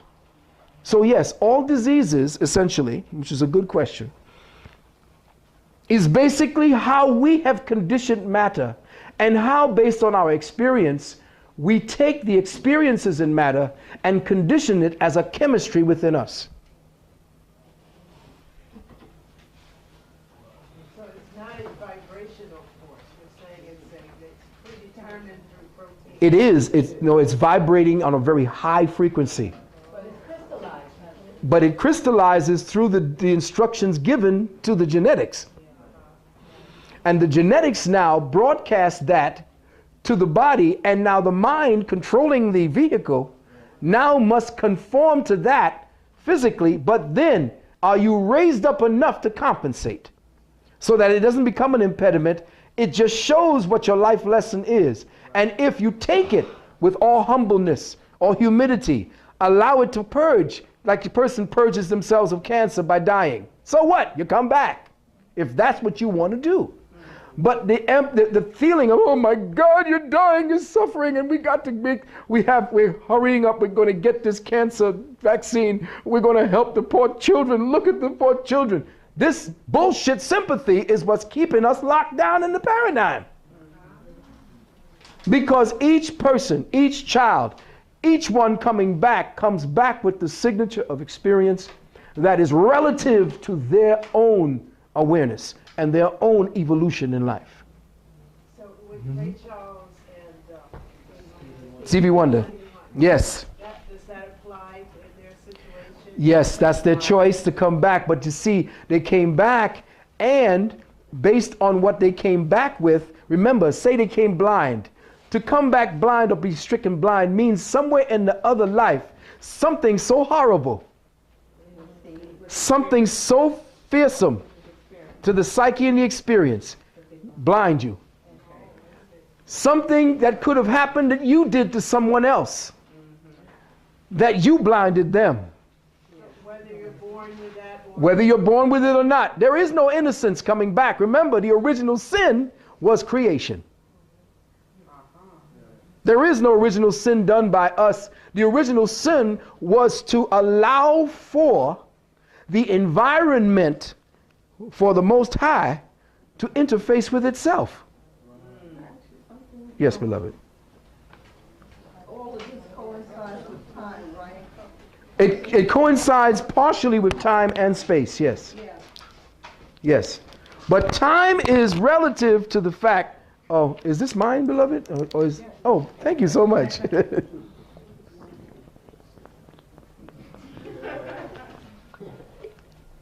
Oh. Woo! I love pomegranates too. Oh. Yeah. Thank you, sister. Question. Because, you know, I was reading a book about time. Yes. This young man wrote. What did it say? And he had got involved in the same topic that you're speaking about, but he was talking about it because he had studied time all his life. That's all he did. And he got into a real deep thing of times, you know, the universe, different galaxies. You know, he got into the whole timing of it. Okay. Time is based on frequency dynamics and vibrational dynamics. Time to us is not time to those vibrating on higher frequencies. Time is relative to the consciousness perceiving itself within that relativity. So on the fourth dimensional or fifth dimensional frequencies, time has a whole other relative space-time continuum and space relationship to the observer. And here's what we forget about time. There is no time if there is no observer. And that's the secret of escaping space and time. The problem with meditation is that we get caught up forgetting that the observer is the one making the decisions, even though the body thinks the thoughts are the ones doing it. The observer is the one that gives us our spatial relationship to everything else. And that observer within ourselves is what sets the contexts and the syntax of time and space. So the observer now creates its own perception of time because now, by its experience within its spatial relationship, the observer, the observation, and the observed become separate things. So there is an observer, there is the observation, and there's the observed. Well, the observed now, from the observer, gives the observation. But is that observation based upon a duality matrix where you make a judgment? Once you make a judgment, it fixes you to that thing. So, I'm looking up, and I used this in my last classes, if you there saw the last things. I'm looking up, and I have never been in this reality before. And I'm seeing this thing is doing this and staying aloft. Now, there's a movie you got to see with Jim Carrey. They took it out and got rid of it real quick. It's the something of the spotless mind. Oh. You know what I'm talking about? Check it out. The spotless mind that has never seen and experienced anything before has no definite definition of reality. And it is our definition and defining of reality that gives us space-time relationship. If I do this, if I'm looking up and I see this, what's the first thing you think of? Yeah.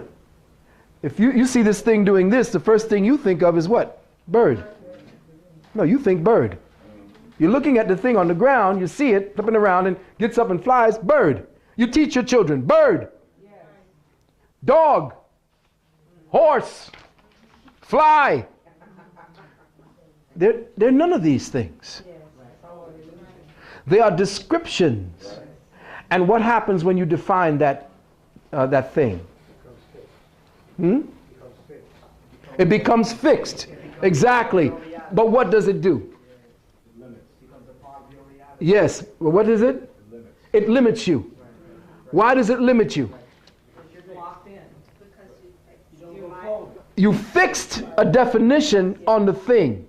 And what happens is you now have defined the experience. So the pure experience of what you observed now with a name completely destroys the experience. There you go. The self-definition is lost. You're way ahead of me. Unless. Whoops. Unless. I remember that voice. Unless you do the same thing and you let them know, because we're dealing with language and you have the teaching the children, you know, people need language to function in this reality. But if you at the same time say, they call it a bird. Oh yeah. What do you call it? Mm-hmm. Or what can you say? What do you want to do with it? You Mm-hmm. may not even have to name it. Mm-hmm. But at the same time, letting them know so that language is still being experimented. No, But it doesn't use to cement. you're still learning. Yes. You're still growing with the language, but at the same time, you're not putting the character, you're not putting the parameters Right. around the mind. Again, that's exactly what happens when you begin to define the structures that you perceive to be your reality. You fix them in your perception and then they become real.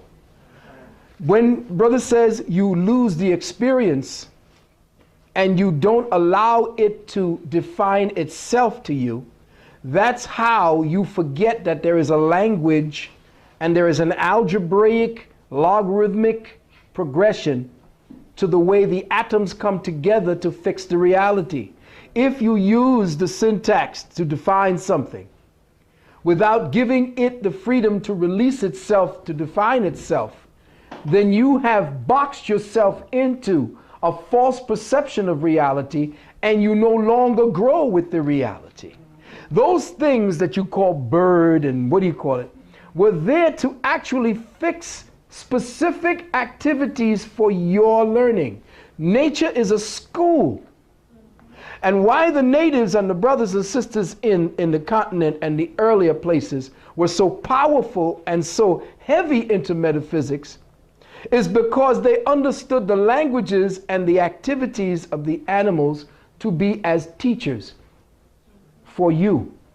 Thus, the fact of the matter that animals do not change their activities once they have found a niche within their reality means that by their definite activity through their instincts, you can learn what to do and what not to do by observing them. And in the observation of the animals, which is why in the Bible they came first before you, because all animals are points of consciousness, points of quantumized consciousness to fix the school, the foundations for your school learning, for your perception. These animals get within the natural dynamic, set up a synchronistic relationship with it, and then set the powers and the energies into their cyclic manifestations. The animals' feces become part of the growth of the land. The bees begin to go from one flower to the next. The birds sing a song that allow the trees to vibrate in synchronicity with each other. These are the languages that your ancestors came from. And until you begin opening yourself up to those higher languages of reality, what we call reality, of the higher reality in mind, you will keep being fucked over by the reality they give you to react to. Brother Valentine. Yes, brother. Brother Dr.John Moore used to take the brothers and sisters on these nature tours to get in contact with nature. I would like to, in the future, do something like that. Yeah. Because we have gotten so far away from nature. Mm-hmm. You know what I'm saying? Yes. It's just like when you're talking about the Native Americans killing an animal and talking to that animal. Right. When you do watch these sports programs on TV, the white man will say that the animal is beautiful after he killed that Right. animal. Yeah. Yes, You know you're what I'm right. saying? I've seen it. This is a beautiful buck, right? Yeah. You know Look at what them horns. Look at Yeah. those horns. Yeah. So in the future, very soon, maybe in August, I would like to organize a nature walk. Sometime. Well, you know that you pulling me right back in it. I feel like Don Al Pacino, and they can pull me back in. We used to do that in our metaphysics, classes. We used to take them out in the park, and the park ranger used to say, "What they're doing over there? You can't do no rituals in there. No ritual." So this is no ritual. This is a school. They're spinning pendulums. The women are taking copper wire and putting it around specific door points of energy in the tree and attaching it to their wombs, getting rid of their fibroid tumors. Oh, all of the magic is out there. See, that's what I used to teach until they stole the place. You know, ain't complaining though, because I know they took it for a reason. That was the end of that cycle there. The new cycle is coming up, and this is why I have to pull away, because if I continue to do this, it will trap me in itself. These last 7 years of me doing this with you, traveling all over the world doing this, has fixed me. And I can't stay fixed. I'm sorry, I'm a 7. After 7, I'm gone. I can't do that in my teaching. If I'm teaching one thing too much, I get bored, I get tired, and then you don't learn because I don't want to teach.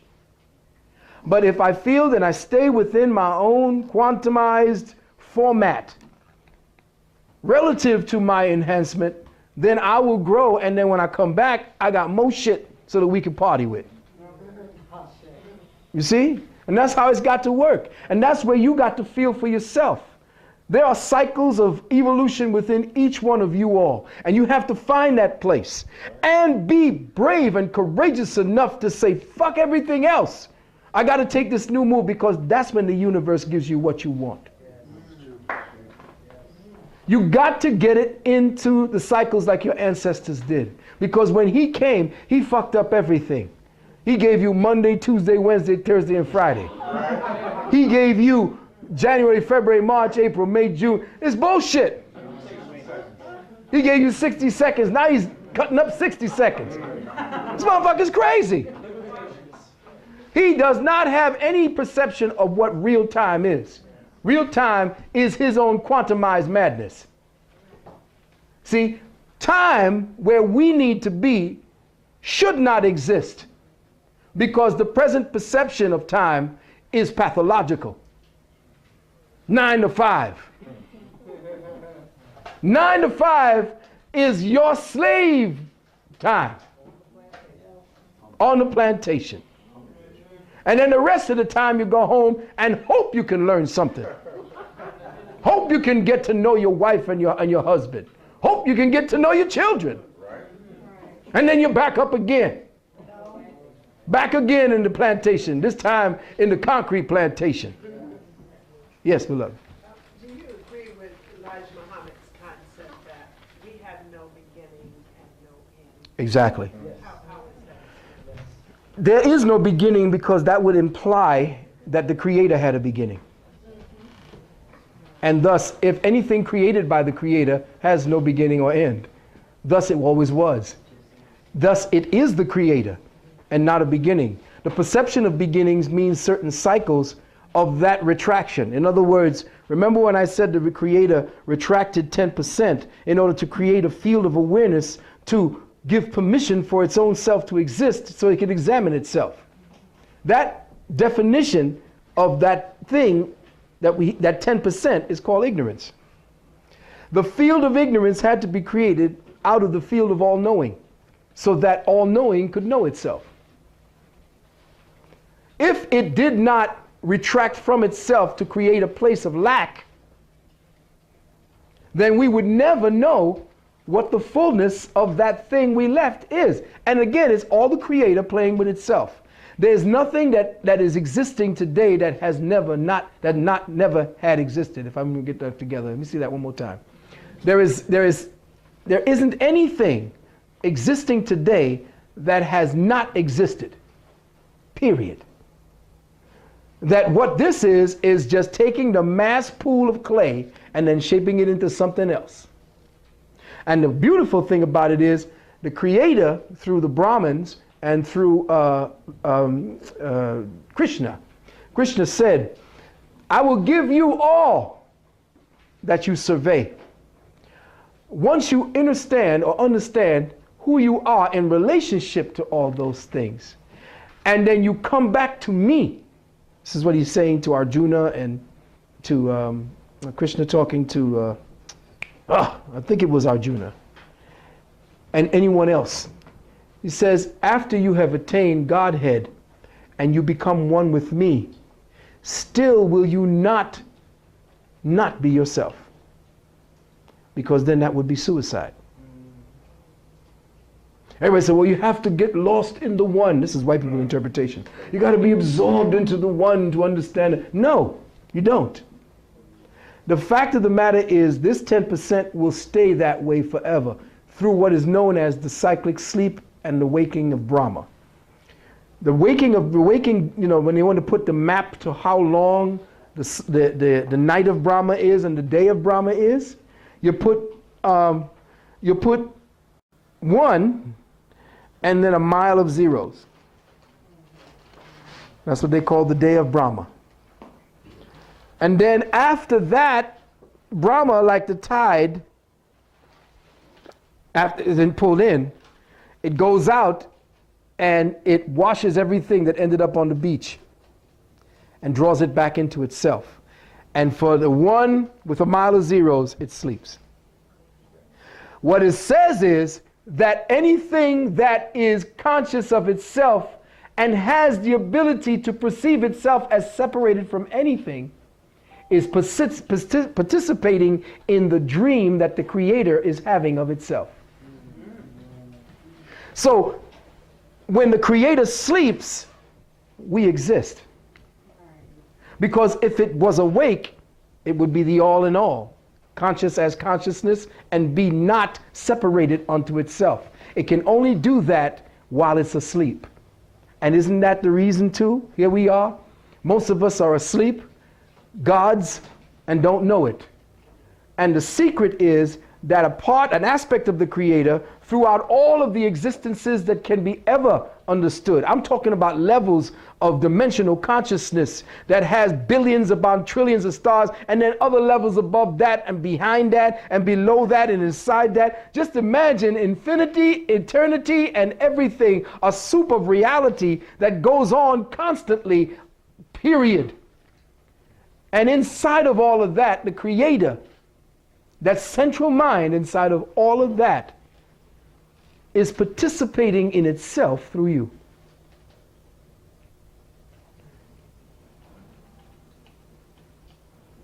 It's a hell of a responsibility.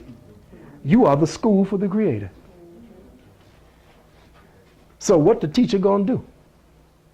Yes, brother. That was the concept of born again Christian people. Yeah, the born again Christian, again, another how do you say it? The distortion of born again. Born again is the awakening to the inner, not the outer. You see? Born again means that you had one birth first, which was into the outer world. The born again now is into that which is within you.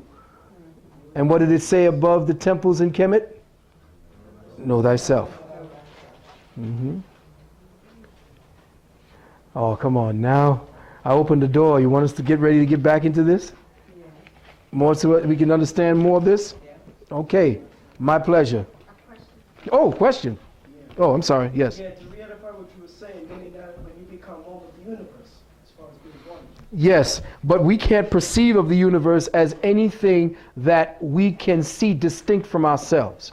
So again, when we make language to try to identify consciousness in such a state as to not put any prejudicial definitions within it, what we do and what we end up doing is limiting the observer's ability to interface with the thing.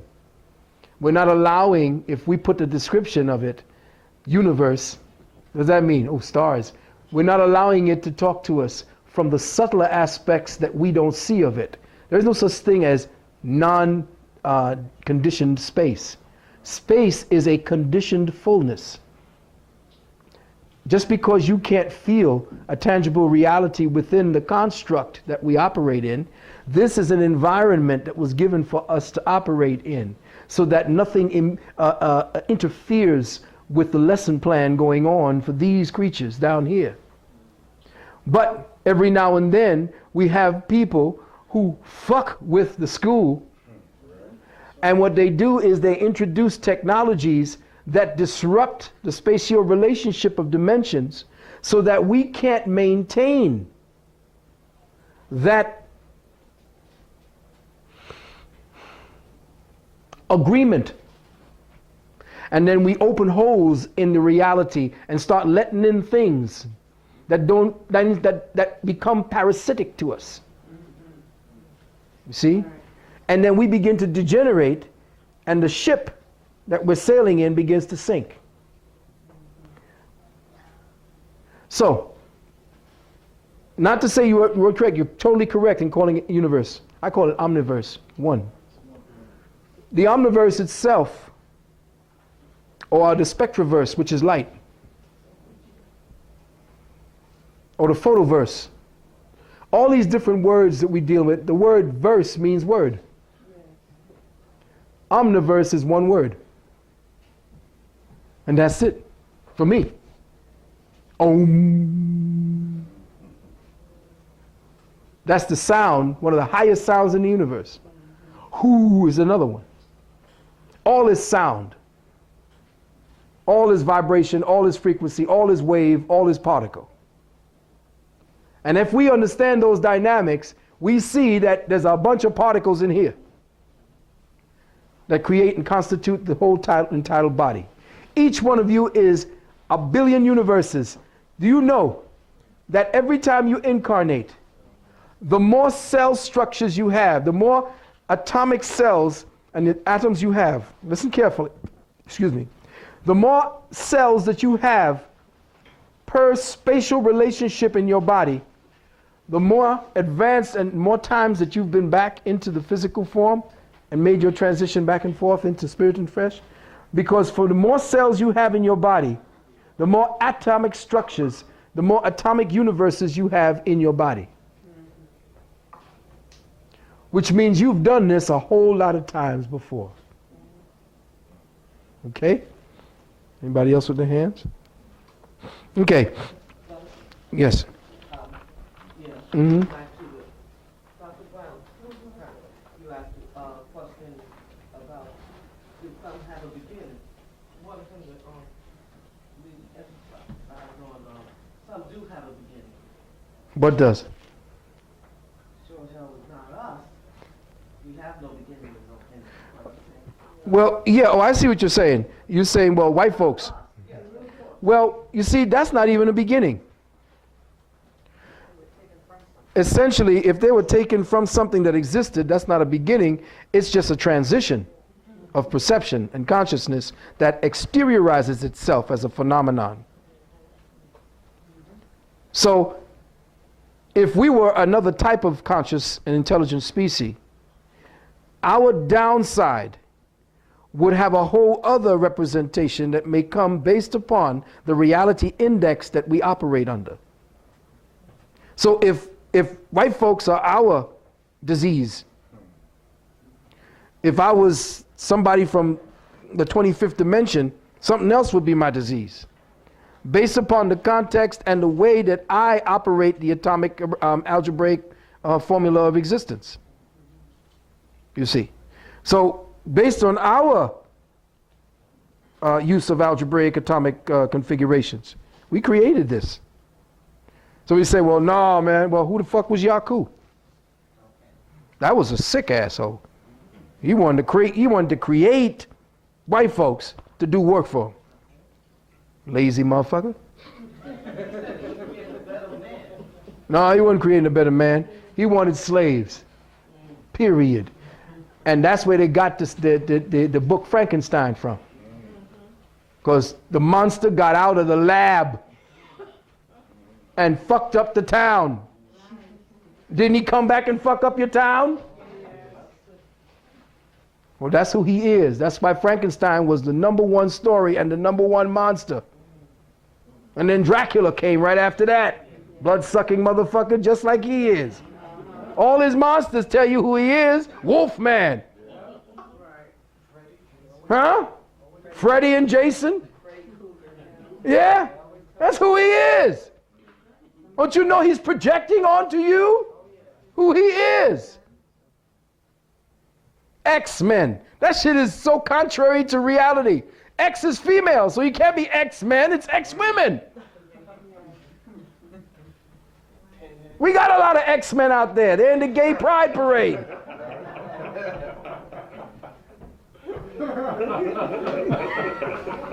Phil, You. dealing with that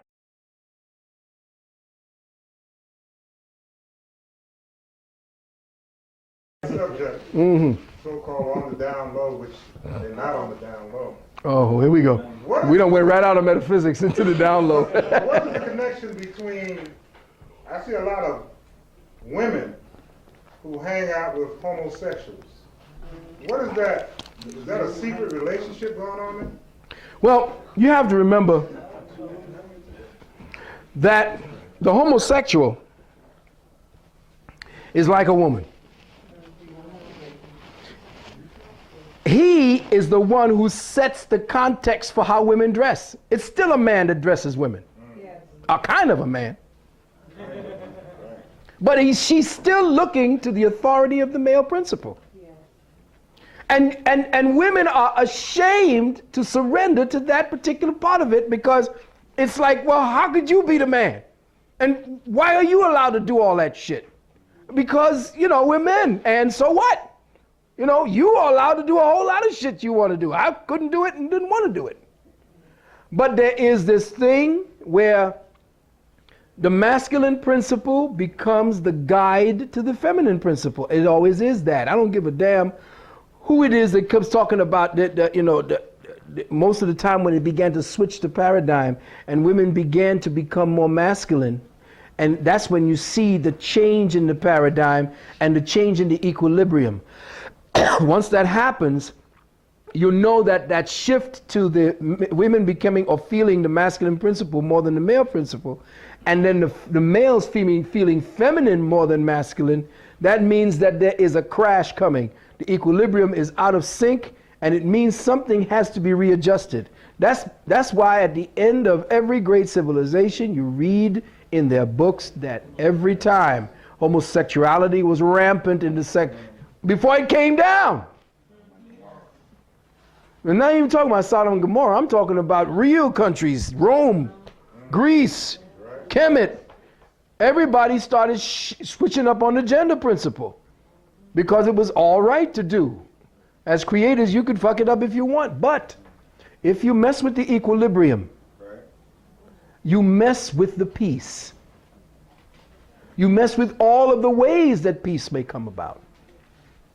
The relationship between the homosexual male and the female is that the woman wants the type of analysis and analytical logic that the male principle has, but gives it through a female dynamic.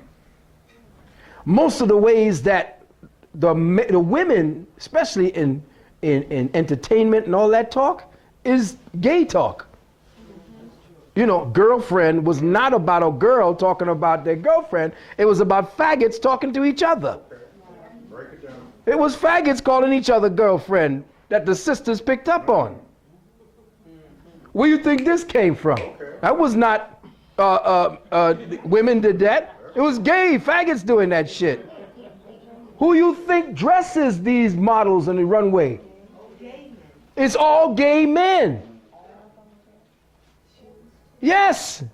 If they aren't, they're on the down low. You know what I mean? But they're not ashamed anymore because it's all right. In fact, the more flaming you are, the better, the more they'll look for you now. TV program. Yeah, that TV. Who's this blonde asshole that comes on? I mean, he's from England. Oh man! And then these square eye for the straight guy. Queer what? Queer eye. No, somebody come with a queer eye at me. Yeah, you gotta have a queer eye if you can't see what's happened or what's happening around you.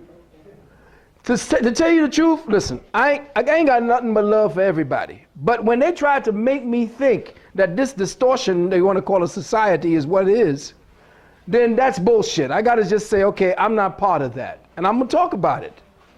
But the relationship between gay is that, first and foremost, especially the relationship between gay and women usually have beautiful women with relationships to gay men. Because most of the time they are constantly under barrage. The men want the pussy and that's it. So they feel safe talking to a man who don't want none of that. That's where Will and Grace come in.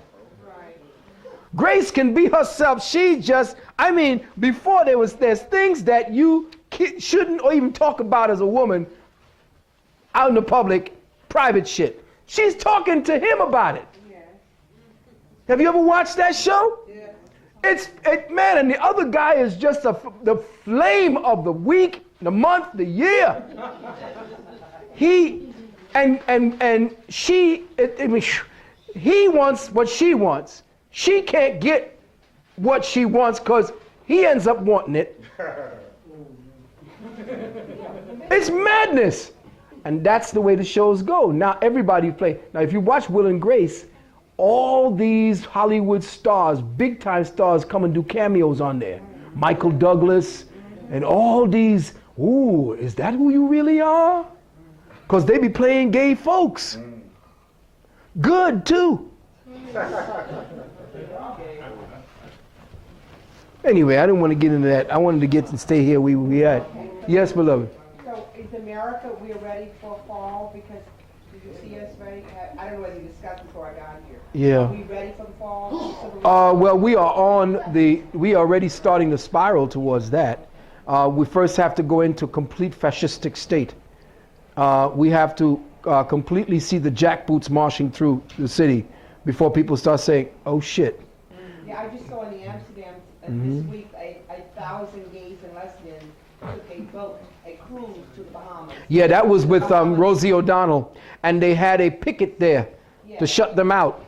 Thank God. Yeah, well, the B.A.M are not. The people who went down there and said they shouldn't be there and picketed the boat because Rosie O'Donnell sponsored this gay family cruise. Family values cruise with nothing but gay people. Oh, okay.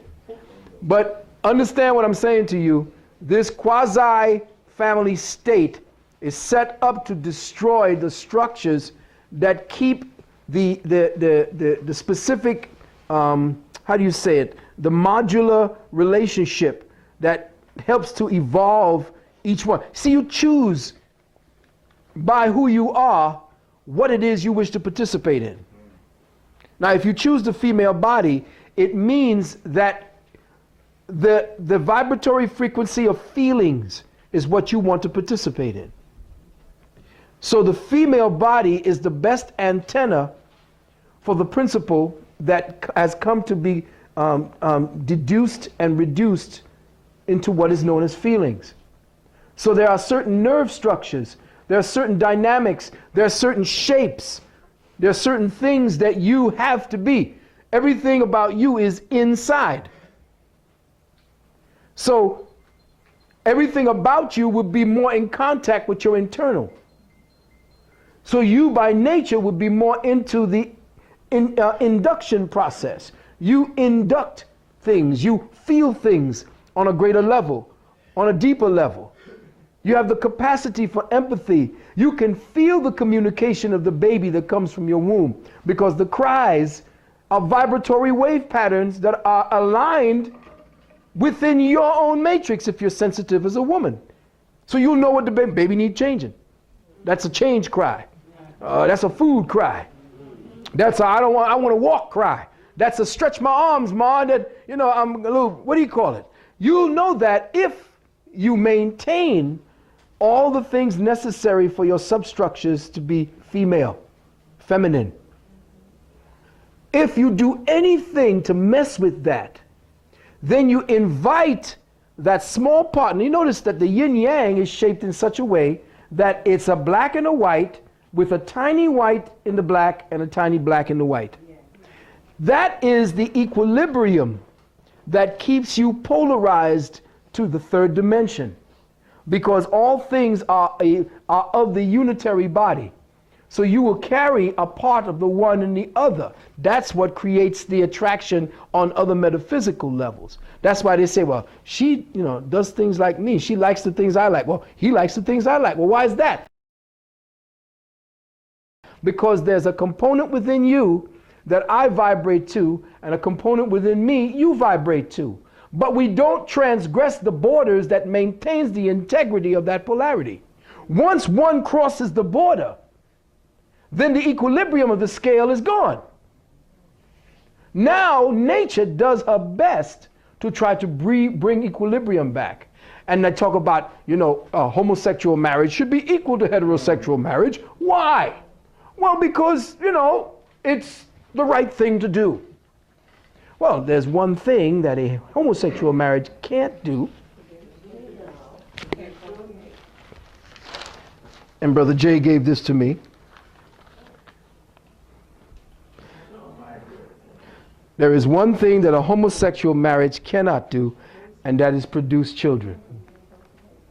A lot of homosexuals are adopting black children too. Exactly. And guess what them little boys are going to be? Right. Gay. Or it's going to be all right to have gay friends and all right to practice gay. In fact, if you remember correctly, I read off to you from my wounded womb what one of the main planks of the Feminist Manifesto was to destroy the family and to make sure that humanity reverted back to its polymorphous perversity. Right. Remember I said that. And that's exactly what is happening. Sign of the times. Right. Okay? All right, we're still off of the metaphysics. Back on it. All right. We have a little short time to go. We'll save another 20 minutes to half hour. Okay. Anybody got to go to church tomorrow? I don't want to keep you. All righty now. We're in church right now? Huh? We're in church right now? Oh, we in church. Good morning. Reality, baby. Okay. Now, if reality, as we were speaking, if reality is an interpretative language, then that means for us to change our reality, we need to see or examine the language we use to define ourselves. How do you speak to someone? What do you say to them that conveys an impression of you? How do you accept what they say to you? And how do you allow them to change how you feel about yourself in relationship to them and the rest of the world? This is what we do with our words every day to children, to friends, to others around us. We argue, all because of what we think we lack. English is the language of lack. It can be a language used to help you to evolve out of your condition if we put the right attention to the words necessary to do that. But as it stands right now, it is an attack language.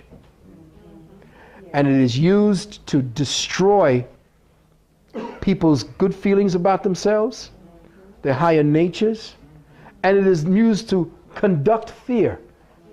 I mean to bring fear constantly, to make it, to keep you overloaded with that so that your kidneys and your adrenals are constantly kicking defensive chemistries into your body. And once they stay there, they turn into disease because you're not using them, you see. So the language we use and the syntax by which we define and we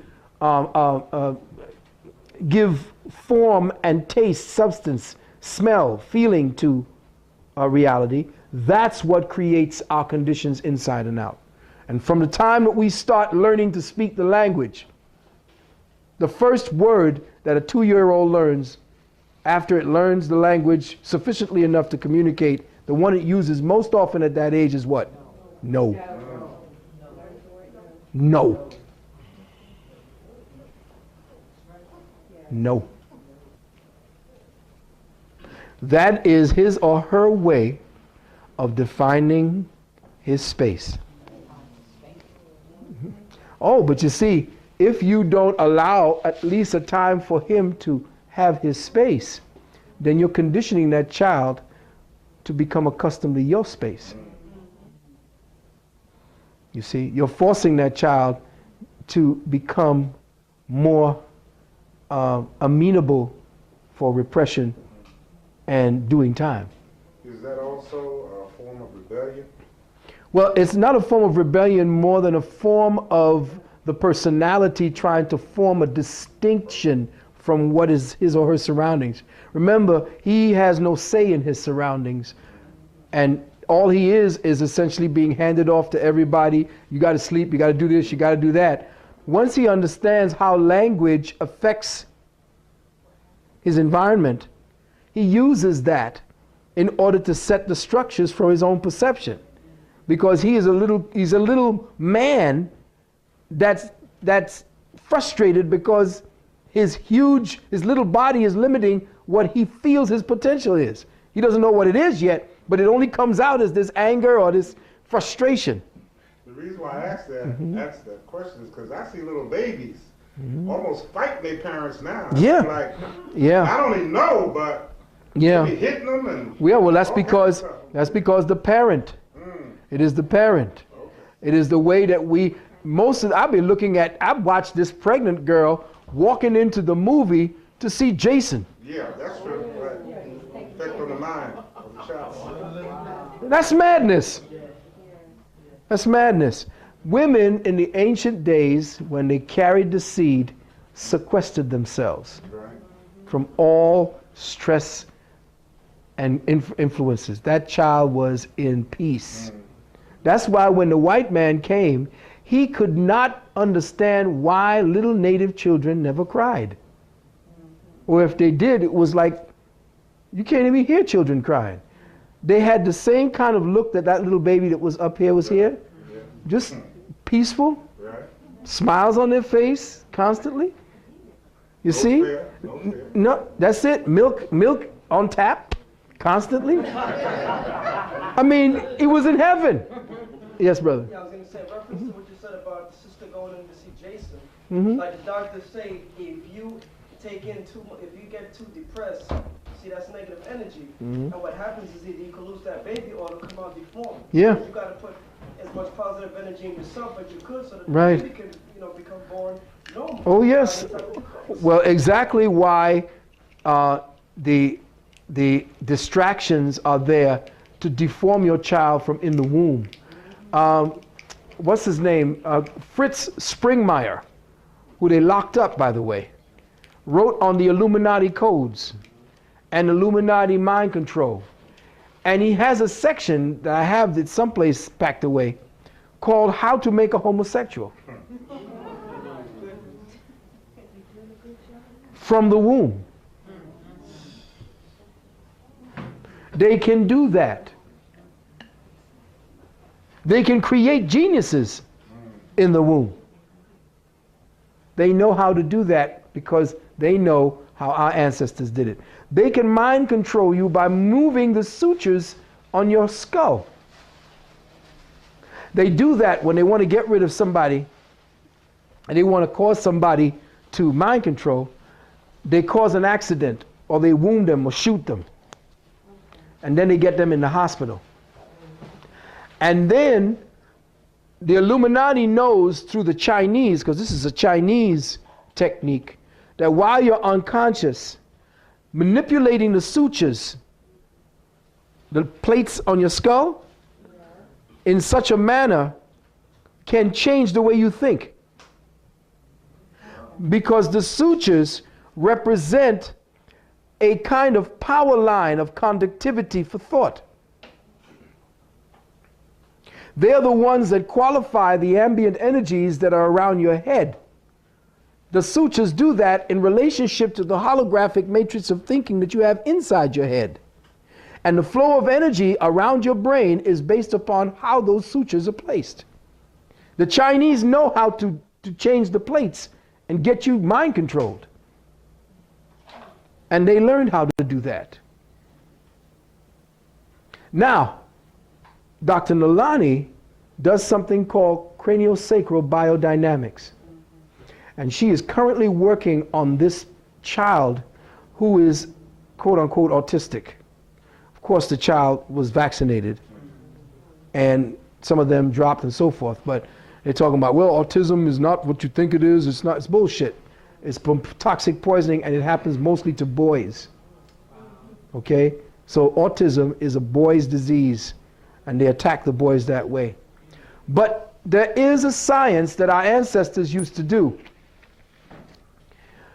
Just like the hugging that we showed.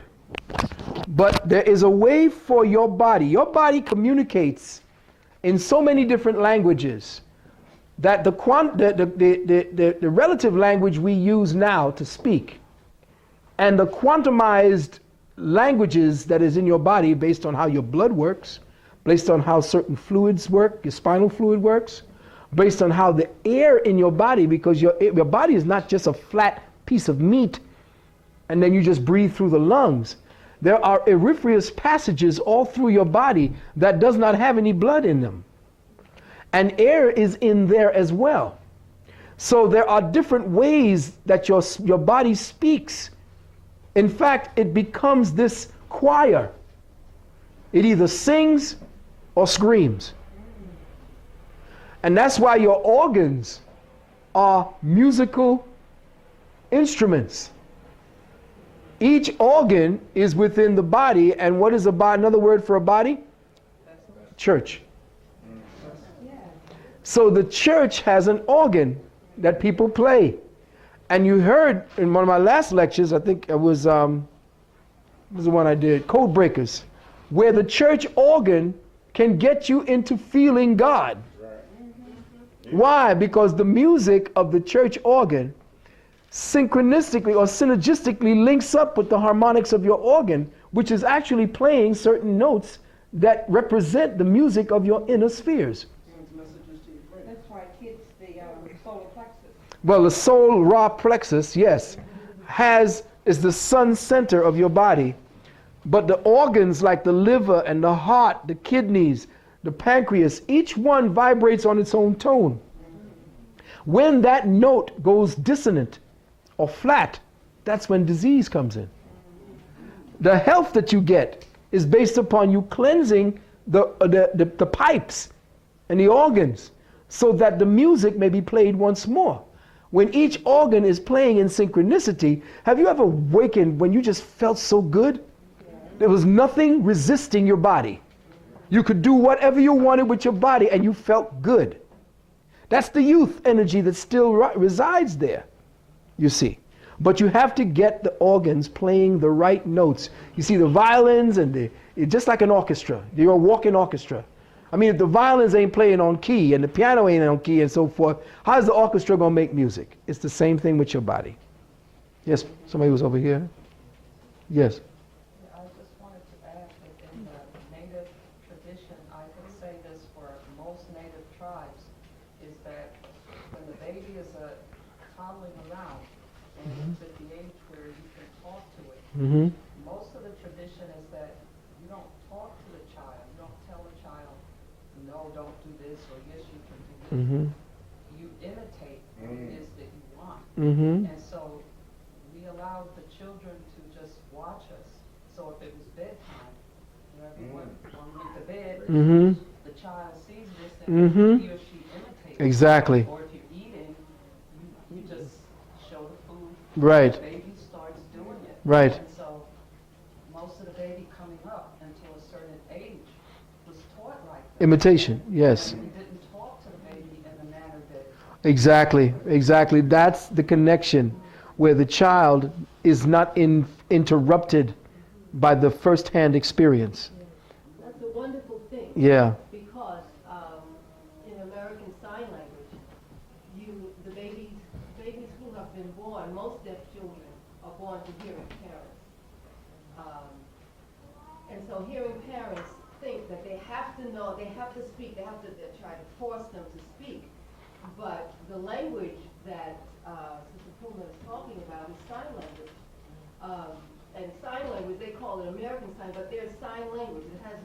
There are different ways of using sign language. But the point that I just wanted to make there, that it's a wonderful thing because when a child grows up learning sign language, there's a developmental stage, there's a part of the brain that functions differently from a hearing child that functions with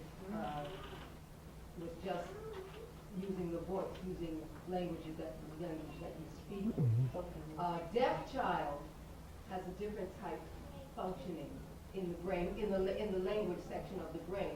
Now there are hearing children who are born to deaf parents who really are exceptional because they have both. They learn their first language is the language of sign. So that has enabled them to develop a certain part of the brain. Then their second language is a vocal, a language that you use for voices.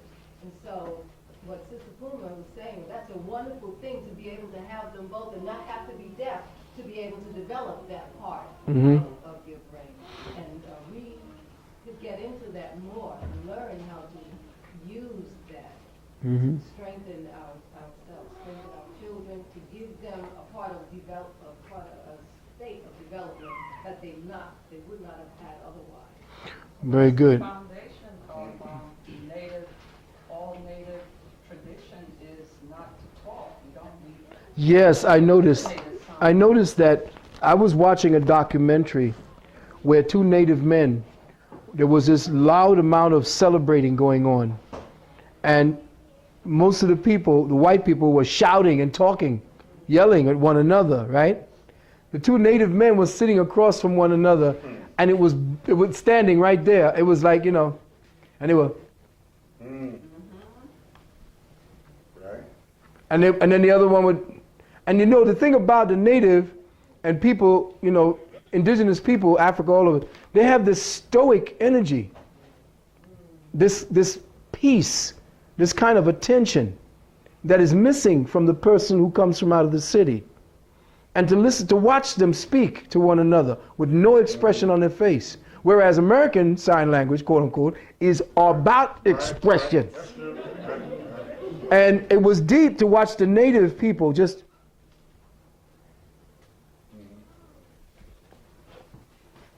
some like that. And he was just, and the other one was like, and it's like one would stand like this and he would listen. And then, after he would finish, go to the other.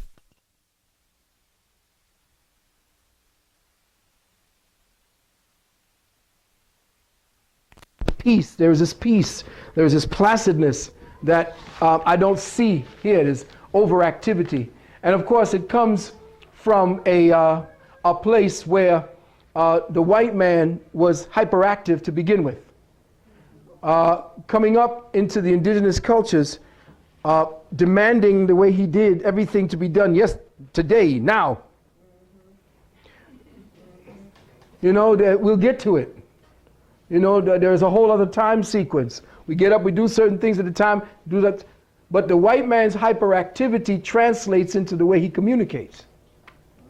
You know, they tried to give you some semblance of native peoples in Dances with Wolves. And they want to give you a little bit of that. But they always isolate you and think that, you know, we're doing Native American religion and culture. No, you're not. You're just pimping what you think they're doing. You see, and then you're wholesaling it for $10,000, which is bullshit. But I know I'm off the track. Where we are now, let me just bring us back because we got about 5 minutes.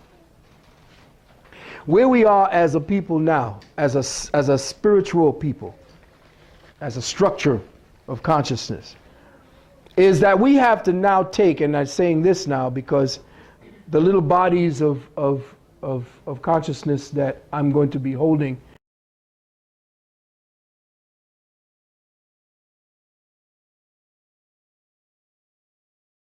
you know, if you want that to happen, you call me and let me know. I'll give you what we're going to be doing during that time. I'm not going to be able to go out there and make money like that anymore because this is the only thing I do. So I'm saying to myself, well, what am I going to do? I don't know. I just know that I got to stay lockstep with the universal consciousness imperative. And whatever it was that I think I didn't have at the time when I lost my house was provided for me because I maintained the course. If I did anything else, I'd be probably in the Bari right now with a fifth. I have to do this, and I have to keep qualifying and refining what teaching, the type of teaching. This is what you have to do as well. Find out inside of yourself what makes you happy when you do it. Don't say, well, I'll be happy if I try this. No. What makes you happy when you do it? Some people say sleeping. Leave me the fuck alone. If that's the case, then conduct yourself in such a manner that you develop the zen of sleeping and learn how to do that well.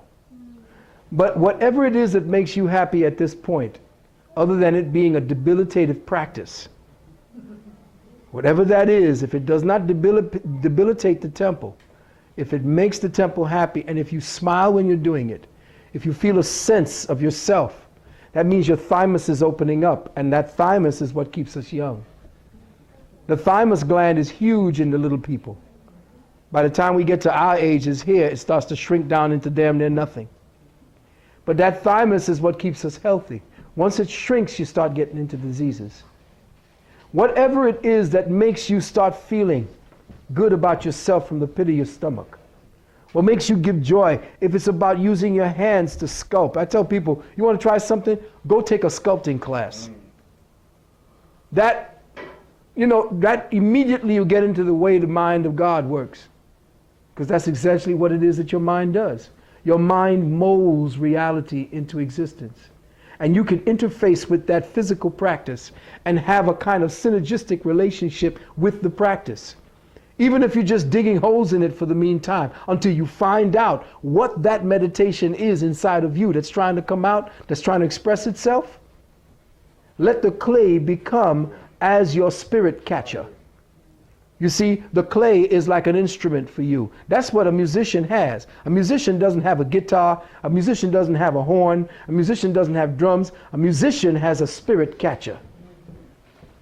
And that instrument he has catches the spirit, and the spirit plays itself through that instrument. You can do the same thing with a mess of clay in your hands. Looking at it, looking at something and making it real, giving it reality. You can do that. It's beautiful. That's one way to channel that creative energy. Another way is to dance. I ain't danced in a long time. You know, if I do, my ass will start hurting, my toes, my hair will hurt. But when I do dance, when I do get the chance and something hits me like an earth, wind, and fire comes on, oh man, I say, oh, You know, it don't look as good as it used to, but it still feel good. You know what I'm saying? Whatever it is that you can do right now to displace yourself from the programming that they've put out there for you to absorb through osmotic madness constantly every day, you got to do something to counter that, to find that still point, that center. And then go in the park when you get a chance. Go by the water early in the morning when you get a chance. Find organic fixtures and structures where you may interface your personality, your feelings, dump into those waters, because the water at the ocean is the same texture, the same taste, not anymore because they be dumping all kind of shit in it, but the water is the same quality of water, saline solution inside of you. That's why when you get dehydrated or when you get sick or whatever happens, they stick a saline solution in your arm that's akin to the seawater, because that's what you're made of, the seawater. And that seawater itself, when you go down to a pristine ocean and you smell it and you hear it, that's you. That's what your insides are supposed to smell like. That's what you're supposed to feel like. When that water hits you, that water is inside of you. It's what you're supposed to be doing, swimming at the beach within yourself. Find out how you may use reflective templates, I call it. In other words, set up the mirror of things or pictures of things that you want to interface with. This is an exercise. You can do that. There's another exercise that we do when we do these little gatherings, is the mirror exercise. I tell everybody, bring themselves a mirror about this big and this high so that we can meditate in front of the mirror. Once we learn how to do mirror meditation, we fall into a whole other kind of vicarious ocean, because the mirror then imitates water. And then what happens is I teach you how to see the essence of matter. If you can meditate and focus your mind enough, you'll find out that by your staring at a specific chair in a meditative state of stillness, once you reach still point and you use your eyes in such a certain way in that still point, the chair begins to do this right in front of your eyes. Right in front of your eyes. It spooked the shit out of some of my students. They got up and left. But what I'm doing is not teaching you spookism. I ain't teaching you none of that dumb shit. I'm teaching you who you are. You can make the choices after you know all the shit you can choose about. But just to say this is who you are or that is who you are, you're a fool. Because if you are God, as many of the gods and earths out there have been talking about, then what is your limitation? Why do you feel limited? Why do you say that this is who you are? Why does God speak this way only? Why does God feel this way only? Why does God set limitations for itself? No. Who you are is limitless, eternal, and ever evolving. And that's why we have to come back to that place. Limitlessness, infinite, and self-evolving. And with that, brothers and sisters, I will say, One question. In meditating with the mirror, my eyes are open and I'm looking straight into the mirror. don't try it yet. Don't try it yet, because you can start calling up shit. The mirror is two ways. Remember, it's not just, it's you and the reflection. The reflection is just as real as you are. And whatever you do in that mirror is holding who you are.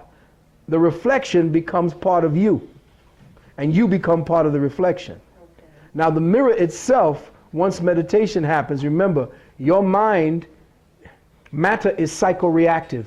Thus, if you focus your attention enough, you can change or you can displace the solidity of the mirror and transpose what water is into the mirror, and you can see the mirror begin to distort. In that mirror, which turns into water, you can now invoke or induct who it is you want to see. And you see people. And it'll scare the shit out of you, because if there's something in the room with you and you've opened up the portal through your mind, and what kept that thing away from you was your direct severance and disconnection because of your focus onto third dimension. You now open up that dimension to fourth and fifth. You now created a doorway for whatever was in that room. to walk through. You can't do that.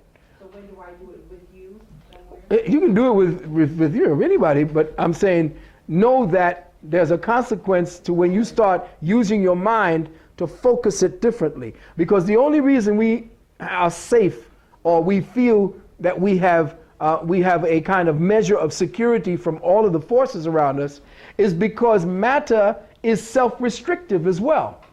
In other words, matter is an opposing force. That's Satan. Satan rules matter because Satan is the opposer. But Satan simply means matter. Matter sets up its own resistance to spirit, because if it didn't, it wouldn't exist. So you now perceiving in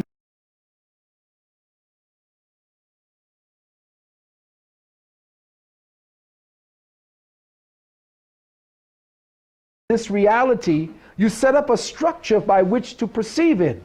If you want to distort that structure in your brain and change the way that your brain is perceiving, then you operate and you amplify energies that are like Kundalini, so that the brain changes its amperage, ohmbrage, its conduction, its induction, and then you now begin to switch, just like you change a channel. Now, by you distorting the present reality, you have distorted the present reality in your mind. You have caused the reality that had been previously locked out from you to open up. Yeah, what was dormant is now going to become alive. Well, not dormant. It's alive still. It's just that your focus keeps it at bay. Isn't that also because of your agreement? All along you've had these agreements, you've agreed that this is that and that and the other, and now you're sitting there and in one specific place in time, you're changing that, but you haven't changed all of the others to go along with Right, that. you have not. So you haven't prepared yourself mentally, spiritually, emotionally, Right. cosmically for this experience. Right. So you have to be careful when you start doing things that have to do with the meditation of intent, or the meditation of focus, or as Queen said, the meditation to disengage the agreement. Okay? Yes, brother. Yeah, I have several years ago I was playing around with that, and upon staring in the mirror, or maybe like about maybe 10 minutes, Mm-hmm. begin to see that the face structure itself Starts to change. Yes. One has masculine, the other has feminine. Yes. Some see animals. Right, and I also, so you see like rocks, trees. Right. You begin to see nature. Yes. Exactly. You're perfect with it. And that scares some people. Like, there is a meditation where I line the students up across from one another, and we do a meditation staring into the face. After the 10 minutes or so, the face, if you're keeping your stare without moving, the face begins to distort and melt. And then animals come through. But what scared me was I saw a dark side Mm-hmm. that kind of, the feminine side and masculine side did scare me. Yeah. The rock shape, but I saw a part of me that looked like the darker side. Well, you know what that is? Each one of us, yeah, well, not only that. In Don Juan's novels, the dark image is death. That is your contract with life. That's what they say. The dark part of you is the negative part. That's your spirit shadow. That's what I got. Yeah, that's the spirit shadow. You know, that's the shadow you cast. In other words, remember I told you what reality is.